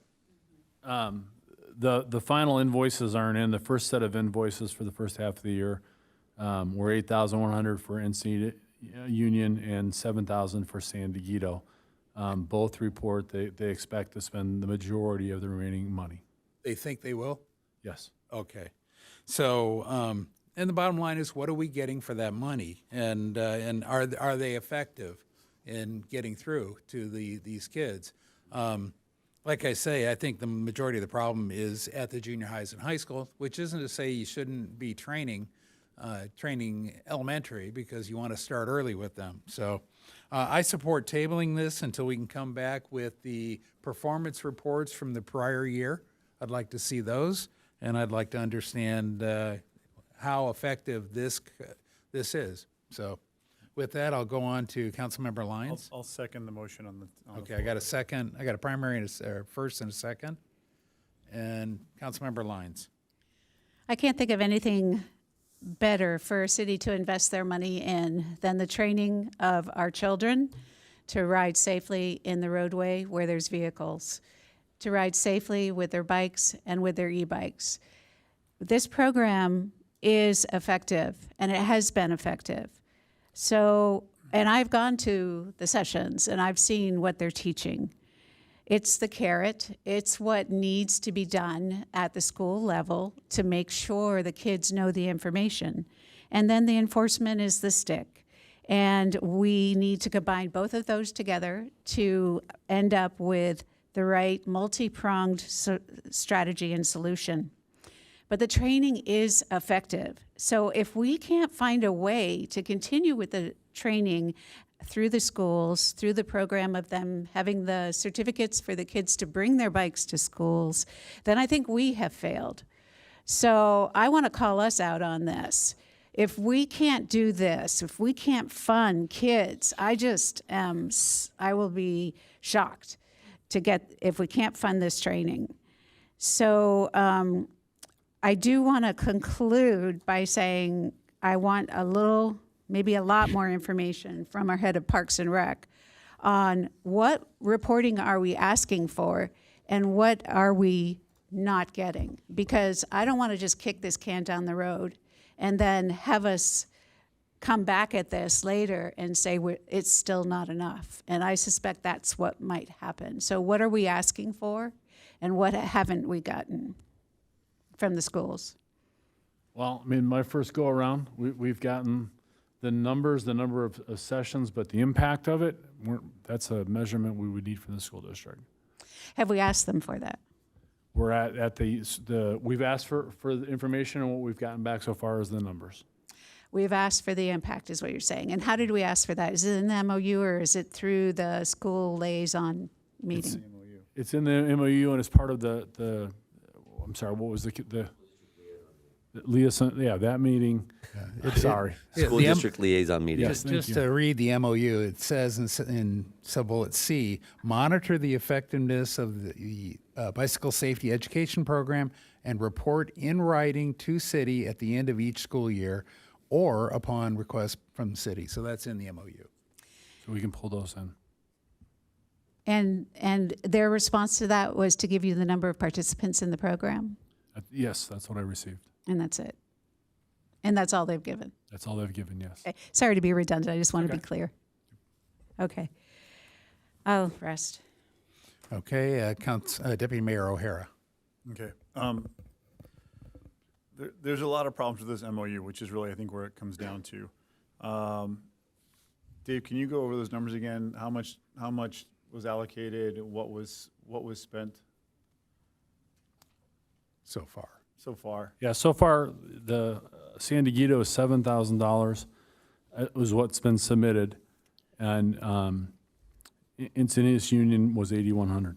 So I come back to last year, this same conversation, and the same conversation included the discussion that we need to do this, it's urgent, this needs to be done in August, or the kids they'll all have a bicycle accident of some kind. Yet here we are with 2-3 weeks left in school, and they're saying they're gonna spend the rest of the money now.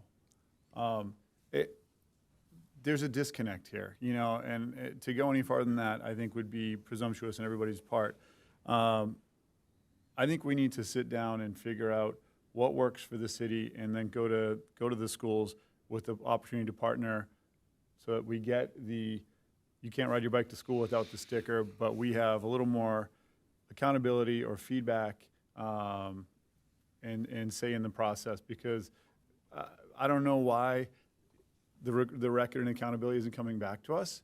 I don't know why they're not here to tell us this, but I think we all need to be equally invested in this, because it's safety. To Joy's point, it's about Councilmember Lyon's point. It's about safety, and we want to invest our money as wisely as possible in safety, and that takes a team effort. It takes both the city and the schools on the same page, and so that's why I support tabling this right now. I want to look for a better arrangement that can yield better fruit, that maybe makes more sense, and it may be a matter of coming back to the SRO conversation. It may be a matter of the school taking it over and then them checking off that they've done it. It may be a matter of us will hold more rodeos. Maybe a matter of a different group. I don't think Cycle Savvy's ever, is it Cycle Savvy? Yeah. So I don't know, but I'm sure they're not the only gig in town. I don't know who we is who looked at this. I don't know the answers to these questions.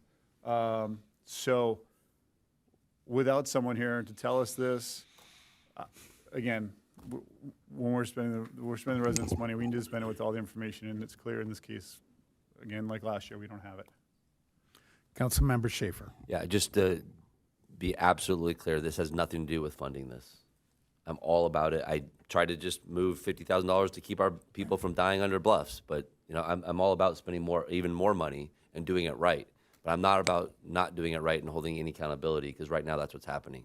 And the accountability part, and if this is an example of how they're running this, they're failing.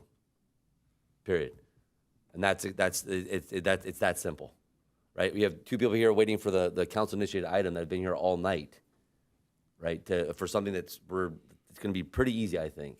But to have an entire group of school people that couldn't show up to have a conversation about how to better this program, I think it's kind of telling of how this probably is going. And I'll hop in. So I'm a little perplexed by they haven't yet invoiced us, but when we saw the data from, I think Molly showed that they were doing all the work in September, October of last year. And so do we really anticipate there are outstanding invoices waiting? They have till the end of next week to submit invoices, and what they've done is submitted as a group. I'm looking at from the paperwork. I'm assuming that was assemblies for Encinitas Unified. I would say that was for assemblies in the first half of the school year, and the billing for the second half will be for the rodeos. Okay, and we think they'll use up the rest for the rodeos. So that all makes sense then? That's from their comment. Okay, and this. Here, I have a question. I know we have a motion to table. Is this something we could, it seems like an ideal use of the school liaison committee. And I'm looking at the school liaison committee as a place to take this and then bring it back to us once we get better clarification on what the MOU should include. The analogy it comes to my mind right away is what we were doing historically for our homeless services. And we were spending the money, and it was going to a good place. It was highly ineffective. And we switched it. We switched it to San Diego Rescue Mission. And it's turned out to be, I don't know, almost an order of magnitude more effective. I think that's what we're talking about today, is not about whether or not we do. I know, Judy, you're going to make this, they're against safety. It's not true. It's absolutely not true. We're about operational excellence and spending our money properly and having safety improvements for e-bikes and for bicyclists, but e-bikes in particular. So with this, I'll be supporting the tabling, and I would like a friendly amendment to send it to the school liaison committee to be Accepted. agendized. Okay. And the seconder, who was the seconder? Okay, cool. Councilmember San Antonio. Just to reply back about the SROs, I mean, the SROs are, I think that's an excellent point as to why SROs are important.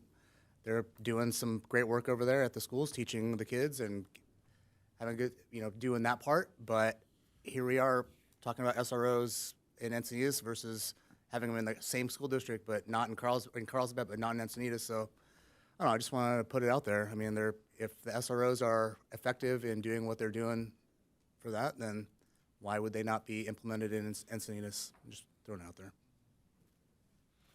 Okay, and Deputy Mayor O'Hara. Yeah, I just want to emphasize that I think this should come back and go to the school liaison committee.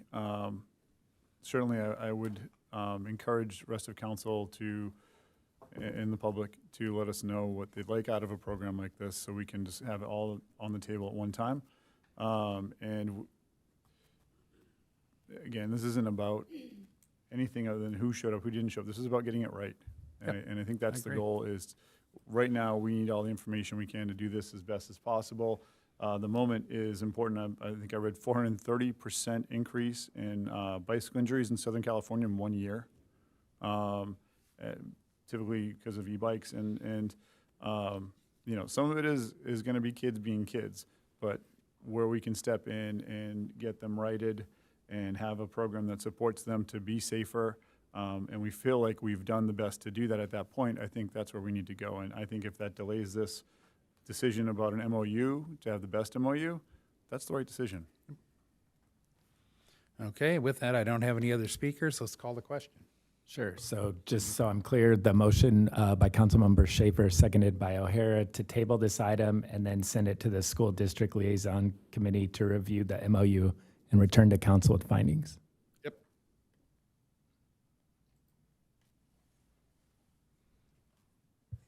Motion carries 4-1 with Lyons voting no. Okay, and that moves us on to, let's see, we've got 11 minutes. You need more time? Do we need a motion to extend? Probably. I'm sure the chamber would like to speak. Okay. Here. So I'll entertain a motion to extend one more time. Anybody want to? 15? Extend to 11:15. Okay. Second. So we'll call the question on the motion to extend.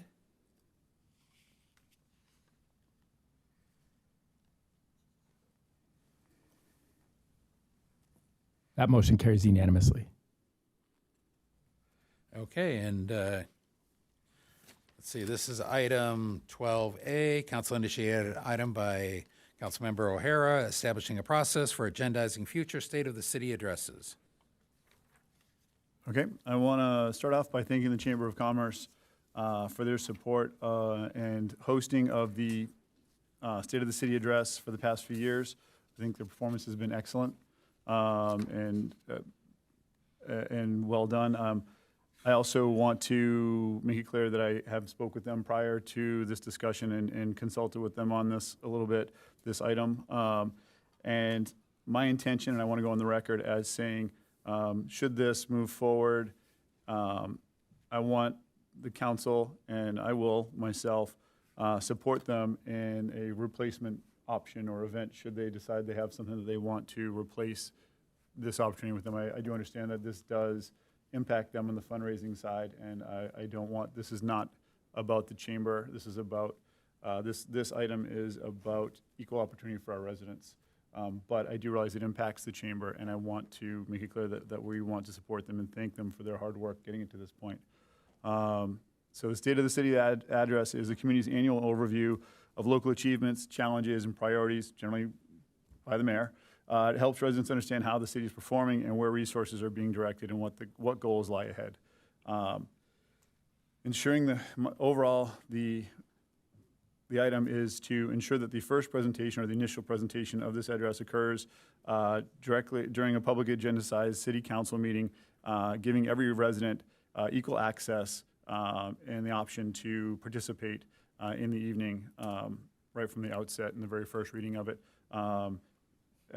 If you read into this, by no means does it say the mayor can't go speak and give the address as many times as he or she wants in the future.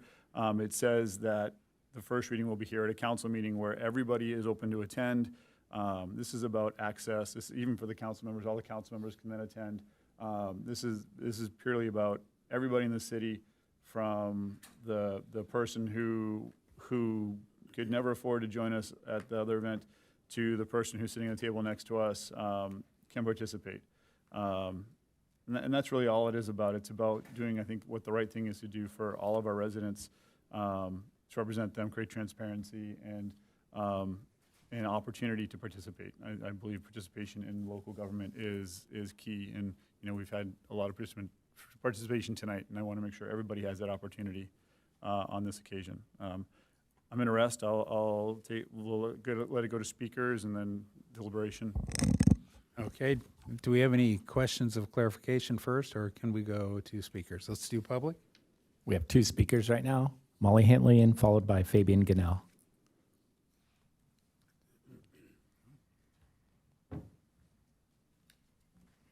Good evening. Again, no PowerPoint. I support this initiative. I was the citizen who questioned the nonprofit spending and the whole event being a private event that was public business. So chamber fundraising, the city gives money to the chamber to operate as well as the 101s, and I support that.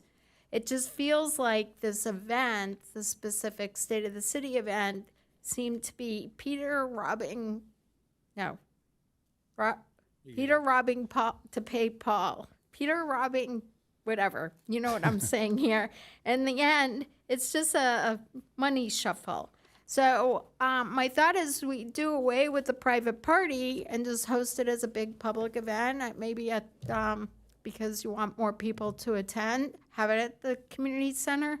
But if the chamber needs and wants a fundraising party, they should. And they should create it around their own tent pole of celebration of businesses. I think that the 101s and the chamber should focus on events that also support the businesses that they represent and really bring the community together.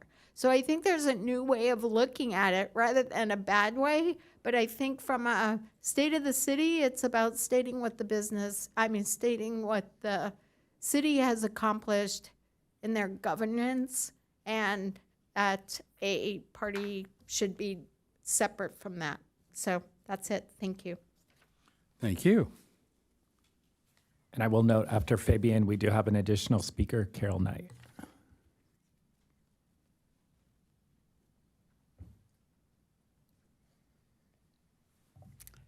Good evening. It's quite late, so let me be direct. I think this is very dumb. The State of the City is not an official thing in the city charter, and the city has no legal power to restrict the mayor's speech. It's really just as simple as that. You can convince the mayor to do whatever you can convince him to do, but if you think you can compel the next mayor to speak or not speak, you guys are barking up the wrong tree. So, events like that are a way to actually talk about civic things in a less politically charged environment. I thought it was nice. It was my first time going, and I thought it was really nice. I enjoyed your speech, Mr. Mayor. And I enjoyed the atmosphere. I enjoyed being there. I spoke to some of you before the mayor speaks, and it's unfortunate the Brown Act says that you can't stay, but a couple of weeks later, we were all here, and we had it again. And do we want the State of the City to be this really formal thing? Do you want speakers to have a response to the State of the City? That's the direction this is going. Let it be what it is. It's a nice event. It brings the community together. There's not really a need to change it. Thank you. Thank you. And with that, did you have anything else before? Carol. Oh, I'm sorry. Go, come. Yeah, I counted two, and then I'm moving on. Carol Knight, the CEO of the Encinitas Chamber of Commerce. I've had a discussion with Jim already, and he knows where I stand on this.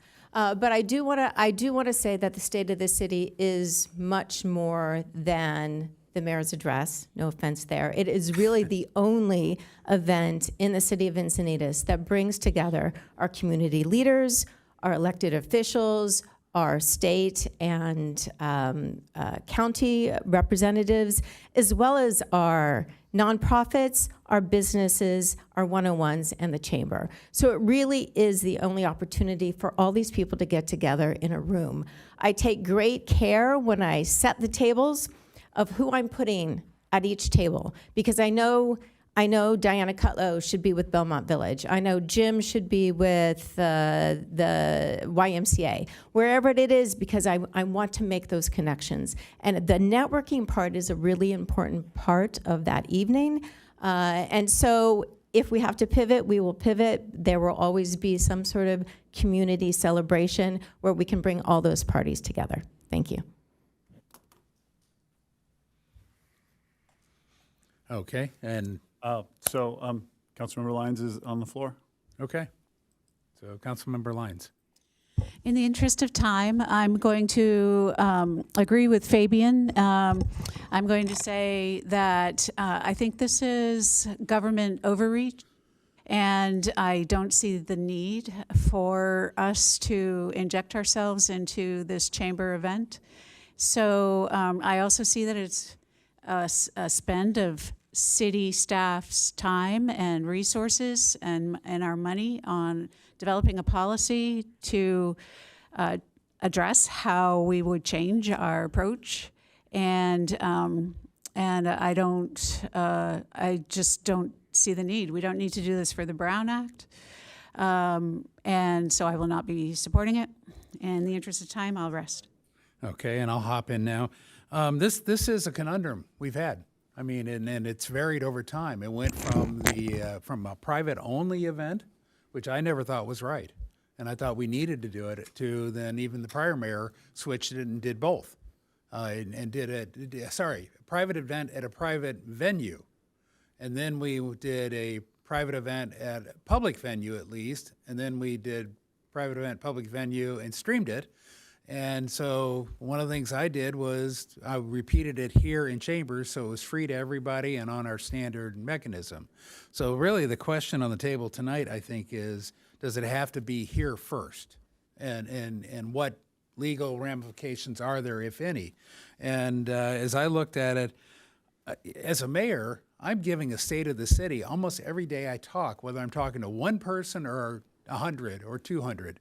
And so it's a difficult thing to regulate. And Fabian, I actually agree with you on your point that it would be an infringement on First Amendment rights to codify it.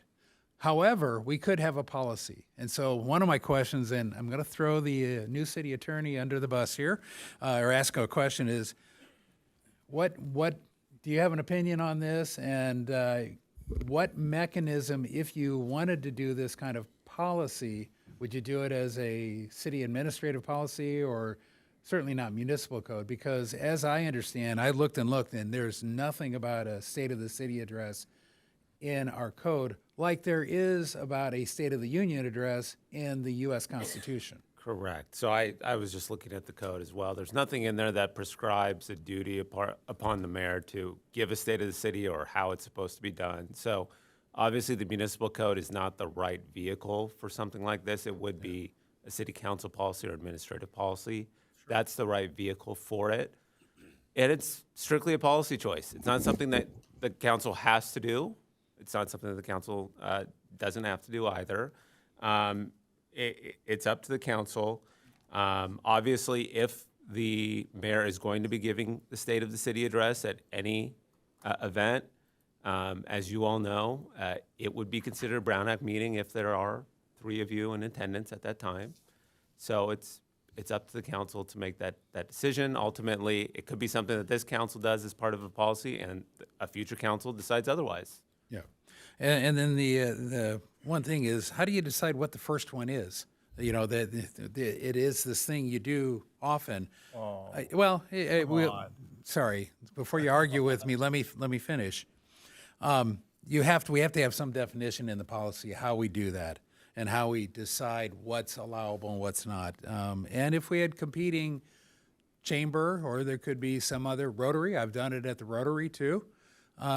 Who is the, it has to be the first here, so I have to do it, and then how much can I vary? Because quite frankly, the address varies from event to event a little bit, and the further apart it gets in time, the more it varies.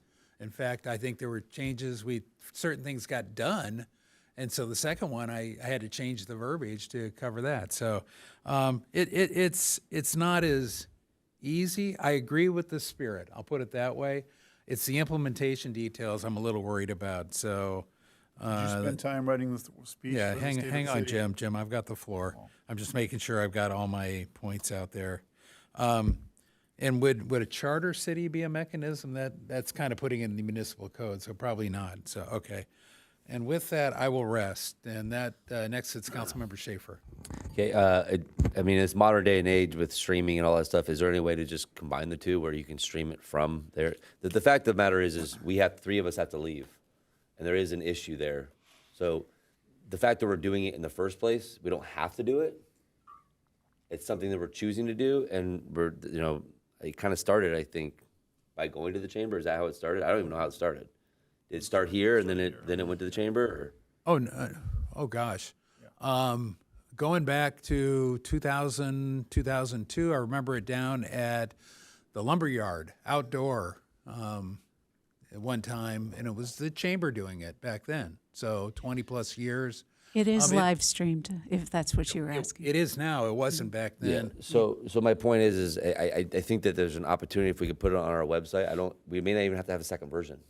That's what I'm trying to get to. It's the first one is free. Now going to the actual room, doing the networking, being a part of the whole thing isn't, you know, right? That's part of the event, but that's streamed. It's added to our list, and it kind of gets rid. You don't have to do a second address here, and it gets rid of that. And so if I guess it could be one address, and you choose where you, or the mayor gets to choose where they do it if we want to make a policy about it, and it's just streamed, and it's put on our official website so that anybody can get it from wherever they are. They don't have to go to YouTube, whatever it is. It's available, and so now we gets rid of that. The difference being, you can't be there unless it's a notice meeting like it's here. And I'll watch it if I want. Okay. You know what I'm saying? Like, and it's just like any other citizen. That's the whole point. Like, we don't have to watch it. I don't have to be here, you know, kind of thing. And so the understanding is, as a resident, we'll do it. We so choose. And so we won't be there for the actual speaking of it, which we're going to listen to it if we want to anyway, which kind of weird that we have to excuse ourselves for a state of the city, but we don't have to excuse ourselves here for different opinions, right? If he's giving his opinion 2 months earlier and he's here giving his opinion, and now I know his opinion, and I may have already talked to Jim or somebody else about it, that it's kind of a I don't know, it's a bureaucratic BS is what I'll call it. So in this modern day and age, why wouldn't we just put that streaming on the thing and call it once, one and done, and kind of over it? We don't have to worry about who gets it first. Every Tom, Dick, and Harry can get this across the city, and it's solved. There's no multiple times. There's no who gets it first. The chamber doesn't have but the event itself, I think, is powerful, and I think they raise a lot of money for it. Sometimes from, I think, some of the wrong people, but the point is, it's a good event, and I think it is a powerful event for the 2 times I've been able to go to the beginning, at least. I don't think it's worth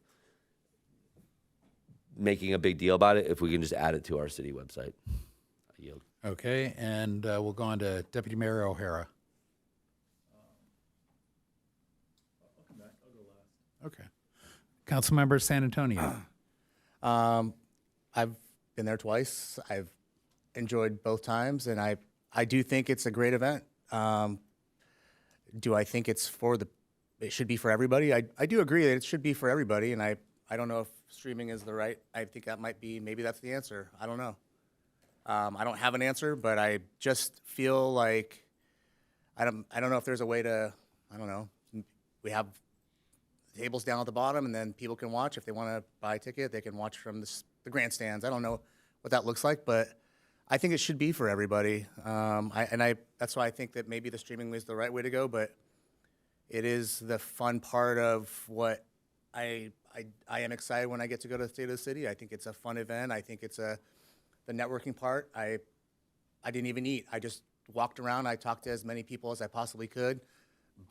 I talked to Fabian and Jill. I talked to everybody. I tried to talk to everybody. People I didn't know I tried to talk to, just because I know that's what the networking portion was for, is to meet people, to make connections. But again, I do think what the mayor is presenting is something that I think when I watch the president do his State of the City or State of the Union, I think everybody can watch it. Everybody watches us on TV, and you get the feel of the pomp and circumstance of what's going on, much to what the mayor gets to do. So, again, I don't have the answer, but I do believe that everybody should be able to either attend or be a part of it, because it is a city event, and it's something that I think that I think a lot of people have an opinion about what's going on in the city. whether it's the trains or whether it's, you know, the streets. It's something that we all take a part of, each little bit, and whatever little bit you choose to take a part of in the city, I think it's important to be able to hear that from the mayor's mouth. So again, I don't know which way to go on this, but I do think it's for the people, and that's where I'm going to stay with that. So, yeah, and it is for the people. That's the whole intent, and that's why doing it in a public forum is so necessary, so that we can all be here, you can react accordingly. There can be public comments on it. The trouble in doing it for the chamber or the Rotary or whomever else is that it's a private event, and it's charged admission. It's not freely admitted. And so, like I say, the only question on the table, I think, is what you're asking, is that the first annual State of the City should be the public one, and does that work then for a chamber, because it kind of takes the bloom off the rose, so to speak.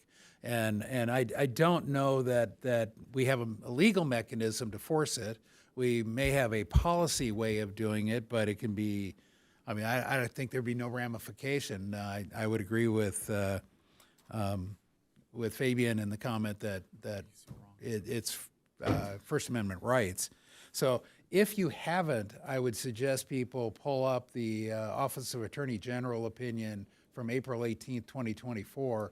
It literally wrote a wonderful analysis of the Ventura Chamber of Commerce hosting an annual State of the City address, and it goes through all the frequently asked questions, and it addresses a lot of what we're talking about here, and basically says it has to be that the quorum of the council cannot attend, and that none of the exceptions really apply. Again, it analyzes it quite thoroughly, and so that's why ultimately, you know, policy is the only thing we could do here is come back and draft a policy, and then it's a question of, if we don't follow the policy, what are the ramifications? And it's, you know, so I'll leave it at that, and I'll yield to Deputy Mayor O'Hara. Okay. First off, I just want to clear one thing. Might heard me back and forth with him, with the mayor. You did prepare a specific speech that you delivered for the very first time at this ceremony. Yeah. It wasn't off the cuff. It was prepared. Oh, totally. Yeah. So, it is a first time, and it's a one-time thing. I'm gonna circle back in a few things, but you met nice people. You paid $1,000. You probably didn't invite the person sitting at the bus stop. You probably invited people you wanted to have around you politically, right? And so you went to the chamber event, and it was lovely for you because you had $1,000 to spend to go. And the person at the bus stop probably doesn't.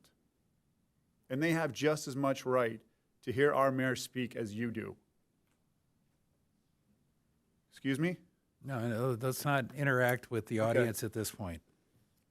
The speech for our residents isn't a networking party. It's an opportunity for our residents to participate and learn what is going on in their community, become educated of the issues that involve them. It's not about networking.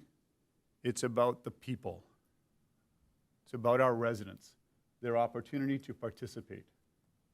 The chamber does an excellent job, and it's not about that. It's about the people and bringing it back to the people. The Brown Act is an issue, so there is clearly some definition in there of legality to this. Otherwise, the Brown Act wouldn't be an issue. We could all go out and you could give the speech and we could sit in the audience. Mm-hmm. So it's not just this thing that we can do and put together. We've got to figure out a policy. Now, if you read this, why we went down this road, this says policy on it. It doesn't say ordinance, code, law. It says policy, just what we're talking about. Creating a policy.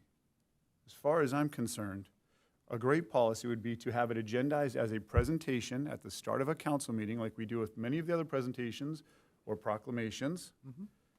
We don't have, that doesn't have to involve speakers. They can come and talk about the next time there's a meeting. They can talk about all they want. We can broadcast it. We can stream it live at that point to all our residents who cannot attend City Hall at that time. It's a prepared speech. We have the facility here to do that specifically. And it can be a state policy. And going forward, if the mayor wants to change a policy and they want to take the opportunity to participate in government away from the people, well, go ahead. Every 2 years, you'll find out how well that works.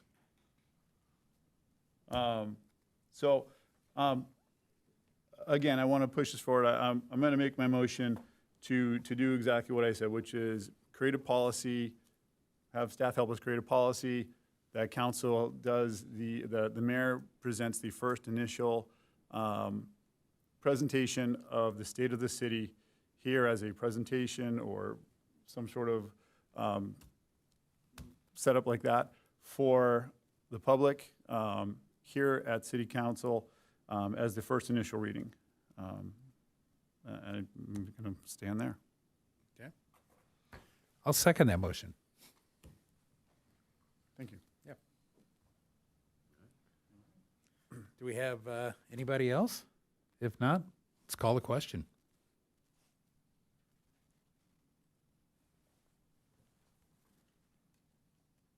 Motion carries 4-1 with Councilmember Lyons voting no.